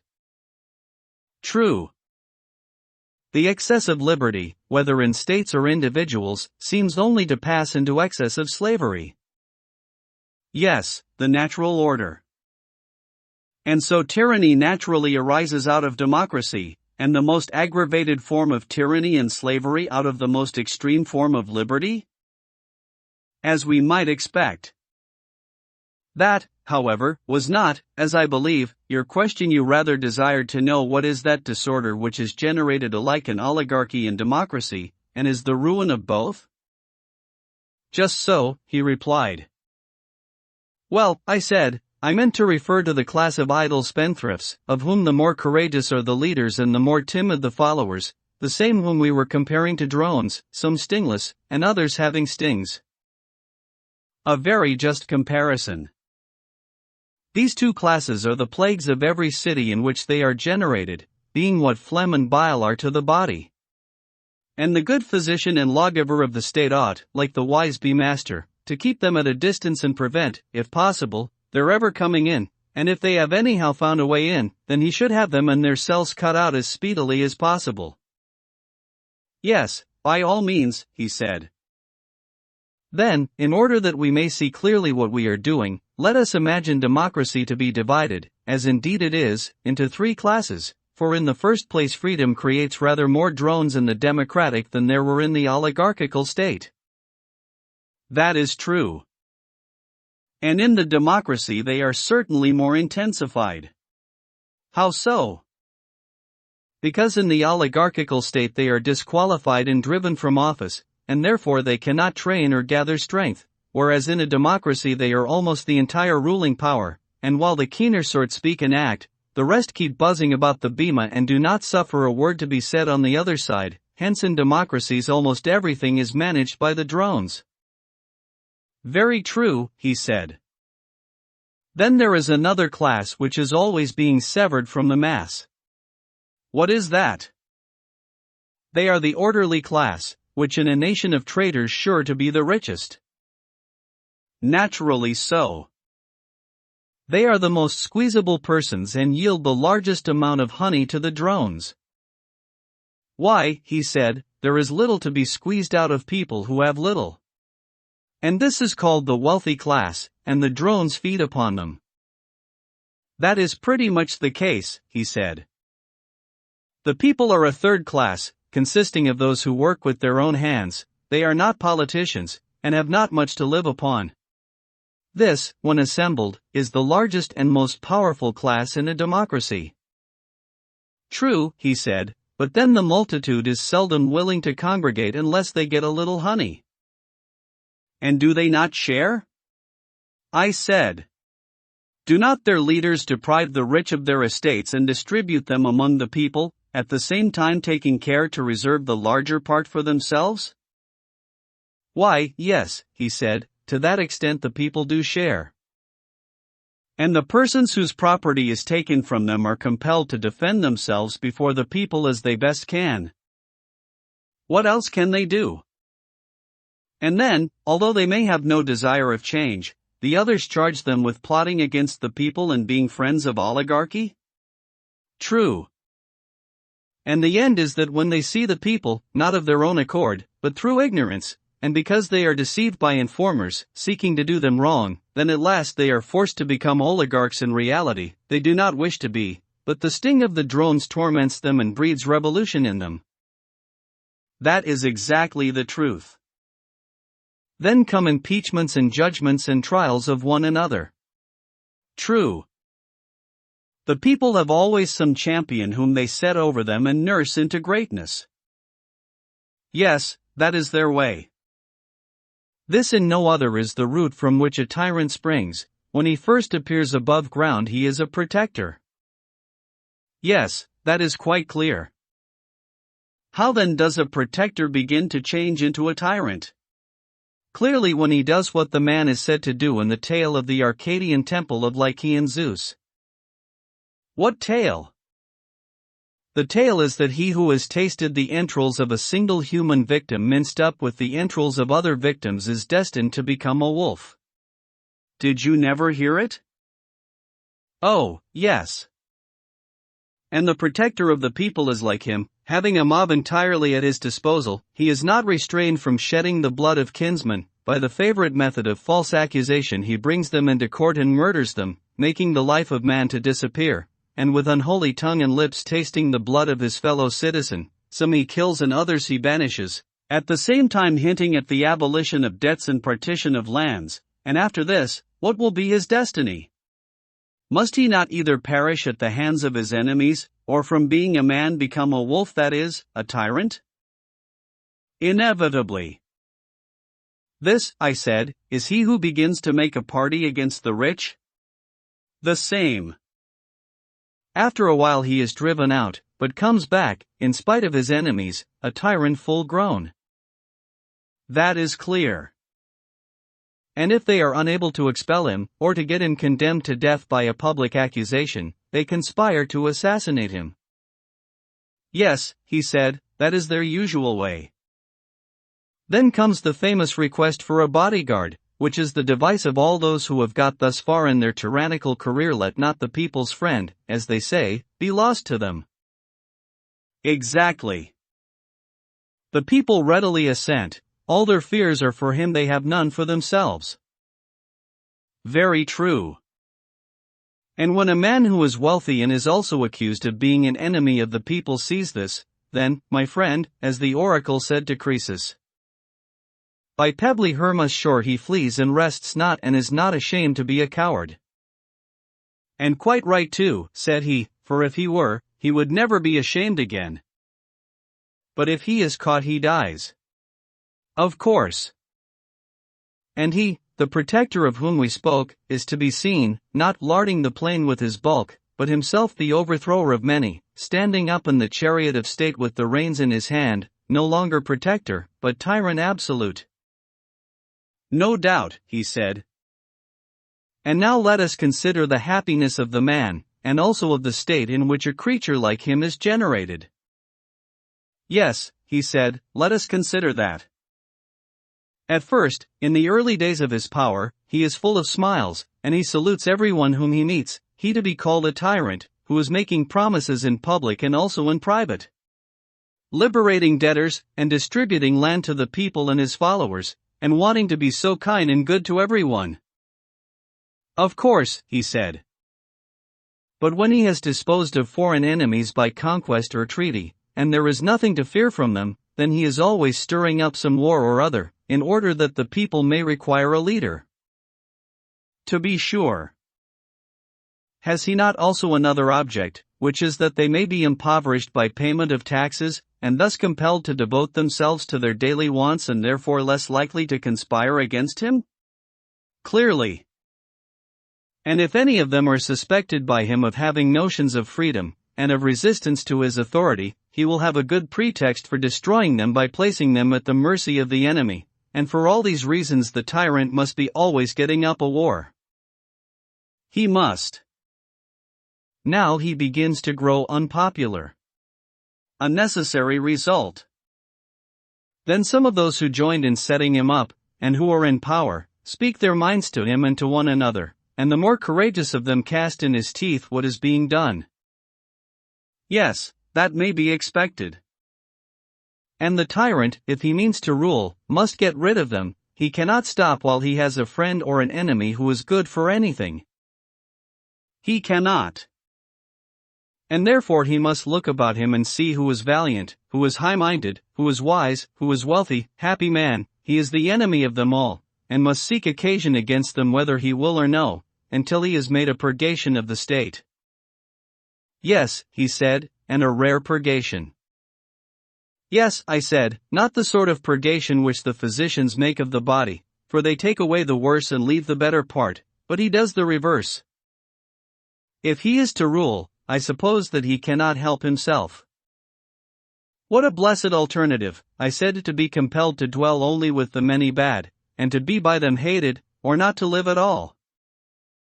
Yes, that is the alternative. And the more detestable his actions are to the citizens, the more satellites and the greater devotion in them will he require? Certainly. And who are the devoted band, and where will he procure them? They will flock to him, he said, of their own accord, if lie pays them. By the dog. I said, here are more drones, of every sort and from every land. Yes, he said, there are. But will he not desire to get them on the spot? How do you mean? He will rob the citizens of their slaves, he will then set them free and enroll them in his bodyguard. To be sure, he said, and he will be able to trust them best of all. What a blessed creature, I said, must this tyrant be. He has put to death the others and has these for his trusted friends.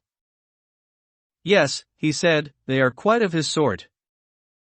Yes, I said, and these are the new citizens whom he has called into existence, who admire him and are his companions, while the good hate and avoid him. Of course. Verily, then, tragedy is a wise thing and Euripides a great tragedian. Why so?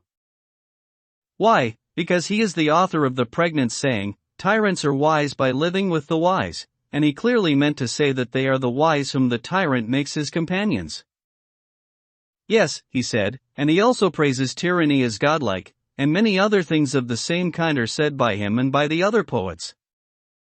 And therefore, I said, the tragic poets being wise men will forgive us and any others who live after our manner if we do not receive them into our state, because they are the eulogists of tyranny. Yes, he said, those who have the wit will doubtless forgive us.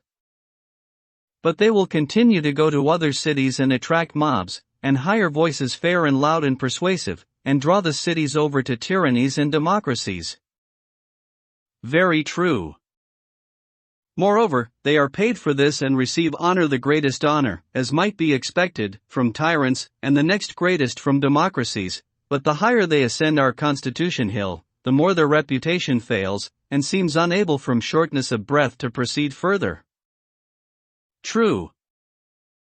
But we are wandering from the subject. Let us therefore return and inquire how the tyrant will maintain that fair and numerous and various and ever-changing army of his.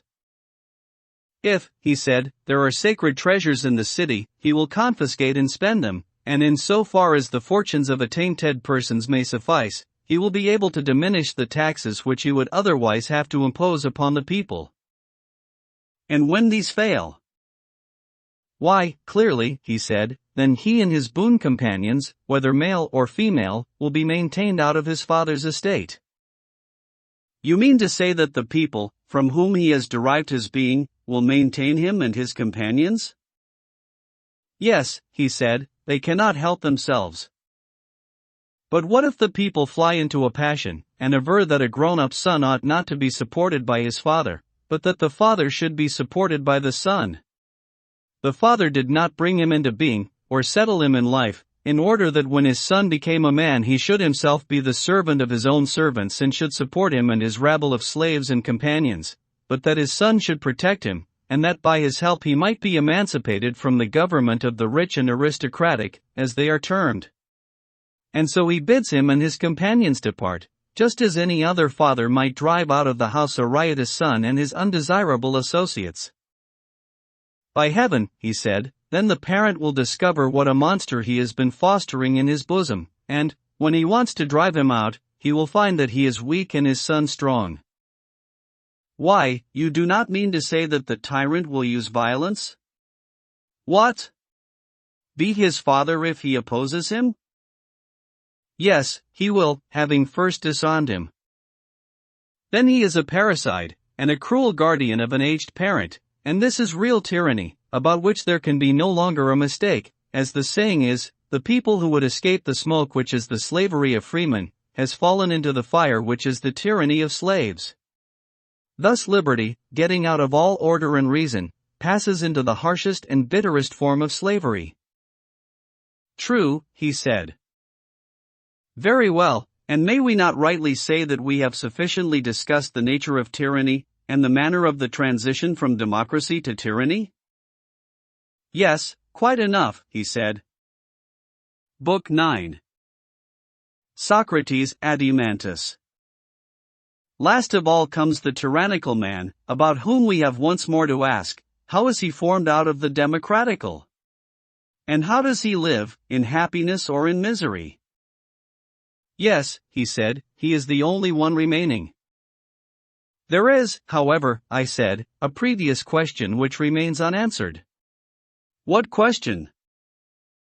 I do not think that we have adequately determined the nature and number of the appetites, and until this is accomplished the inquiry will always be confused.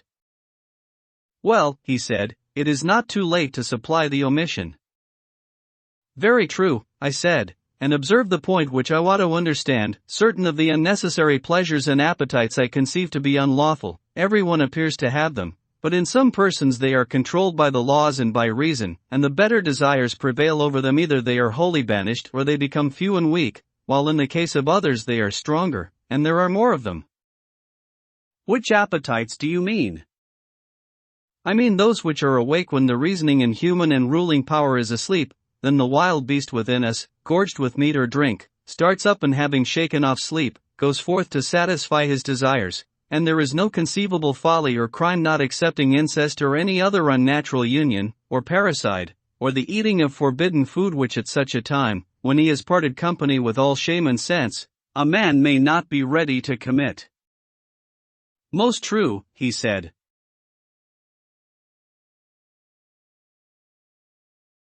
But when a man's pulse is healthy and temperate, and when before going to sleep he has awakened his rational powers, and fed them on noble thoughts and inquiries, collecting himself in meditation, after having first indulged his appetites neither too much nor too little, but just enough to lay them to sleep, and prevent them in their enjoyments and pains from interfering with the higher principle which he leaves in the solitude of pure abstraction, free to contemplate and aspire to the knowledge of the unknown, whether in past, present, or future, when again he has allayed the passionate element, if he has a quarrel against any one, I say, when, after pacifying the two irrational principles, he rouses up the third, which is reason, before he takes his rest, then, as you know, he attains truth.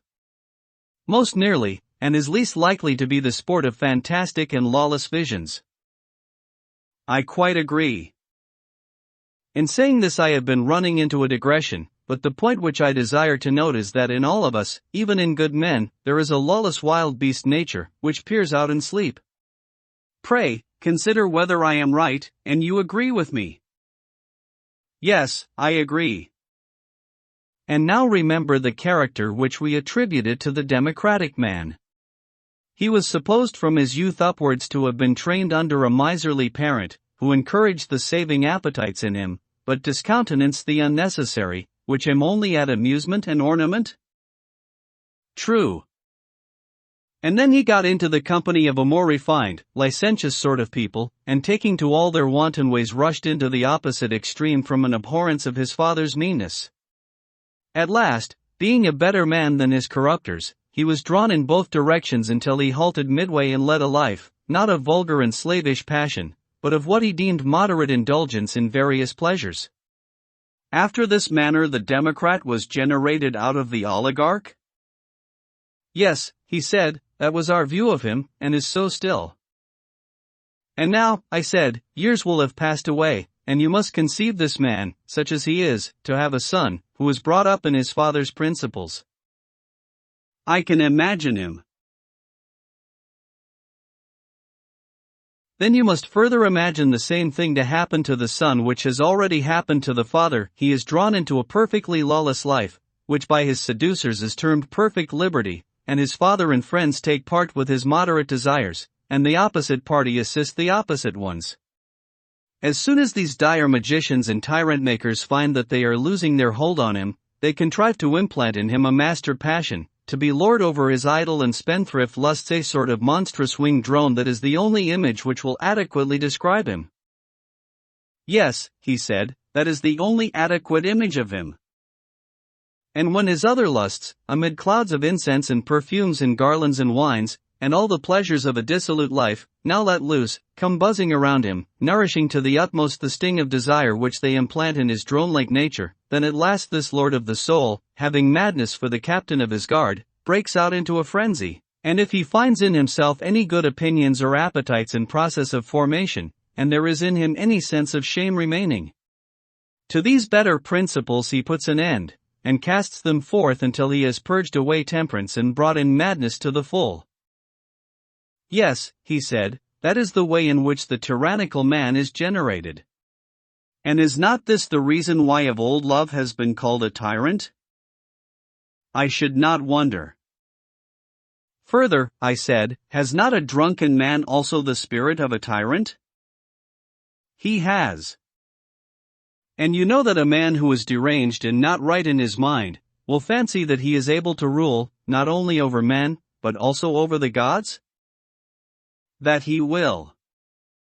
And the tyrannical man in the true sense of the word comes into being when, either under the influence of nature, or habit, or both, he becomes drunken, lustful, passionate? Oh my friend, is not that so? Assuredly. Such is the man and such is his origin. And next, how does he live? Suppose, as people facetiously say, you were to tell me. I imagine, I said, at the next step in his progress, that there will be feasts and carousals and revellings and courtesans, and all that sort of thing. Love is the lord of the house within him, and orders all the concerns of his soul. That is certain. Yes, and every day and every night desires grow up many and formidable, and their demands are many. They are indeed, he said. His revenues, if he has any, are soon spent. True. Then comes debt and the cutting down of his property. Of course. When he has nothing left, must not his desires, crowding in the nest like young ravens, be crying aloud for food, and he, goaded on by them, and especially by love himself, who is in a manner the captain of them, is in a frenzy, and would fain discover whom he can defraud or despoil of his property, in order that he may gratify them? Yes, that is sure to be the case. He must have money, no matter how, if he is to escape horrid pains and pangs. He must. And as in himself there was a succession of pleasures, and the new got the better of the old and took away their rights, so he being younger will claim to have more than his father and his mother, and if he has spent his own share of the property, he will take a slice of theirs. No doubt he will. And if his parents will not give way, then he will try first of all to cheat and deceive them. Very true. And if he fails, then he will use force and plunder them. Yes, probably. And if the old man and woman fight for their own, what then, my friend? Will the creature feel any compunction at tyrannizing over them? Nay, he said, I should not feel at all comfortable about his parents. But, oh heavens! Adimantus, on account of some newfangled love of a harlot, who was anything but a necessary connection, can you believe that he would strike the mother who was his ancient friend and necessary to his very existence, and would place her under the authority of the other, when she is brought under the same roof with her, or that, under like circumstances, he would do the same to his withered old father, first and most indispensable of friends, for the sake of some newly found blooming youth who is the reverse of indispensable? Yes, indeed, he said, I believe that he would. Truly, then, I said, a tyrannical son is a blessing to his father and mother. He is indeed, he replied. He first takes their property, and when that falls, and pleasures are beginning to swarm in the hive of his soul, then he breaks into a house, or steals the garments of some nightly wayfarer. Next he proceeds to clear a temple. Meanwhile the old opinions which he had when a child, and which gave judgment about good and evil, are overthrown by those others which have just been emancipated, and are now the bodyguard of love and share his empire. These in his democratic days, when he was still subject to the laws and to his father, were only let loose in the dreams of sleep. But now that he is under the dominion of love, he becomes always and in waking reality what he was then very rarely and in a dream only. He will commit the foulest murder, or eat forbidden food, or be guilty of any other horrid act. Love is his tyrant, and lives lordly in him and lawlessly, and being himself a king, leads him on, as a tyrant leads a state, to the performance of any reckless deed by which he can maintain himself and the rabble of his associates, whether those whom evil communications have brought in from without, or those whom he himself has allowed to break loose within him by reason of a similar evil nature in himself. Have we not here a picture of his way of life? Yes, indeed, he said. And if there are only a few of them in the state, the rest of the people are well disposed. They go away and become the bodyguard or mercenary soldiers of some other tyrant who may probably want them for a war, and if there is no war, they stay at home and do many little pieces of mischief in the city. What sort of mischief? For example, they are the thieves, burglars, cutpurses, footpads, robbers of temples, manstealers of the community, or if they are able to speak they turn informers, and bear false witness, and take bribes. A small catalogue of evils, even if the perpetrators of them are few in number. Yes, I said, but small and great are comparative terms, and all these things, in the misery and evil which they inflict upon a state, do not come within 1,000 miles of the tyrant. When this noxious class and their followers grow numerous and become conscious of their strength, assisted by the infatuation of the people, they choose from among themselves the one who has most of the tyrant in his own soul, and him they create their tyrant. Yes, he said, and he will be the most fit to be a tyrant. If the people yield, well and good, but if they resist him, as he began by beating his own father and mother, so now, if he has the power, he beats them, and will keep his dear old fatherland or motherland, as the Cretans say, in subjection to his young retainers whom he has introduced to be their rulers and masters. This is the end of his passions and desires. Exactly. When such men are only private individuals and before they get power, this is their character, they associate entirely with their own flatterers or ready tools, or if they want anything from anybody, they in their turn are equally ready to bow down before them, they profess every sort of affection for them, but when they have gained their point they know them no more. Yes, truly. They are always either the masters or servants and never the friends of anybody. The tyrant never tastes of true freedom or friendship. Certainly not. And may we not rightly call such men treacherous? No question. Also they are utterly unjust, if we were right in our notion of justice? Yes, he said, and we were perfectly right. Let us then sum up in a word, I said, the character of the worst man. He is the waking reality of what we dreamed. Most true.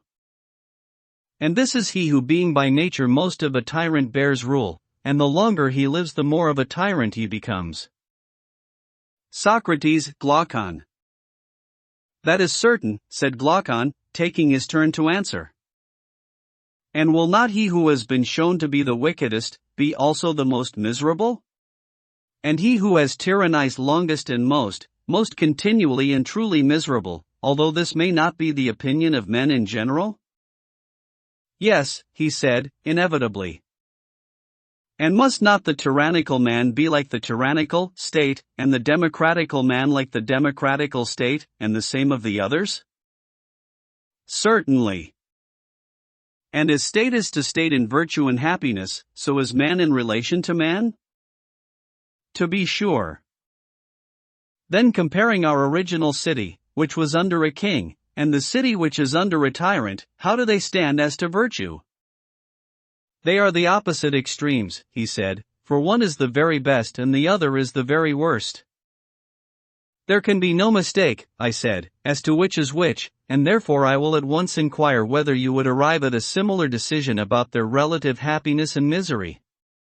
And here we must not allow ourselves to be panic-stricken at the apparition of the tyrant, who is only a unit and may perhaps have a few retainers about him, but let us go as we ought into every corner of the city and look all about, and then we will give our opinion. A fair invitation, he replied, and I see, as everyone must, that a tyranny is the wretchedest form of government, and the rule of a king the happiest. And in estimating the men too, may I not fairly make a like request, that I should have a judge whose mind can enter into and see through human nature? He must not be like a child who looks at the outside and is dazzled at the pompous aspect which the tyrannical nature assumes to the beholder, but let him be one who has a clear insight. May I suppose that the judgment is given in the hearing of us all by one who is able to judge, and has dwelt in the same place with him, and been present at his daily life and known him and his family relations, where he may be seen stripped of his tragedy attire, and again in the hour of public danger he shall tell us about the happiness and misery of the tyrant when compared with other men? That again, he said, is a very fair proposal.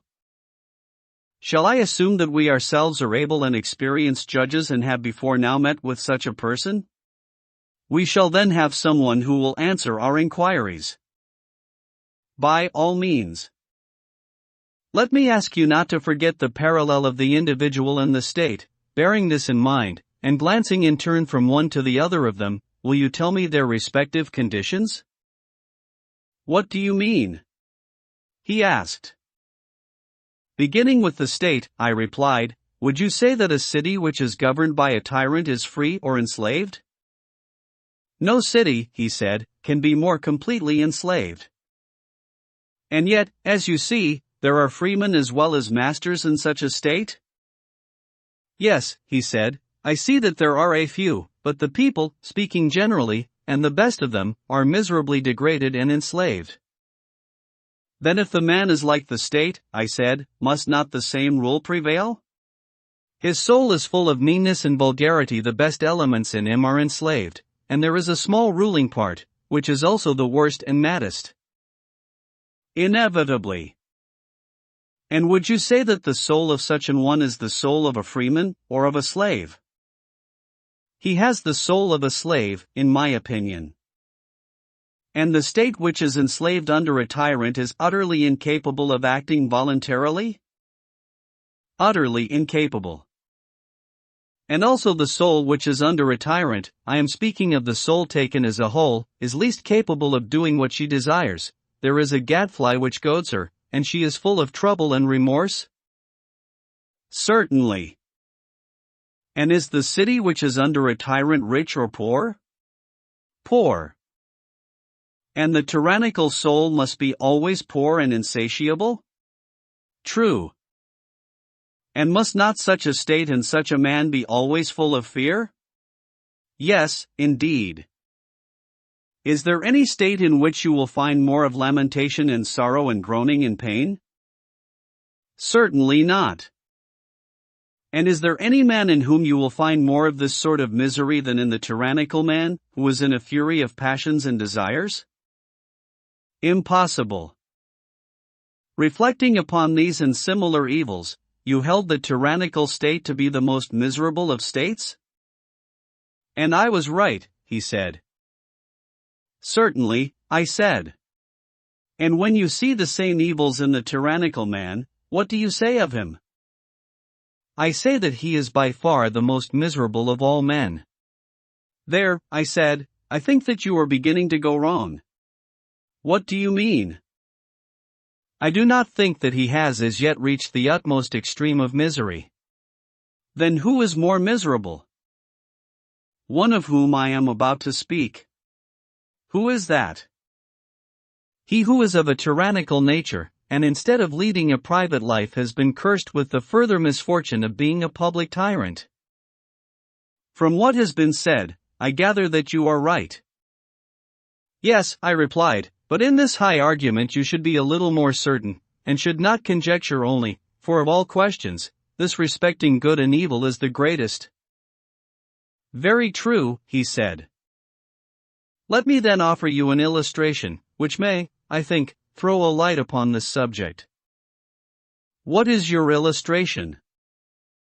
The case of rich individuals in cities who possess many slaves. From them you may form an idea of the tyrant's condition, for they both have slaves, the only difference is that he has more slaves. Yes, that is the difference. You know that they live securely and have nothing to apprehend from their servants? What should they fear? Nothing. But do you observe the reason of this? Yes, the reason is that the whole city is leagued together for the protection of each individual. Very true, I said. But imagine one of these owners, the master say of some 50 slaves, together with his family and property and slaves, carried off by a god into the wilderness, where there are no freemen to help him. Will he not be in an agony of fear lest he and his wife and children should be put to death by his slaves? Yes, he said, he will be in the utmost fear. The time has arrived when he will be compelled to flatter divers of his slaves, and make many promises to them of freedom and other things. Much against his will he will have to cajole his own servants. Yes, he said, that will be the only way of saving himself. And suppose the same God, who carried him away, to surround him with neighbors who will not suffer one man to be the master of another, and who, if they could catch the offender, would take his life? His case will be still worse, if you suppose him to be everywhere surrounded and watched by enemies. And is not this the sort of prison in which the tyrant will be bound, he who being by nature such as we have described, is full of all sorts of fears and lusts? His soul is dainty and greedy, and yet alone, of all men in the city, he is never allowed to go on a journey, or to see the things which other freemen desire to see, but he lives in his hole like a woman hidden in the house, and is jealous of any other citizen who goes into foreign parts and sees anything of interest. Very true, he said. And amid evils such as these will not he who is ill-governed in his own person, the tyrannical man, whom you just now decided to be the most miserable of all, will not he be yet more miserable when, instead of leading a private life, he is constrained by fortune to be a public tyrant? He has to be master of others when he is not master of himself. He is like a diseased or paralytic man who is compelled to pass his life, not in retirement, but fighting and combating with other men. Yes, he said, the similitude is most exact. Is not his case utterly miserable? And does not the actual tyrant lead a worse life than he whose life you determine to be the worst? Certainly. He who is the real tyrant, whatever men may think, is the real slave, and is obliged to practice the greatest adulation and servility, and to be the flatterer of the vilest of mankind. He has desires which he is utterly unable to satisfy, and has more wants than anyone, and is truly poor. If you know how to inspect the whole soul of him, all his life long he is beset with fear and is full of convulsions and distractions, even as the state which he resembles, and surely the resemblance holds? Very true, he said. Moreover, as we were saying before, he grows worse from having power. He becomes and is of necessity more jealous, more faithless, more unjust, more friendless, more impious than he was at first. He is the purveyor and cherisher of every sort of vice, and the consequence is that he is supremely miserable, and that he makes everybody else as miserable as himself. No man of any sense will dispute your words. Come then, I said, and as the general umpire in theatrical contests proclaims the result, do you also decide who in your opinion is first in the scale of happiness, and who second, and in what order the others follow. There are 5 of them, and all they are the royal, timocratical, oligarchical, democratical, tyrannical. The decision will be easily given, he replied. They shall be choruses coming on the stage, and I must judge them in the order in which they enter, by the criterion of virtue and vice, happiness and misery. Need we hire a herald, or shall I announce that the son of Ariston, the best, has decided that the best and justest is also the happiest, and that this is he who is the most royal man and king over himself, and that the worst and most unjust man is also the most miserable, and that this is he who, being the greatest tyrant of himself, is also the greatest tyrant of his state? Make the proclamation yourself, he said. And shall I add, whether seen or unseen by gods and men? Let the words be added. Then this, I said, will be our first proof, and there is another, which may also have some weight. What is that? The second proof is derived from the nature of the soul, seeing that the individual soul, like the state, has been divided by us into 3 principles. The division may, I think, furnish a new demonstration. Of what nature? It seems to me that to these 3 principles 3 pleasures correspond, also 3 desires and governing powers. How do you mean? He said. There is one principle with which, as we were saying, a man learns, another with which he is angry, the third, having many forms, has no special name, but is denoted by the general term appetitive, from the extraordinary strength and vehemence of the desires of eating and drinking and the other sensual appetites which are the main elements of it, also money-loving, because such desires are generally satisfied by the help of money. That is true, he said. If we were to say that the loves and pleasures of this third part were concerned with gain, we should then be able to fall back on a single notion, and might truly and intelligibly describe this part of the soul as loving gain or money. I agree with you. Again, is not the passionate element wholly set on ruling and conquering and getting fame? True. Suppose we call it the contentious or ambitious, would the term be suitable? Extremely suitable. On the other hand, everyone sees that the principle of knowledge is wholly directed to the truth, and cares less than either of the others for gain or fame. Far less. Lover of wisdom, lover of knowledge, are titles which we may fitly apply to that part of the soul? Certainly. One principle prevails in the souls of one class of men, another in others, as may happen? Yes. Then we may begin by assuming that there are 3 classes of men: lovers of wisdom, lovers of honor, lovers of gain? Exactly. And there are 3 kinds of pleasure, which are their several objects. Very true.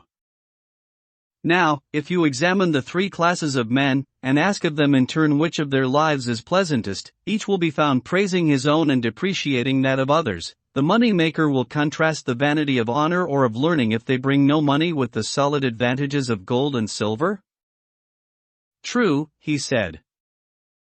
And the lover of honor, what will be his opinion? Will he not think that the pleasure of riches is vulgar, while the pleasure of learning, if it brings no distinction, is all smoke and nonsense to him? Very true. And are we to suppose, I said, that the philosopher sets any value on other pleasures in comparison with the pleasure of knowing the truth, and in that pursuit abiding, ever learning, not so far indeed from the heaven of pleasure? Does he not call the other pleasures necessary, under the idea that if there were no necessity for them, he would rather not have them? There can be no doubt of that, he replied.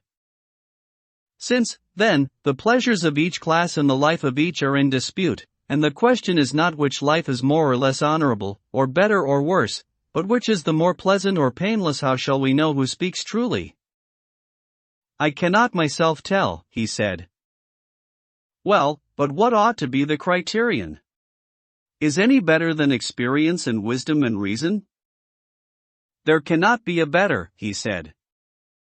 Then, I said, reflect. Of the three individuals, which has the greatest experience of all the pleasures which we enumerated?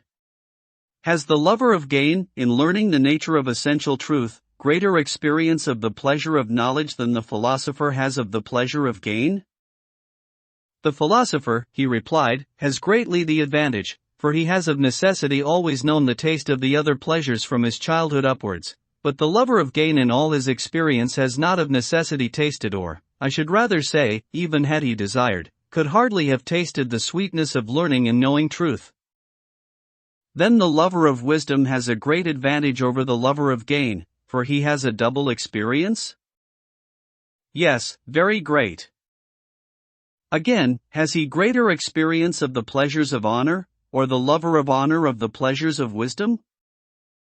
Nay, he said, all three are honored in proportion as they attain their object, for the rich man and the brave man and the wise man alike have their crowd of admirers, and as they all receive honor they all have experience of the pleasures of honor, but the delight which is to be found in the knowledge of true being is known to the philosopher only. His experience, then, will enable him to judge better than anyone? Far better. And he is the only one who has wisdom as well as experience? Certainly. Further, the very faculty which is the instrument of judgment is not possessed by the covetous or ambitious man, but only by the philosopher? What faculty? Reason, with whom, as we were saying, the decision ought to rest. Yes. And reasoning is peculiarly his instrument? Certainly. If wealth and gain were the criterion, then the praise or blame of the lover of gain would surely be the most trustworthy? Assuredly. Or if honor or victory or courage, in that case the judgment of the ambitious or pugnacious would be the truest? Clearly. But since experience and wisdom and reason are the judges, the only inference possible, he replied, is that pleasures which are approved by the lover of wisdom and reason are the truest. And so we arrive at the result, that the pleasure of the intelligent part of the soul is the pleasantest of the three, and that he of us in whom this is the ruling principle has the pleasantest life. Unquestionably, he said, the wise man speaks with authority when he approves of his own life. And what does the judge affirm to be the life which is next, and the pleasure which is next? Clearly that of the soldier and lover of honor, who is nearer to himself than the money-maker. Last comes the lover of gain? Very true, he said. Twice in succession, then, has the just man overthrown the unjust in this conflict, and now comes the third trial, which is dedicated to Olympian Zeus the Savior. A sage whispers in my ear that no pleasure except that of the wise is quite true and pure, all others are a shadow only, and surely this will prove the greatest and most decisive of falls? Yes, the greatest, but will you explain yourself? I will work out the subject and you shall answer my questions. Proceed. Say, then, is not pleasure opposed to pain? True. And there is a neutral state which is neither pleasure nor pain? There is. A state which is intermediate, and a sort of repose of the soul about either. That is what you mean. Yes. You remember what people say when they are sick? What do they say? That after all nothing is pleasanter than health. But then they never knew this to be the greatest of pleasures until they were ill.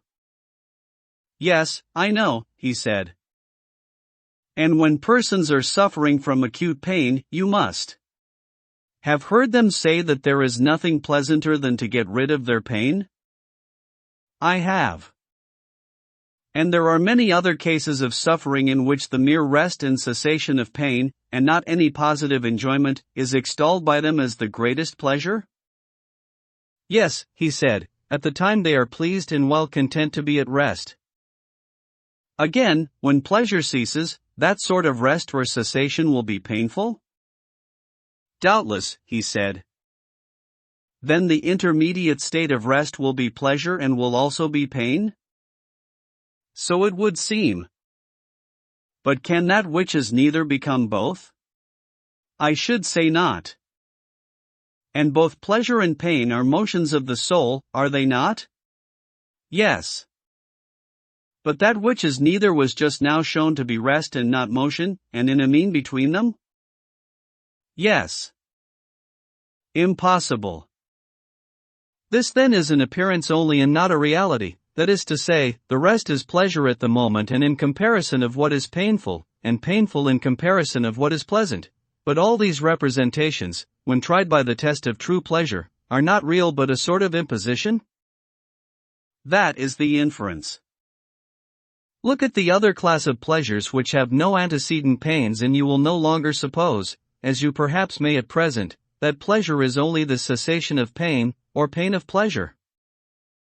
What are they, he said, and where shall I find them? There are many of them. Take as an example the pleasures of smell, which are very great and have no antecedent pains. They come in a moment, and when they depart leave no pain behind them. Most true, he said. Let us not, then, be induced to believe that pure pleasure is the cessation of pain, or pain of pleasure. No. Still, the more numerous and violent pleasures which reach the soul through the body are generally of this sort. They are reliefs of pain. That is true. And the anticipations of future pleasures and pains are of a like nature? Yes. Shall I give you an illustration of them? Let me hear. You would allow, I said, that there is in nature an upper and lower and middle region? I should. And if a person were to go from the lower to the middle region, would he not imagine that he is going up, and he who is standing in the middle and sees whence he has come, would imagine that he is already in the upper region, if he has never seen the true upper world? To be sure, he said, how can he think otherwise? But if he were taken back again he would imagine, and truly imagine, that he was descending? No doubt. All that would arise out of his ignorance of the true upper and middle and lower regions? Yes. Then can you wonder that persons who are inexperienced in the truth, as they have wrong ideas about many other things, should also have wrong ideas about pleasure and pain in the intermediate state, so that when they are only being drawn towards the painful they feel pain and think the pain which they experience to be real, and in like manner, when drawn away from pain to the neutral or intermediate state, they firmly believe that they have reached the goal of satiety and pleasure, they, not knowing pleasure, erring contrasting pain with the absence of pain, which is like contrasting black with gray instead of white. Can you wonder, I say, at this? No, indeed, I should be much more disposed to wonder at the opposite. Look at the matter thus: hunger, thirst, and the like, are inanitions of the bodily state? Yes. And ignorance and folly are inanitions of the soul? True. And food and wisdom are the corresponding satisfactions of either? Certainly. And is the satisfaction derived from that which has less or from that which has more existence the truer? Clearly, from that which has more. What classes of things have a greater share of pure existence in your judgment? Those of which food and drink and condiments and all kinds of sustenance are examples, or the class which contains true opinion and knowledge and mind and all the different kinds of virtue? Put the question in this way: which has a more pure being, that which is concerned with the invariable, the immortal, and the true, and is of such a nature, and is found in such natures, or that which is concerned with and found in the variable and mortal, and is itself variable and mortal? Far purer, he replied, is the being of that which is concerned with the invariable. And does the essence of the invariable partake of knowledge in the same degree as of essence? Yes, of knowledge in the same degree. And of truth in the same degree? Yes. And, conversely, that which has less of truth will also have less of essence? Necessarily. Then, in general, those kinds of things which are in the service of the body have less of truth and essence than those which are in the service of the soul. Far less. And has not the body itself less of truth and essence than the soul? Yes. What is filled with more real existence, and actually has a more real existence, is more really filled than that which is filled with less real existence and is less real? Of course. And if there be a pleasure in being filled with that which is according to nature, that which is more really filled with more real being will more really and truly enjoy true pleasure, whereas that which participates in less real being will be less truly and surely satisfied, and will participate in an illusory and less real pleasure? Unquestionably. Those then who know not wisdom and virtue, and are always busy with gluttony and sensuality, go down and up again as far as the mean, and in this region they move at random throughout life, but they never pass into the true upper world. Thither they neither look, nor do they ever find their way, neither are they truly filled with true being, nor do they taste of pure and abiding pleasure. Like cattle, with their eyes always looking down and their heads stooping to the earth, that is, to the dining table, they fatten and feed and breed, and, in their excessive love of these delights, they kick and butt at one another with horns and hoofs which are made of iron, and they kill one another by reason of their insatiable lust. For they fill themselves with that which is not substantial, and the part of themselves which they fill is also unsubstantial and incontinent. Verily, Socrates, said Glaucon, you describe the life of the many like an oracle. Their pleasures are mixed with pains. How can they be otherwise?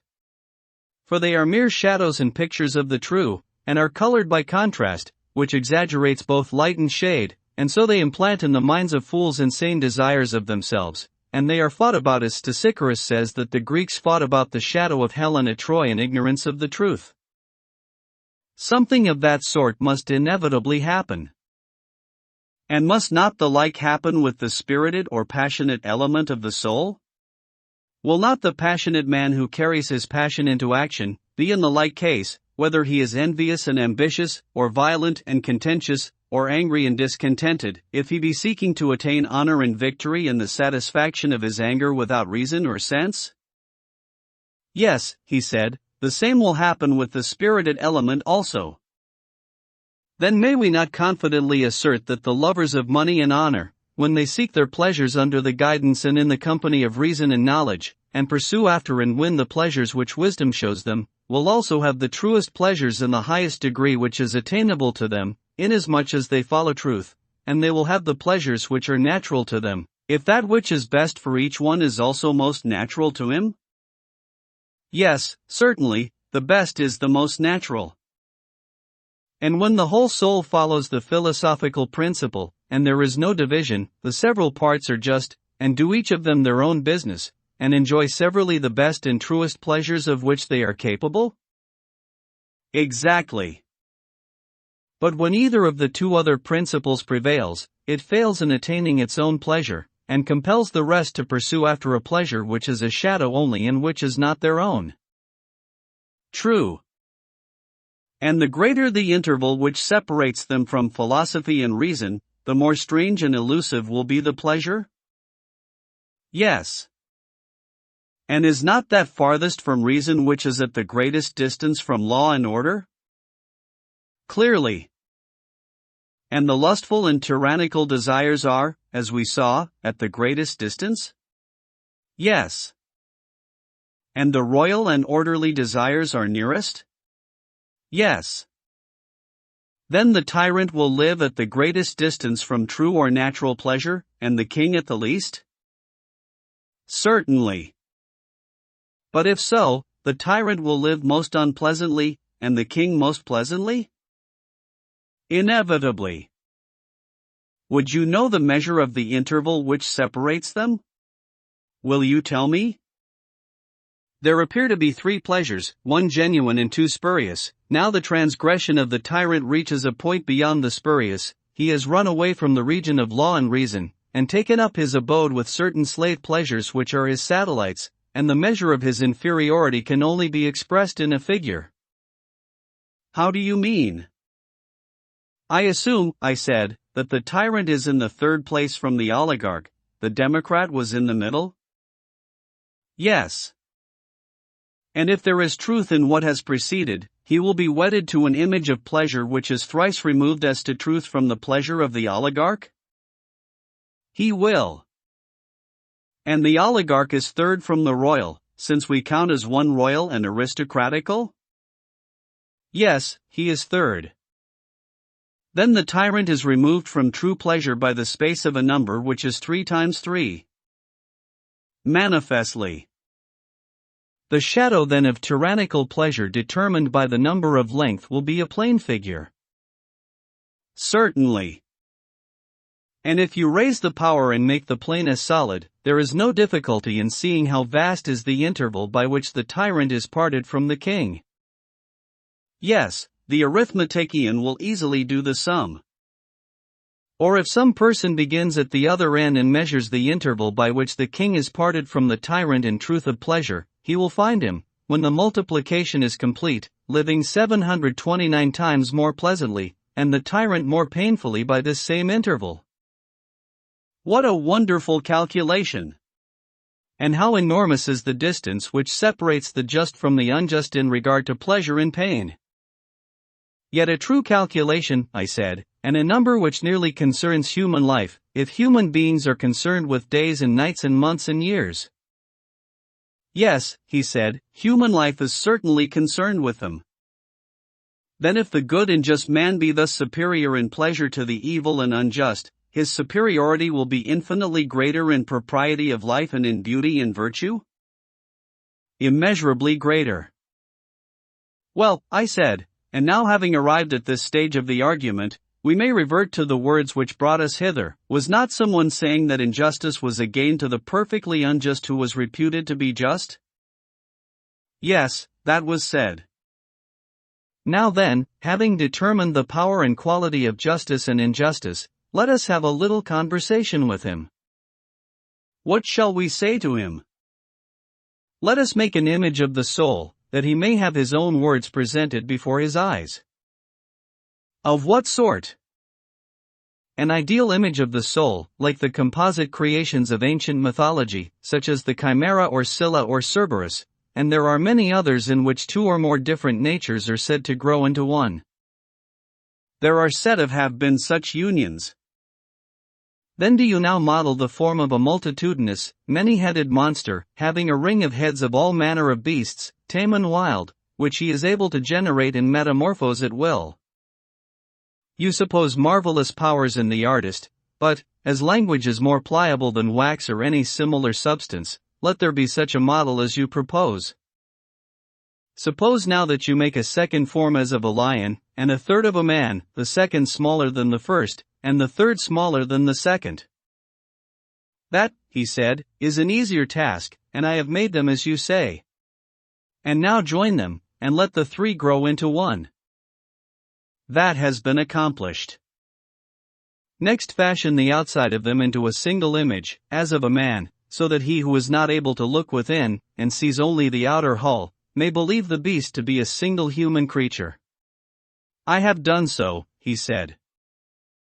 And now, to him who maintains that it is profitable for the human creature to be unjust, and unprofitable to be just, let us reply that, if he be right, it is profitable for this creature to feast the multitudinous monster and strengthen the lion and the lion-like qualities, but to starve and weaken the man, who is consequently liable to be dragged about at the mercy of either of the other two, and he is not to attempt to familiarize or harmonize them with one another. He ought rather to suffer them to fight and bite and devour one another. Certainly, he said, that is what the approver of injustice says. To him the supporter of justice makes answer that he should ever so speak and act as to give the man within him in some way or other the most complete mastery over the entire human creature. He should watch over the many-headed monster like a good husbandman, fostering and cultivating the gentle qualities, and preventing the wild ones from growing. He should be making the lion-heart his ally, and in common care of them all should be uniting the several parts with one another and with himself. Yes, he said, that is quite what the maintainer of justice say. And so from every point of view, whether of pleasure, honor, or advantage, the approver of justice is right and speaks the truth, and the disapprover is wrong and false and ignorant. Yes, from every point of view. Come, now, and let us gently reason with the unjust, who is not intentionally in error. Sweet sir, we will say to him, what think you of things esteemed noble and ignoble? Is not the noble that which subjects the beast to the man, or rather to the god in man, and the ignoble that which subjects the man to the beast? He can hardly avoid saying yes, can he now? Not if he has any regard for my opinion. But, if he agrees so far, we may ask him to answer another question. Then how would a man profit if he received gold and silver on the condition that he was to enslave the noblest part of him to the worst? Who can imagine that a man who sold his son or daughter into slavery for money, especially if he sold them into the hands of fierce and evil men, would be the gainer, however large might be the sum which he received? And will anyone say that he is not a miserable caitiff who remorselessly sells his own divine being to that which is most godless and detestable? Eriphyle took the necklace as the price of her husband's life, but he is taking a bribe in order to compass a worse ruin. Yes, said Glaucon, far worse. I will answer for him. Has not the intemperate been censured of old, because in him the huge multiform monster is allowed to be too much at large? Clearly. And men are blamed for pride and bad temper when the lion and serpent element in them disproportionately grows and gains strength? Yes. And luxury and softness are blamed, because they relax and weaken this same creature, and make a coward of him? Very true. And is not a man reproached for flattery and meanness who subordinates the spirited animal to the unruly monster, and, for the sake of money, of which he can never have enough, habituates him in the days of his youth to be trampled in the mire, and from being a lion to become a monkey? True, he said. And why are mean employments and manual arts a reproach only because they imply a natural weakness of the higher principle? The individual is unable to control the creatures within him, but has to court them, and his great study is how to flatter them. Such appears to be the reason. And therefore, being desirous of placing him under a rule like that of the best, we say that he ought to be the servant of the best, in whom the divine rules, not, as Thrasymachus supposed, to the injury of the servant, but because everyone had better be ruled by divine wisdom dwelling within him, or, if this be impossible, then by an external authority, in order that we may be all, as far as possible, under the same government, friends and equals. True, he said. And this is clearly seen to be the intention of the law, which is the ally of the whole city, and is seen also in the authority which we exercise over children, and the refusal to let them be free until we have established in them a principle analogous to the constitution of a state, and by cultivation of this higher element have set up in their hearts a guardian and ruler like our own, and when this is done they may go their ways. Yes, he said, the purpose of the law is manifest. From what point of view, then, and on what ground can we say that a man is profited by injustice or intemperance or other baseness, which will make him a worse man, even though he acquire money or power by his wickedness? From no point of view at all. What shall he profit, if his injustice be undetected and unpunished? He who is undetected only gets worse, whereas he who is detected and punished has the brutal part of his nature silenced and humanized, the gentler element in him is liberated, and his whole soul is perfected and ennobled by the acquirement of justice and temperance and wisdom, more than the body ever is by receiving gifts of beauty, strength, and health, in proportion as the soul is more honorable than the body. Certainly, he said. To this nobler purpose the man of understanding will devote the energies of his life. And in the first place, he will honor studies which impress these qualities on his soul and disregard others? Clearly, he said. In the next place, he will regulate his bodily habit and training, and so far will he be from yielding to brutal and irrational pleasures, that he will regard even health as quite a secondary matter. His first object will be not that he may be fair or strong or well, unless he is likely thereby to gain temperance, but he will always desire so to attemper the body as to preserve the harmony of the soul? Certainly he will, if he has true music in him. And in the acquisition of wealth there is a principle of order and harmony which he will also observe. He will not allow himself to be dazzled by the foolish applause of the world, and heap up riches to his own infinite harm? Certainly not, he said. He will look at the city which is within him, and take heed that no disorder occur in it, such as might arise either from superfluity or from want, and upon this principle he will regulate his property and gain or spend according to his means. Very true. And, for the same reason, he will gladly accept and enjoy such honors as he deems likely to make him a better man, but those, whether private or public, which are likely to disorder his life, he will avoid? Then, if that is his motive, he will not be a statesman. By the dog of Egypt, he will. In the city which is his own he certainly will, though in the land of his birth perhaps not, unless he have a divine call. I understand, you mean that he will be a ruler in the city of which we are the founders, and which exists an idea only, for I do not believe that there is such an one anywhere on earth? In heaven, I replied, there is laid up a pattern of it, methinks, which he who desires may behold, and beholding, may set his own house in order. But whether such an one exists, or ever will exist in fact, is no matter, for he will live after the manner of that city, having nothing to do with any other. I think so, he said. Book X. Socrates, Glaucon. Of the many excellences which I perceive in the order of our state, there is none which upon reflection pleases me better than the rule about poetry. To what do you refer? To the rejection of imitative poetry, which certainly ought not to be received, as I see far more clearly now that the parts of the soul have been distinguished. What do you mean? Speaking in confidence, for I should not like to have my words repeated to the tragedians and the rest of the imitative tribe, but I do not mind saying to you, that all poetical imitations are ruinous to the understanding of the hearers, and that the knowledge of their true nature is the only antidote to them.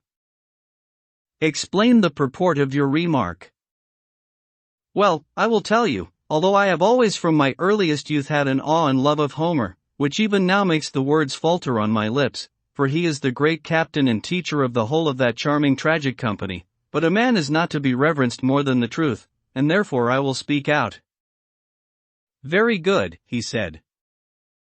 Listen to me then, or rather, answer me. Put your question. Can you tell me what imitation is? For I really do not know. A likely thing, then, that I should know. Why not? For the duller I may often see a thing sooner than the keener. Very true, he said, but in your presence, even if I had any faint notion, I could not muster courage to utter it. Will you inquire yourself? Well then, shall we begin the inquiry in our usual manner? Whenever a number of individuals have a common name, we assume them to have also a corresponding idea or form. Do you understand me? I do. Let us take any common instance. There are beds and tables in the world, plenty of them, are there not? Yes. but there are only two ideas or forms of them, one the idea of a bed, the other of a table. True.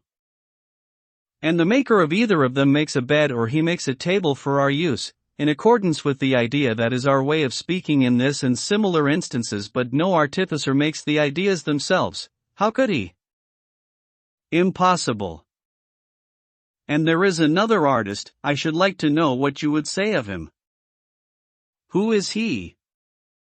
One who is the maker of all the works of all other workmen. What an extraordinary man! Wait a little, and there will be more reason for your saying so. For this is he who is able to make not only vessels of every kind, but plants and animals, himself and all other things, the earth and heaven, and the things which are in heaven or under the earth. He makes the gods also. He must be a wizard and no mistake. Oh! You are incredulous, are you? Do you mean that there is no such maker or creator, or that in one sense there might be a maker of all these things but in another not? Do you see that there is a way in which you could make them all yourself? What way? An easy way enough, or rather, there are many ways in which the feat might be quickly and easily accomplished. None quicker than that of turning a mirror round and round you would soon enough make the sun and the heavens, and the earth and yourself, and other animals and plants, and all the other things of which we were just now speaking, in the mirror.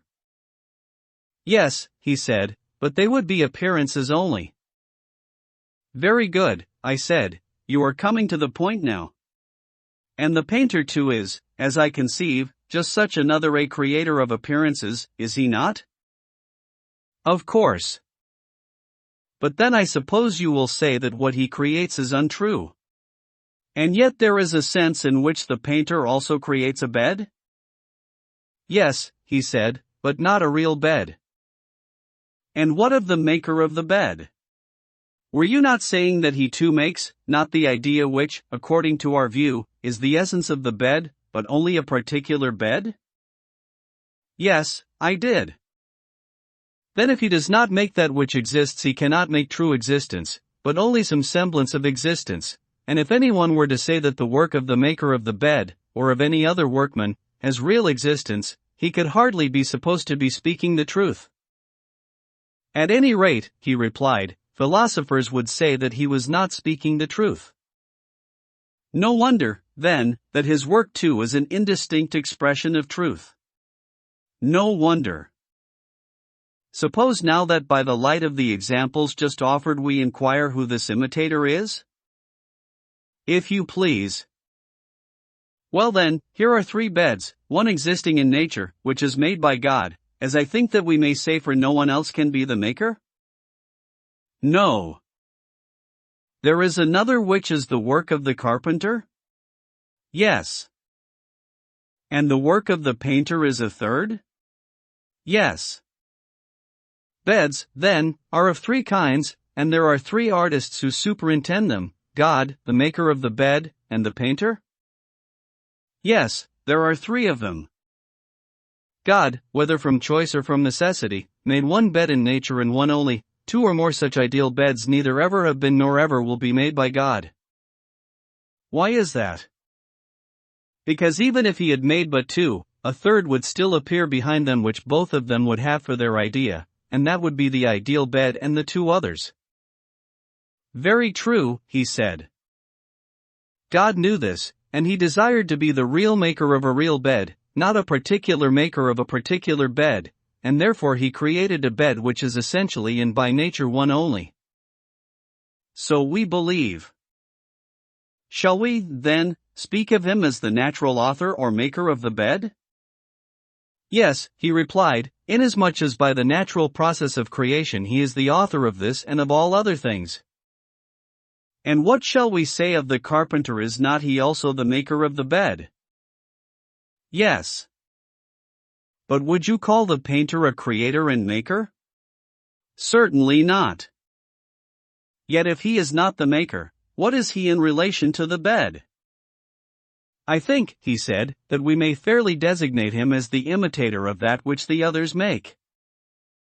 Good, I said, then you call him who is third in the descent from nature an imitator? Certainly, he said. And the tragic poet is an imitator, and therefore, like all other imitators, he is thrice removed from the king and from the truth? That appears to be so. Then about the imitator we are agreed. And what about the painter? I would like to know whether he may be thought to imitate that which originally exists in nature, or only the creations of artists. The latter. As they are or as they appear? You have still to determine this. What do you mean? I mean, that you may look at a bed from different points of view, obliquely or directly or from any other point of view, and the bed will appear different, but there is no difference in reality. And the same of all things. Yes, he said, the difference is only apparent. Now let me ask you another question, which is the art of painting designed to be an imitation of things as they are, or as they appear, of appearance or of reality? Of appearance. Then the imitator, I said, is a long way off the truth, and can do all things because he lightly touches on a small part of them, and that part an image.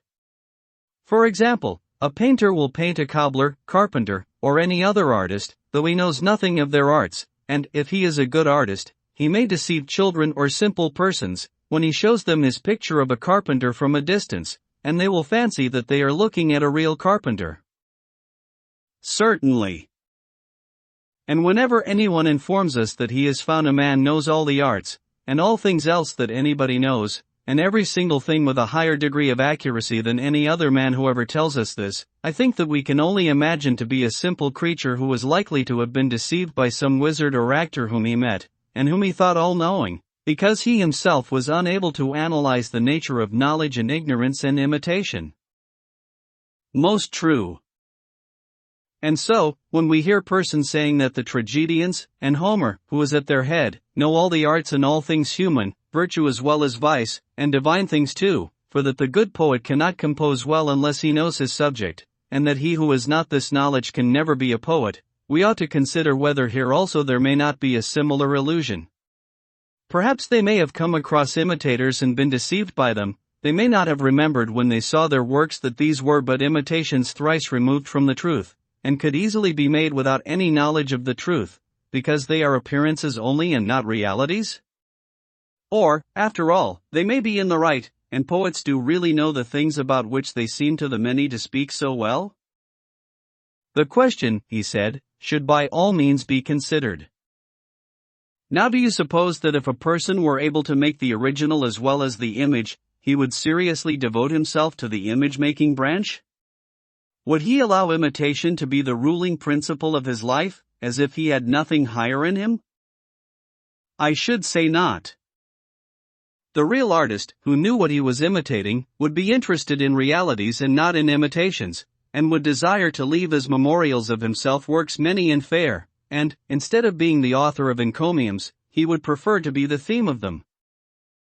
Yes, he said, that would be to him a source of much greater honor and profit.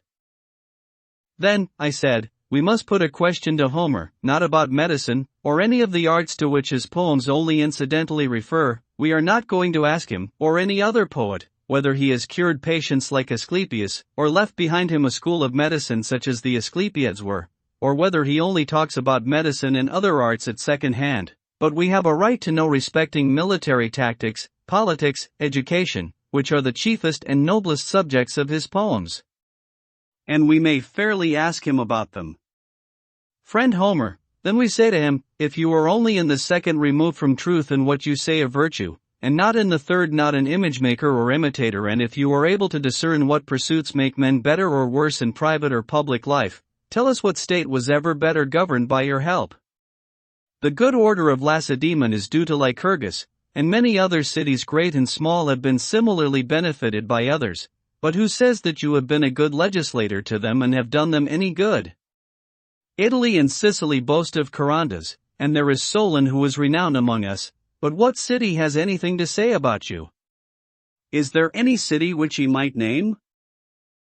I think not, said Glaucon, not even the Homerids themselves pretend that he was a legislator. Well, but is there any war on record which was carried on successfully by him, or aided by his counsels, when he was alive? There is not. Or is there any invention of his, applicable to the arts or to human life, such as Thales the Milesian or Anacharsis the Scythian, and other ingenious men have conceived, which is attributed to him? There is absolutely nothing of the kind. But, if Homer never did any public service, was he privately a guide or teacher of any? Had he in his lifetime friends who loved to associate with him, and who handed down to posterity an Homeric way of life, such as was established by Pythagoras, who was so greatly beloved for his wisdom, and whose followers are to this day quite celebrated for the order which was named after him? Nothing of the kind is recorded of him. For surely, Socrates, Creophilus, the companion of Homer, that child of flesh, whose name always makes us laugh, might be more justly ridiculed for his stupidity, if, as is said, Homer was greatly neglected by him and others in his own day when he was alive? Yes, I replied, that is the tradition. But can you imagine, Glaucon, that if Homer had really been able to educate and improve mankind, if he had possessed knowledge and not been a mere imitator, can you imagine, I say, that he would not have had many followers, and been honored and loved by them? Protagoras of Abdera, and Prodicus of Ceos, and a host of others, have only to whisper to their contemporaries, "You will never be able to manage either your own house or your own state until you appoint us to be your ministers of education," and this ingenious device of theirs has such an effect in making them love them that their companions all but carry them about on their shoulders. And is it conceivable that the contemporaries of Homer, or again of Hesiod, would have allowed either of them to go about as rhapsodists, if they had really been able to make mankind virtuous? Would they not have been as unwilling to part with them as with gold, and have compelled them to stay at home with them? Or, if the master would not stay, then the disciples would have followed him about everywhere, until they had got education enough? Yes, Socrates, that, I think, is quite true. Then must we not infer that all these poetical individuals, beginning with Homer, are only imitators, they copy images of virtue and the like, but the truth they never reach? The poet is like a painter who, as we have already observed, will make a likeness of a cobbler though he understands nothing of cobbling, and his picture is good enough for those who know no more than he does, and judge only by colors and figures. Quite so. In like manner the poet with his words and phrases may be said to lay on the colors of the several arts, himself understanding their nature only enough to imitate them, and other people, who are as ignorant as he is, and judge only from his words, imagine that if he speaks of cobbling, or of military tactics, or of anything else, in meter and harmony and rhythm, he speaks very well, such is the sweet influence which melody and rhythm by nature have.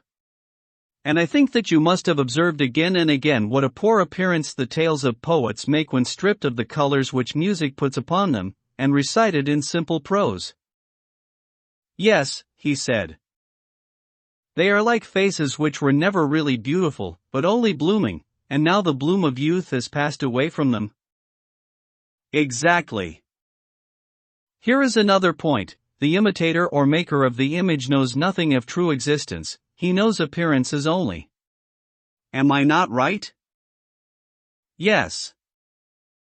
Then let us have a clear understanding, and not be satisfied with half an explanation. Proceed. Of the painter we say that he will paint rains, and he will paint a bit? Yes. And the worker in leather and brass will make them? Certainly. But does the painter know the right form of the bit and reins? Nay, hardly even the workers in brass and leather who make them, only the horseman who knows how to use them, he knows their right form. Most true. And may we not say the same of all things? What? That there are three arts which are concerned with all things, one which uses, another which makes, a third which imitates them? Yes. And the excellence or beauty or truth of every structure, animate or inanimate, and of every action of man, is relative to the use for which nature or the artist has intended them.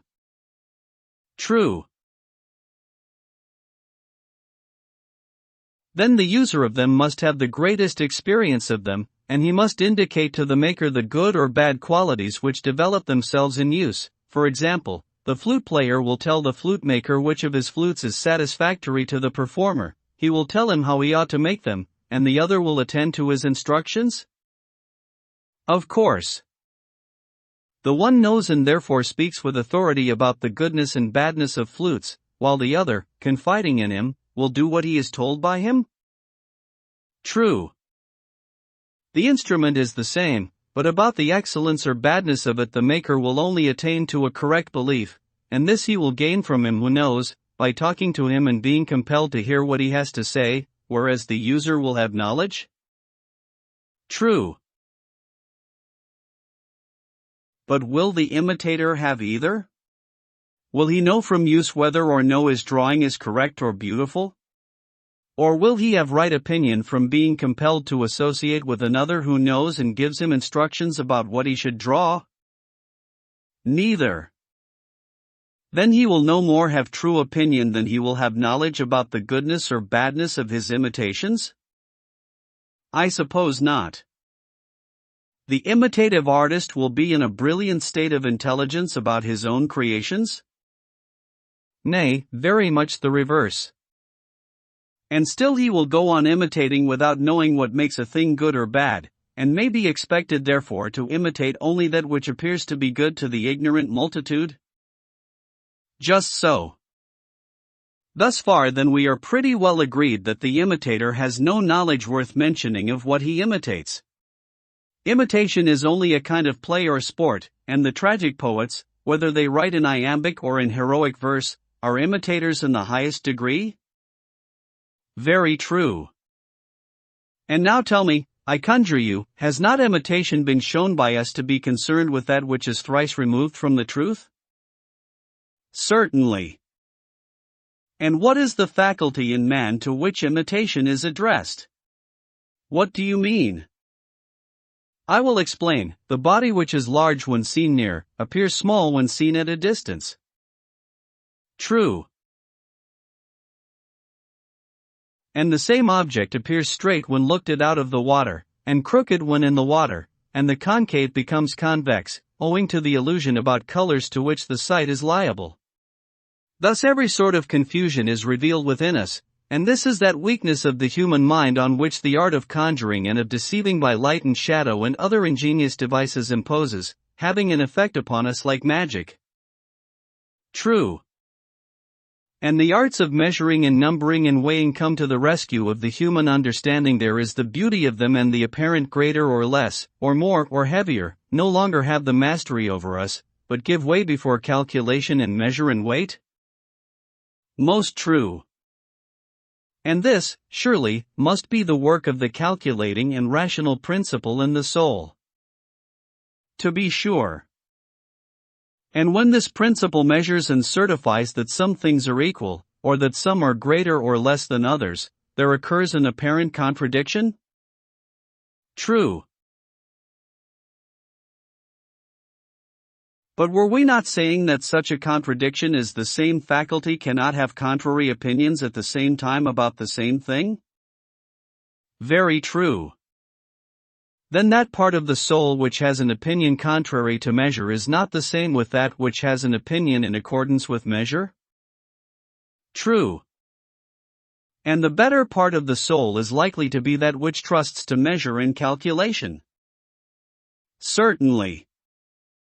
And that which is opposed to them is one of the inferior principles of the soul? No doubt. This was the conclusion at which I was seeking to arrive when I said that painting or drawing, and imitation in general, when doing their own proper work, are far removed from truth, and the companions and friends and associates of a principle within us which is equally removed from reason, and that they have no true or healthy aim. Exactly. The imitative art is an inferior who marries an inferior, and has inferior offspring. Very true. And is this confined to the sight only, or does it extend to the hearing also, relating in fact to what we term poetry? Probably the same would be true of poetry. Do not rely, I said, on a probability derived from the analogy of painting, but let us examine further and see whether the faculty with which poetical imitation is concerned is good or bad. By all means. We may state the question thus: imitation imitates the actions of men, whether voluntary or involuntary, on which, as they imagine, a good or bad result has ensued, and they rejoice or sorrow accordingly. Is there anything more? No, there is nothing else. But in all this variety of circumstances is the man at unity with himself, or rather, as in the instance of sight there was confusion and opposition in his opinions about the same things, so here also is there not strife and inconsistency in his life? Though I need hardly raise the question again, for I remember that all this has been already admitted, and the soul has been acknowledged by us to be full of these and 10,000 similar oppositions occurring at the same moment. And we were right, he said. Yes, I said, thus far we were right, but there was an omission which must now be supplied. What was the omission? Were we not saying that a good man, who has the misfortune to lose his son or anything else which is most dear to him, will bear the loss with more equanimity than another? Yes. But will he have no sorrow, or shall we say that although he cannot help sorrowing, he will moderate his sorrow? The latter, he said, is the truer statement. Tell me, will he be more likely to struggle and hold out against his sorrow when he is seen by his equals, or when he is alone? It will make a great difference whether he is seen or not. When he is by himself he will not mind saying or doing many things which he would be ashamed of anyone hearing or seeing him do? True. There is a principle of law and reason in him which bids him resist, as well as a feeling of his misfortune which is forcing him to indulge his sorrow? True. But when a man is drawn in two opposite directions, to and from the same object, this, as we affirm, necessarily implies two distinct principles in him? Certainly. One of them is ready to follow the guidance of the law? How do you mean? The law would say that to be patient under suffering is best, and that we should not give way to impatience, as there is no knowing whether such things are good or evil, and nothing is gained by impatience, also, because no human thing is of serious importance, and grief stands in the way of that which at the moment is most required. What is most required? He asked. That we should take counsel about what has happened, and when the dice have been thrown order our affairs in the way which reason deems best, not, like children who have had a fall, keeping hold of the part struck and wasting time in setting up a howl, but always accustoming the soul forthwith to apply a remedy, raising up that which is sickly and fallen, banishing the cry of sorrow by the healing art. Yes, he said, that is the true way of meeting the attacks of fortune. Yes, I said, and the higher principle is ready to follow this suggestion of reason? Clearly. And the other principle, which inclines us to recollection of our troubles and to lamentation, and can never have enough of them, we may call irrational, useless, and cowardly? Indeed, we may. And does not the latter, I mean the rebellious principle, furnish a great variety of materials for imitation? Whereas the wise and calm temperament, being always nearly equable, is not easy to imitate or to appreciate when imitated, especially at a public festival when a promiscuous crowd is assembled in a theater. For the feeling represented is one to which they are strangers. Certainly. Then the imitative poet who aims at being popular is not by nature made, nor is his art intended, to please or to affect the principle in the soul, but he will prefer the passionate and fitful temper, which is easily imitated. Clearly. And now we may fairly take him and place him by the side of the painter, for he is like him in two ways. First, inasmuch as his creations have an inferior degree of truth in this, I say, he is like him, and he is also like him in being concerned with an inferior part of the soul, and therefore we shall be right in refusing to admit him into a well-ordered state, because he awakens and nourishes and strengthens the feelings and impairs the reason.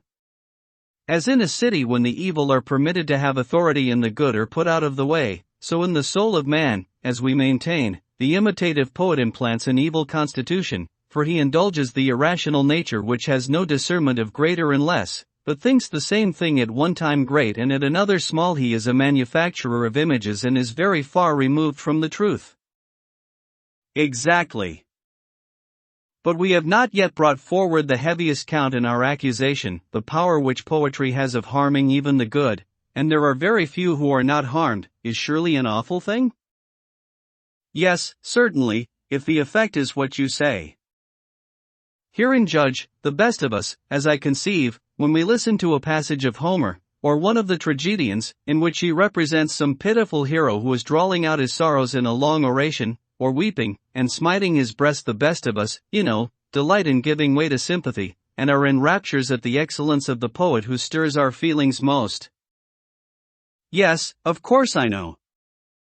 But when any sorrow of our own happens to us, then you may observe that we pride ourselves on the opposite quality. We would fain be quiet and patient. This is the manly part, and the other which delighted us in the recitation is now deemed to be the part of a woman.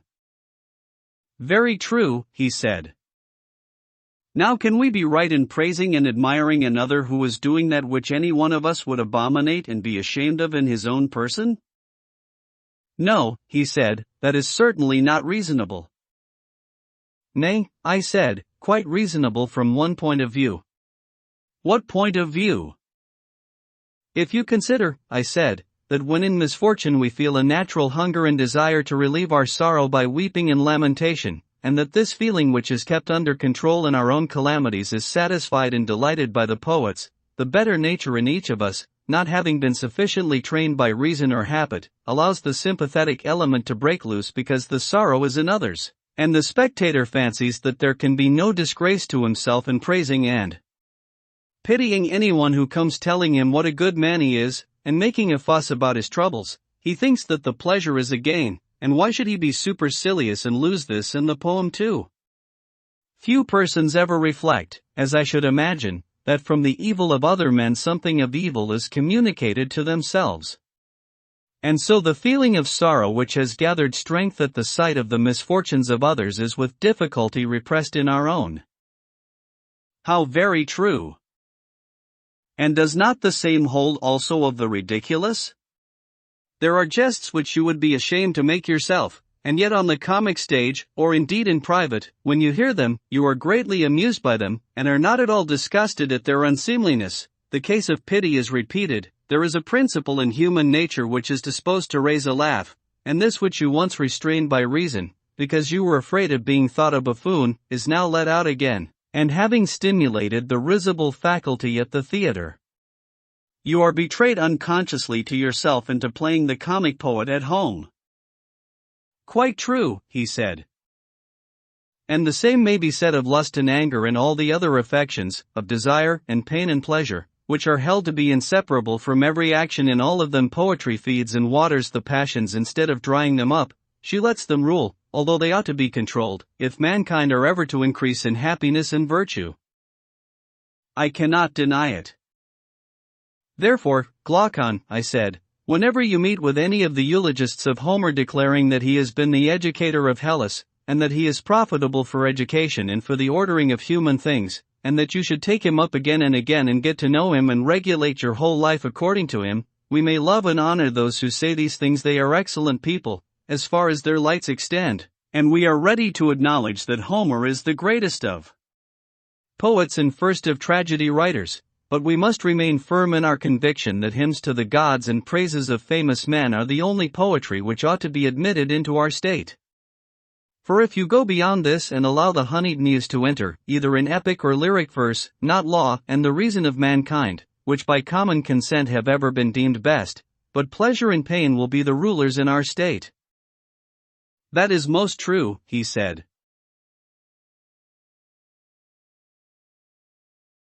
And now, since we have reverted to the subject of poetry, let this our defense serve to show the reasonableness of our former judgment in sending away out of our state an art having the tendencies which we have described, for reason constrained us.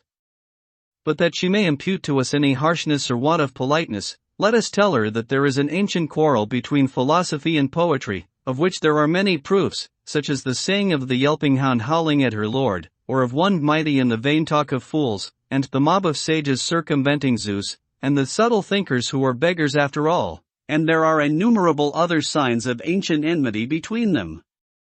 Notwithstanding this, let us assure our sweet friend and the sister arts of imitation that if she will only prove her title to exist in a well-ordered state, we shall be delighted to receive her. We are very conscious of her charms, but we may not on that account betray the truth. I dare say, Glaucon, that you are as much charmed by her as I am, especially when she appears in Homer? Yes, indeed, I am greatly charmed. Shall I propose, then, that she be allowed to return from exile, but upon this condition only, that she make a defense of herself in lyrical or some other meter? Certainly. And we may further grant to those of her defenders who are lovers of poetry and yet not poets the permission to speak in prose on her behalf. Let them show not only that she is pleasant but also useful to states and to human life, and we will listen in a kindly spirit, for if this can be proved we shall surely be the gainers. I mean, if there is a use in poetry as well as a delight? Certainly, he said, we shall the gainers. If her defense fails, then, my dear friend, like other persons who are enamored of something, but put a restraint upon themselves when they think their desires are opposed to their interests, so too must we after the manner of lovers give her up, though not without a struggle. We too are inspired by that love of poetry which the education of noble states has implanted in us, and therefore we would have her appear at her best and truest, but so long as she is unable to make good her defense, this argument of ours shall be a charm to us, which we will repeat to ourselves while we listen to her strains, that we may not fall away into the childish love of her which captivates the many. At all events, we are well aware that poetry, being such as we have described, is not to be regarded seriously as attaining to the truth, and he who listens to her, fearing for the safety of the city which is within him, should be on his guard against her seductions and make our words his law. Yes, he said, I quite agree with you. Yes, I said, my dear Glaucon, for great is the issue at stake, greater than appears, whether a man is to be good or bad. And what will anyone be profited if under the influence of honor or money or power, or under the excitement of poetry, he neglect justice and virtue? Yes, he said, I have been convinced by the argument, as I believe that anyone else would have been. And yet no mention has been made of the greatest prizes and rewards which await virtue. What, are there any greater still? If there are, they must be of an inconceivable greatness. Why, I said, what was ever great in a short time? The whole period of 80 years and 10 is surely but a little thing in comparison with eternity? Say rather nothing, he replied. And should an immortal being seriously think of this little space rather than of the whole? Of the whole, certainly. But why do you ask? Are you not aware, I said, that the soul of man is immortal and imperishable? He looked at me in astonishment, and said, No, by heaven, and are you really prepared to maintain this? Yes, I said, I ought to be, and you too. There is no difficulty in proving it. I see a great difficulty, but I should like to hear you state this argument of which you make so light. Listen then. I am attending. There is a thing which you call good and another which you call evil. Yes, he replied. Would you agree with me in thinking that the corrupting and destroying element is the evil, and the saving and improving element the good? Yes. And you admit that everything has a good and also an evil, as ophthalmia is the evil of the eyes and disease of the whole body, as mildew is of corn, and rot of timber, or rust of copper and iron. In everything, or in almost everything, there is an inherent evil and disease? Yes, he said. And anything which is infected by any of these evils is made evil, and at last wholly dissolves and dies? True. The vice and evil which is inherent in each is the destruction of each, and if this does not destroy them, there is nothing else that will, for good certainly will not destroy them, nor again, that which is neither good nor evil. Certainly not. If, then, we find any nature which having this inherent corruption cannot be dissolved or destroyed, we may be certain that of such a nature there is no destruction. That may be assumed. Well, I said, and is there no evil which corrupts the soul? Yes, he said, there are all the evils which we were just now passing in review: unrighteousness, intemperance, cowardice, ignorance. But does any of these dissolve or destroy her? And here do not let us fall into the error of supposing that the unjust and foolish man, when he is detected, perishes through his own injustice, which is an evil of the soul. Take the analogy of the body. The evil of the body is a disease which wastes and reduces and annihilates the body, and all the things of which we were just now speaking come to annihilation through their own corruption attaching to them and inhering in them and so destroying them. Is not this true? Yes. Consider the soul in like manner. Does the injustice or other evil which exists in the soul waste and consume her? Do they by attaching to the soul and inhering in her at last bring her to death, and so separate her from the body? Certainly not. And yet, I said, it is unreasonable to suppose that anything can perish from without through affection of external evil which could not be destroyed from within by a corruption of its own? It is, he replied. Consider, I said, Glaucon, that even the badness of food, whether staleness, decomposition, or any other bad quality, when confined to the actual food, is not supposed to destroy the body, although, if the badness of food communicates corruption to the body, then we should say that the body has been destroyed by a corruption of itself, which is disease, brought on by this, but that the body, being one thing, can be destroyed by the badness of food, which is another, and which does not engender. Any natural infection this we shall absolutely deny? Very true.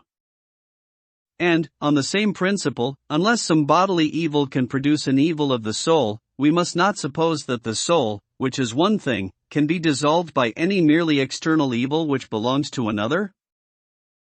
Yes, he said, there is reason in that. Either then, let us refute this conclusion, or, while it remains unrefuted, let us never say that fever, or any other disease, or the knife put to the throat, or even the cutting up of the whole body into the minutest pieces, can destroy the soul, until she herself is proved to become more unholy or unrighteous in consequence of these things being done to the body, but that the soul, or anything else if not destroyed by an internal evil, can be destroyed by an external one, is not to be affirmed by any man. And surely, he replied, no one will ever prove that the souls of men become more unjust in consequence of death. But if someone who would rather not admit the immortality of the soul boldly denies this, and says that the dying do really become more evil and unrighteous, then, if the speaker is right, I suppose that injustice, like disease, must be assumed to be fatal to the unjust, and that those who take this disorder die by the natural inherent power of destruction which evil has, and which kills them sooner or later, but in quite another way from that in which, at present, the wicked receive death at the hands of others as the penalty of their deeds? Nay, he said, in that case injustice, if fatal to the unjust, will not be so very terrible to him, for he will be delivered from evil. But I rather suspect the opposite to be the truth, and that injustice which, if it have the power, will murder others, keeps the murderer alive, aye, and well awake too, so far removed is her dwelling place from being a house of death.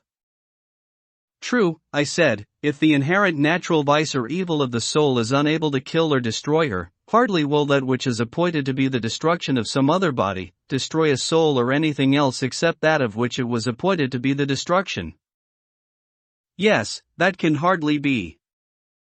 But the soul which cannot be destroyed by an evil, whether inherent or external, must exist forever, and if existing forever, must be immortal? Certainly. That is the conclusion, I said, and, if a true conclusion, then the souls must always be the same, for if none be destroyed they will not diminish in number.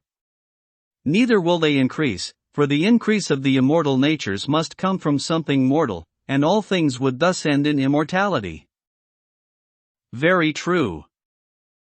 But this we cannot believe. Reason will not allow us any more than we can believe the soul, in her truest nature, to be full of variety and difference and dissimilarity. What do you mean? He said. The soul, I said, being, as is now proven, immortal, must be the fairest of compositions and cannot be compounded of many elements? Certainly not. Her immortality is demonstrated by the previous argument, and there are many other proofs, but to see her as she really is, not as we now behold her, marred by communion with the body and other miseries, you must contemplate her with the eye of reason, in her original purity, and then her beauty will be revealed, and justice and injustice and all the things which we have described will be manifested more clearly.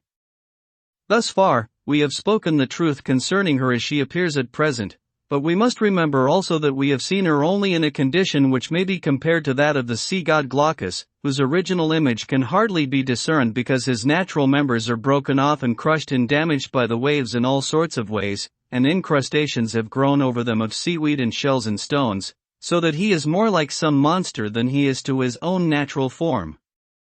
And the soul which we behold is in a similar condition, disfigured by 10,000 ills. But not there, Glaucon, not there must we look. Where then? At her love of wisdom. Let us see whom she affects, and what society and converse she seeks in virtue of her near kindred with the immortal and eternal and divine, also how different she would become if wholly following this superior principle, and borne by a divine impulse out of the ocean in which she now is, and disengaged from the stones and shells and things of earth and rock which in wild variety spring up around her because she feeds upon earth, and is overgrown by the good things of this life as they are termed. Then you would see her as she is, and know whether she has one shape only or many, or what her nature is. Of her affections and of the forms which she takes in this present life I think that we have now said enough. True, he replied. And thus, I said, we have fulfilled the conditions of the argument, we have not introduced the rewards and glories of justice, which, as you were saying, are to be found in Homer and Hesiod, but justice in her own nature has been shown to be best for the soul in her own nature.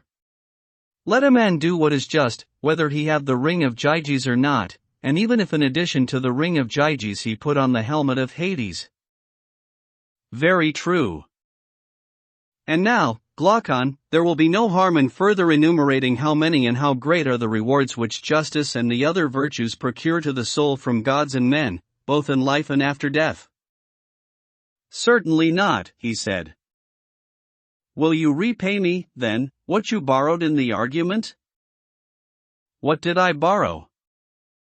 The assumption that the just man should appear unjust and the unjust just, for you were of opinion that even if the true state of the case could not possibly escape the eyes of gods and men, still this admission ought to be made for the sake of the argument, in order that pure justice might be weighed against pure injustice.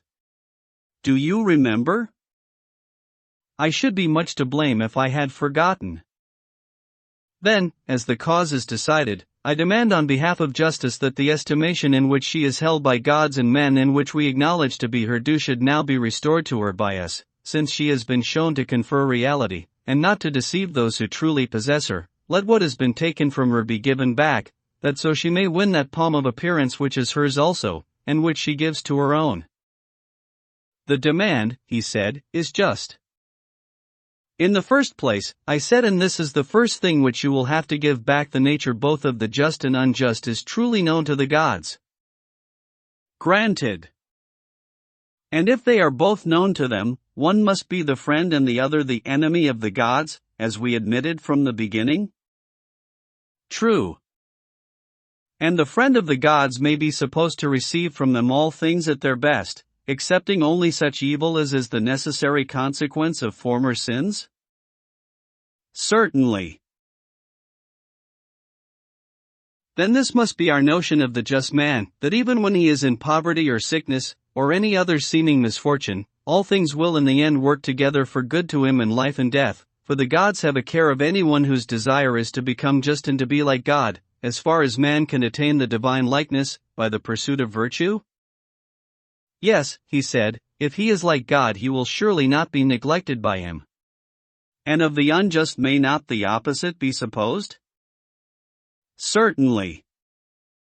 Such, then, are the palms of victory which the gods give the just? That is my conviction. And what do they receive of men? Look at things as they really are, and you will see that the clever unjust are in the case of runners, who run well from the starting place to the goal but not back again from the goal. They go off at a great pace, but in the end only look foolish, slinking away with their ears draggling on their shoulders, and without a crown. But the true runner comes to the finish and receives the prize and is crowned. And this is the way with the just. He who endures to the end of every action and occasion of his entire life has a good report and carries off the prize which men have to bestow. True. And now you must allow me to repeat of the just the blessings which you were attributing to the fortunate unjust. I shall say of them, what you were saying of the others, that as they grow older, they become rulers in their own city if they care to be, they marry whom they like and give in marriage to whom they will. All that you said of the others I now say of these. And, on the other hand, of the unjust I say that the greater number, even though they escape in their youth, are found out at last and look foolish at the end of their course, and when they come to be old and miserable are flouted alike by stranger and citizen, they are beaten and then come those things unfit for ears polite, as you truly term them, they will be racked and have their eyes burned out, as you were saying. And you may suppose that I have repeated the remainder of your tale of horrors. But will you let me assume, without reciting them, that these things are true? Certainly, he said, what you say is true. These, then, are the prizes and rewards and gifts which are bestowed upon the just by gods and men in this present life, in addition to the other good things which justice of herself provides. Yes, he said, and they are fair and lasting.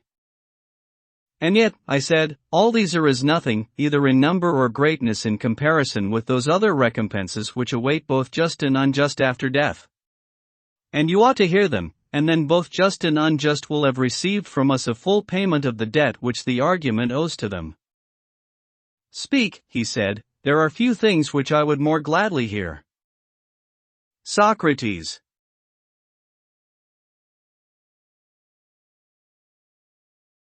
Well, I said, I will tell you a tale, not one of the tales which Odysseus tells to the hero Alcinous, yet this too is a tale of a hero, the son of Armenius, a Pamphylian by birth.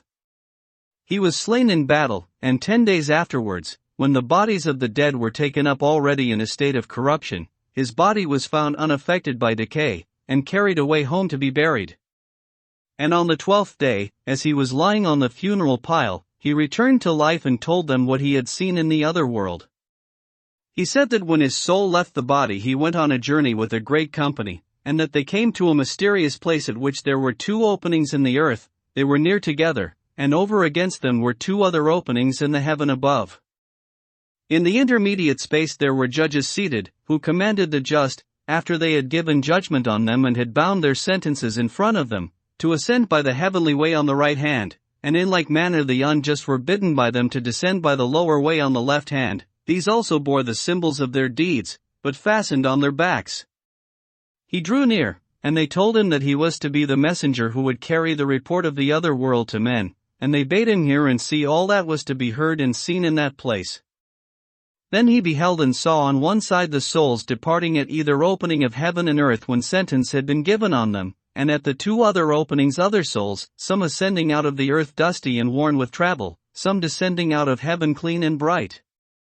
And arriving ever and anon they seemed to have come from a long journey, and they went forth with gladness into the meadow, where they encamped as at a festival, and those who knew one another embraced and conversed, the souls which came from earth curiously inquiring about the things above, and the souls which came from heaven about the things beneath. And they told one another of what had happened by the way, those from below weeping and sorrowing at the remembrance of the things which they had endured and seen in their journey beneath the earth. Now the journey lasted 1,000 years, while those from above were describing heavenly delights and visions of inconceivable beauty. The story, Glaucon, would take too long to tell, but the sum was this: he said that for every wrong which they had done to anyone they suffered tenfold, or once in 100 years, such being reckoned to be the length of man's life, and the penalty being thus paid 10 times in 1,000 years. If, for example, there were any who had been the cause of many deaths, or had betrayed or enslaved cities or armies, or been guilty of any other evil behavior, for each and all of their offenses they received punishment 10 times over, and the rewards of beneficence and justice and holiness were in the same proportion. I need hardly repeat what he said concerning young children dying almost as soon as they were born. Of piety and impiety to gods and parents, and of murderers, there were retributions other and greater far which he described. He mentioned that he was present when one of the spirits asked another, "Where is Ardeus the Great?" Now this Ardeus lived 1,000 years before the time of Air. He had been the tyrant of some city of Pamphylia, and had murdered his aged father and his elder brother, and was said to have committed many other abominable crimes. The answer of the other spirit was, "He comes not hither and will never come." And this, said he, was one of the dreadful sights which we ourselves witnessed. We were at the mouth of the cavern, and, having completed all our experiences, were about to reascend, when of a sudden Ardeus appeared and several others, most of whom were tyrants, and there were also besides the tyrants private individuals who had been great criminals. They were just, as they fancied, about to return into the upper world, but the mouth, instead of admitting them, gave a roar. Whenever any of these incurable sinners or someone who had not been sufficiently punished tried to ascend, and then wild men of fiery aspect, who were standing by and heard the sound, seized and carried them off, and Ardeus and others they bound head and foot and hand, and threw them down and flayed them with scourges, and dragged them along the road at the side, carting them on thorns like wool, and declaring to the passers-by what were their crimes, and that they were being taken away to be cast into hell. And of all the many terrors which they had endured, he said that there was none like the terror which each of them felt at that moment, lest they should hear the voice, and when there was silence, one by one they ascended with exceeding joy. These, said Air, were the penalties and retributions, and there were blessings as great. Now when the spirits which were in the meadow had tarried 7 days, on the 8th they were obliged to proceed on their journey, and, on the 4th day after, he said that they came to a place where they could see from above a line of light, straight as a column, extending right through the whole heaven and through the earth, in color resembling the rainbow, only brighter and purer. Another day's journey brought them to the place, and there, in the midst of the light, they saw the ends of the chains of heaven let down from above, for this light is the belt of heaven, and holds together the circle of the universe, like the undergirders of a trireme. From these ends is extended the spindle of necessity, on which all the revolutions turn. The shaft and hook of this spindle are made of steel, and the whirl is made partly of steel and also partly of other materials. Now the whirl is in form like the whirl used on earth, and the description of it implied that there is one large hollow whirl which is quite scooped out, and into this is fitted another lesser one, and another, and 4 others, making 8 in all, like vessels which fit into one another. The whirls show their edges on the upper side, and on their lower side altogether form one continuous whirl. This is pierced by the spindle, which is driven home through the center of the 8th. The first and outermost whirl has the rim broadest, and the 7 inner whirls are narrower, in the following proportions: the 6th is next to the 1st in size, the 4th next to the 6th, then comes the 8th, the 7th is 5th, the 5th is 6th, the 3rd is 7th, last and 8th comes the 2nd.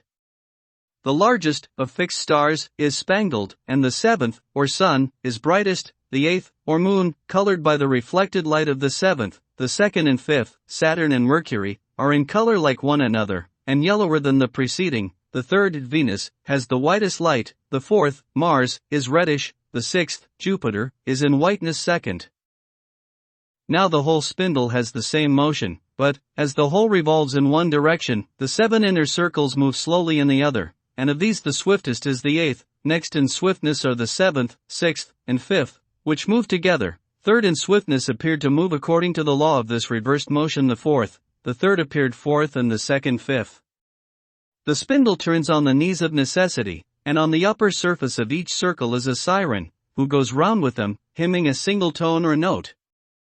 The 8 together form one harmony, and round about, at equal intervals, there is another band, 3 in number, each sitting upon her throne. These are the Fates, daughters of necessity, who are clothed in white robes and have chaplets upon their heads, Lachesis and Clotho and Atropos, who accompany with their voices the harmony of the sirens, Lachesis singing of the past, Clotho of the present, Atropos of the future. Clotho from time to time assisting with a touch of her right hand the revolution of the outer circle of the whirl or spindle, and Atropos with her left hand touching and guiding the inner ones, and Lachesis laying hold of either in turn, first with one hand and then with the other. When air and the spirits arrived, their duty was to go at once to Lachesis, but first of all there came a prophet who arranged them in order. Then he took from the knees of Lachesis lots and samples of lives, and having mounted a high pulpit, spoke as follows: Hear the word of Lachesis, the daughter of necessity. Mortal souls, behold a new cycle of life and mortality. Your genius will not be allotted to you, but you choose your genius, and let him who draws the first lot have the first choice, and the life which he chooses shall be his destiny. Virtue is free, and as a man honors or dishonors her he will have more or less of her. The responsibility is with the chooser. God is justified. When the interpreter had thus spoken, he scattered lots indifferently among them all, and each of them took up the lot which fell near him, all but Er himself, he was not allowed, and each as he took his lot perceived the number which he had obtained. Then the interpreter placed on the ground before them the samples of lives, and there were many more lives than the souls present, and they were of all sorts. There were lives of every animal and of man in every condition. And there were tyrannies among them, some lasting out the tyrant's life, others which broke off in the middle and came to an end in poverty and exile and beggary, and there were lives of famous men, some who were famous for their form and beauty as well as for their strength and success in games, or, again, for their birth and the qualities of their ancestors, and some who were the reverse of famous for the opposite qualities. And of women likewise, there was not, however, any definite character them, because the soul, when choosing a new life, must of necessity become different. But there was every other quality, and they all mingled with one another, and also with elements of wealth and poverty, and disease and health, and there were mean states also. And here, my dear Glaucon, is the supreme peril of our human state, and therefore the utmost care should be taken. Let each one of us leave every other kind of knowledge and seek and follow one thing only, if peradventure he may be able to learn and may find someone who will make him able to learn and discern between good and evil, and so to choose always and everywhere the better life as he has opportunity. He should consider the bearing of all these things which have been mentioned severally and collectively upon virtue. He should know what the effect of beauty is when combined with poverty or wealth in a particular soul, and what are the good and evil consequences of noble and humble birth, of private and public station, of strength and weakness, of cleverness and dullness, and of all the soul, and the operation of them when conjoined. He will then look at the nature of the soul, and from the consideration of all these qualities he will be able to determine which is the better and which is the worse, and so he will choose, giving the name of evil to the life which will make his soul more unjust, and good to the life which will make his soul more just. All else he will disregard. For we have seen and know that this is the best choice both in life and after death. A man must take with him into the world below an adamant in faith and truth and right, that there too he may be undazzled by the desire of wealth or the other allurements of evil, lest, coming upon tyrannies and similar villainies, he do irremediable wrongs to others and suffer yet worse himself. But let him know how to choose the mean and avoid the extremes on either side, as far as possible, not only in this life but in all that which is to come. For this is the way of happiness. And according to the report of the messenger from the other world, this was what the prophet said at the time, even for the last comer: if he chooses wisely and will live diligently, there is appointed a happy and not undesirable existence. Let not him who chooses first be careless, and let not the last despair. And when he had spoken, he who had the first choice came forward and in a moment chose the greatest tyranny. His mind having been darkened by folly and sensuality, he had not thought out the whole matter before he chose, and did not at first sight perceive that he was fated, among other evils, to devour his own children. But when he had time to reflect, and saw what was in the lot, he began to beat his breast and lament over his choice, forgetting the proclamation of the prophet, for, instead of throwing the blame of his misfortune on himself, he accused chance and the gods, and everything rather than himself. Now he was one of those who came from heaven, and in a former life had dwelt in a well-ordered state, but his virtue was a matter of habit only, and he had no philosophy. And it was true of others who were similarly overtaken, that the greater number of them came from heaven and therefore they had never been schooled by trial, whereas the pilgrims who came from earth, having themselves suffered and seen others suffer, were not in a hurry to choose. And owing to this inexperience of theirs, and also because the lot was a chance, many of the souls exchanged a good destiny for an evil or an evil for a good. For if a man had always on his arrival in this world dedicated himself from the first to sound philosophy, and had been moderately fortunate in the number of the lot, he might, as the messenger reported, be happy here, and also his journey to another life and return to this, instead of being rough and underground, would be smooth and heavenly. Most curious, he said, was the spectacle sad and laughable and strange, for the choice of the souls was in most cases based on their experience of a previous life.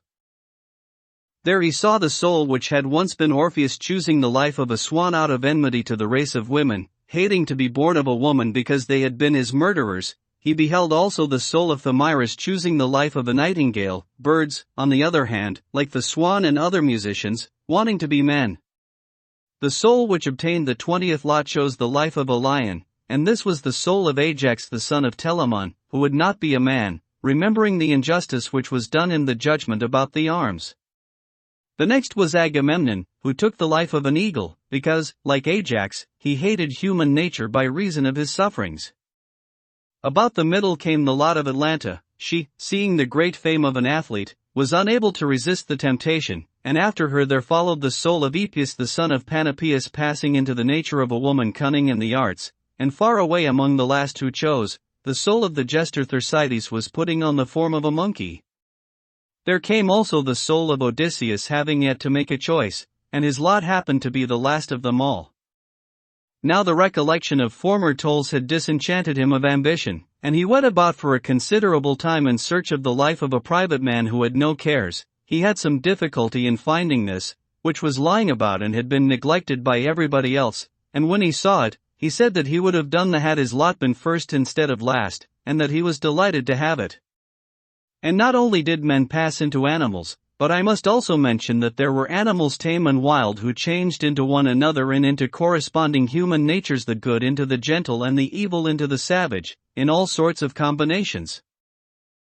All the souls had now chosen their lives, and they went in the order of their choice to Lachesis, who sent with them the genius whom they had severally chosen, to be the guardian of their lives and the fulfiller of the choice. This genius led the souls first to Clotho, and drew them within the revolution of the spindle impelled by her hand, thus ratifying the destiny of each, and then, when they were fastened to this, carried them to Atropos, who spun the threads and made them irreversible, when without turning round they passed beneath the throne of necessity, and when they had all passed, they marched on in a scorching heat to the plain of forgetfulness, which was a barren waste destitute of trees and verdure, and then towards evening they encamped by the river of unmindfulness, whose water no vessel can hold. Of this they were all obliged to drink a certain quantity, and those who were not saved by wisdom drank more than was necessary, and each one as he drank forgot all things.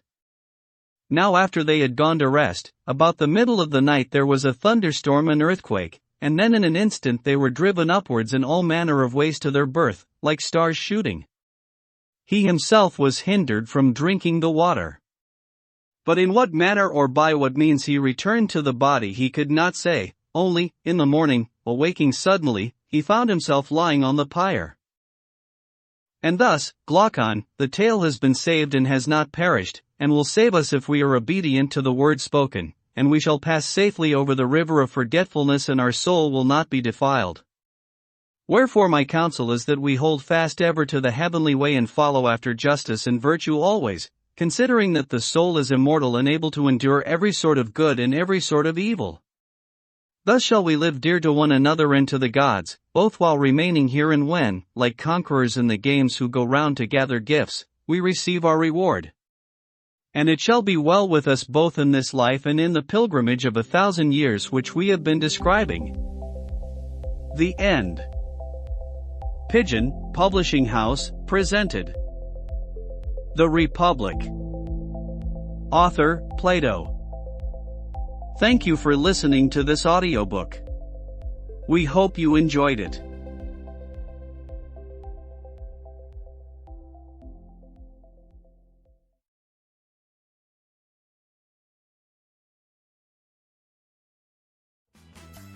If you enjoyed this classic, follow the show and leave a quick review, and join us every Tuesday and Thursday for more timeless stories.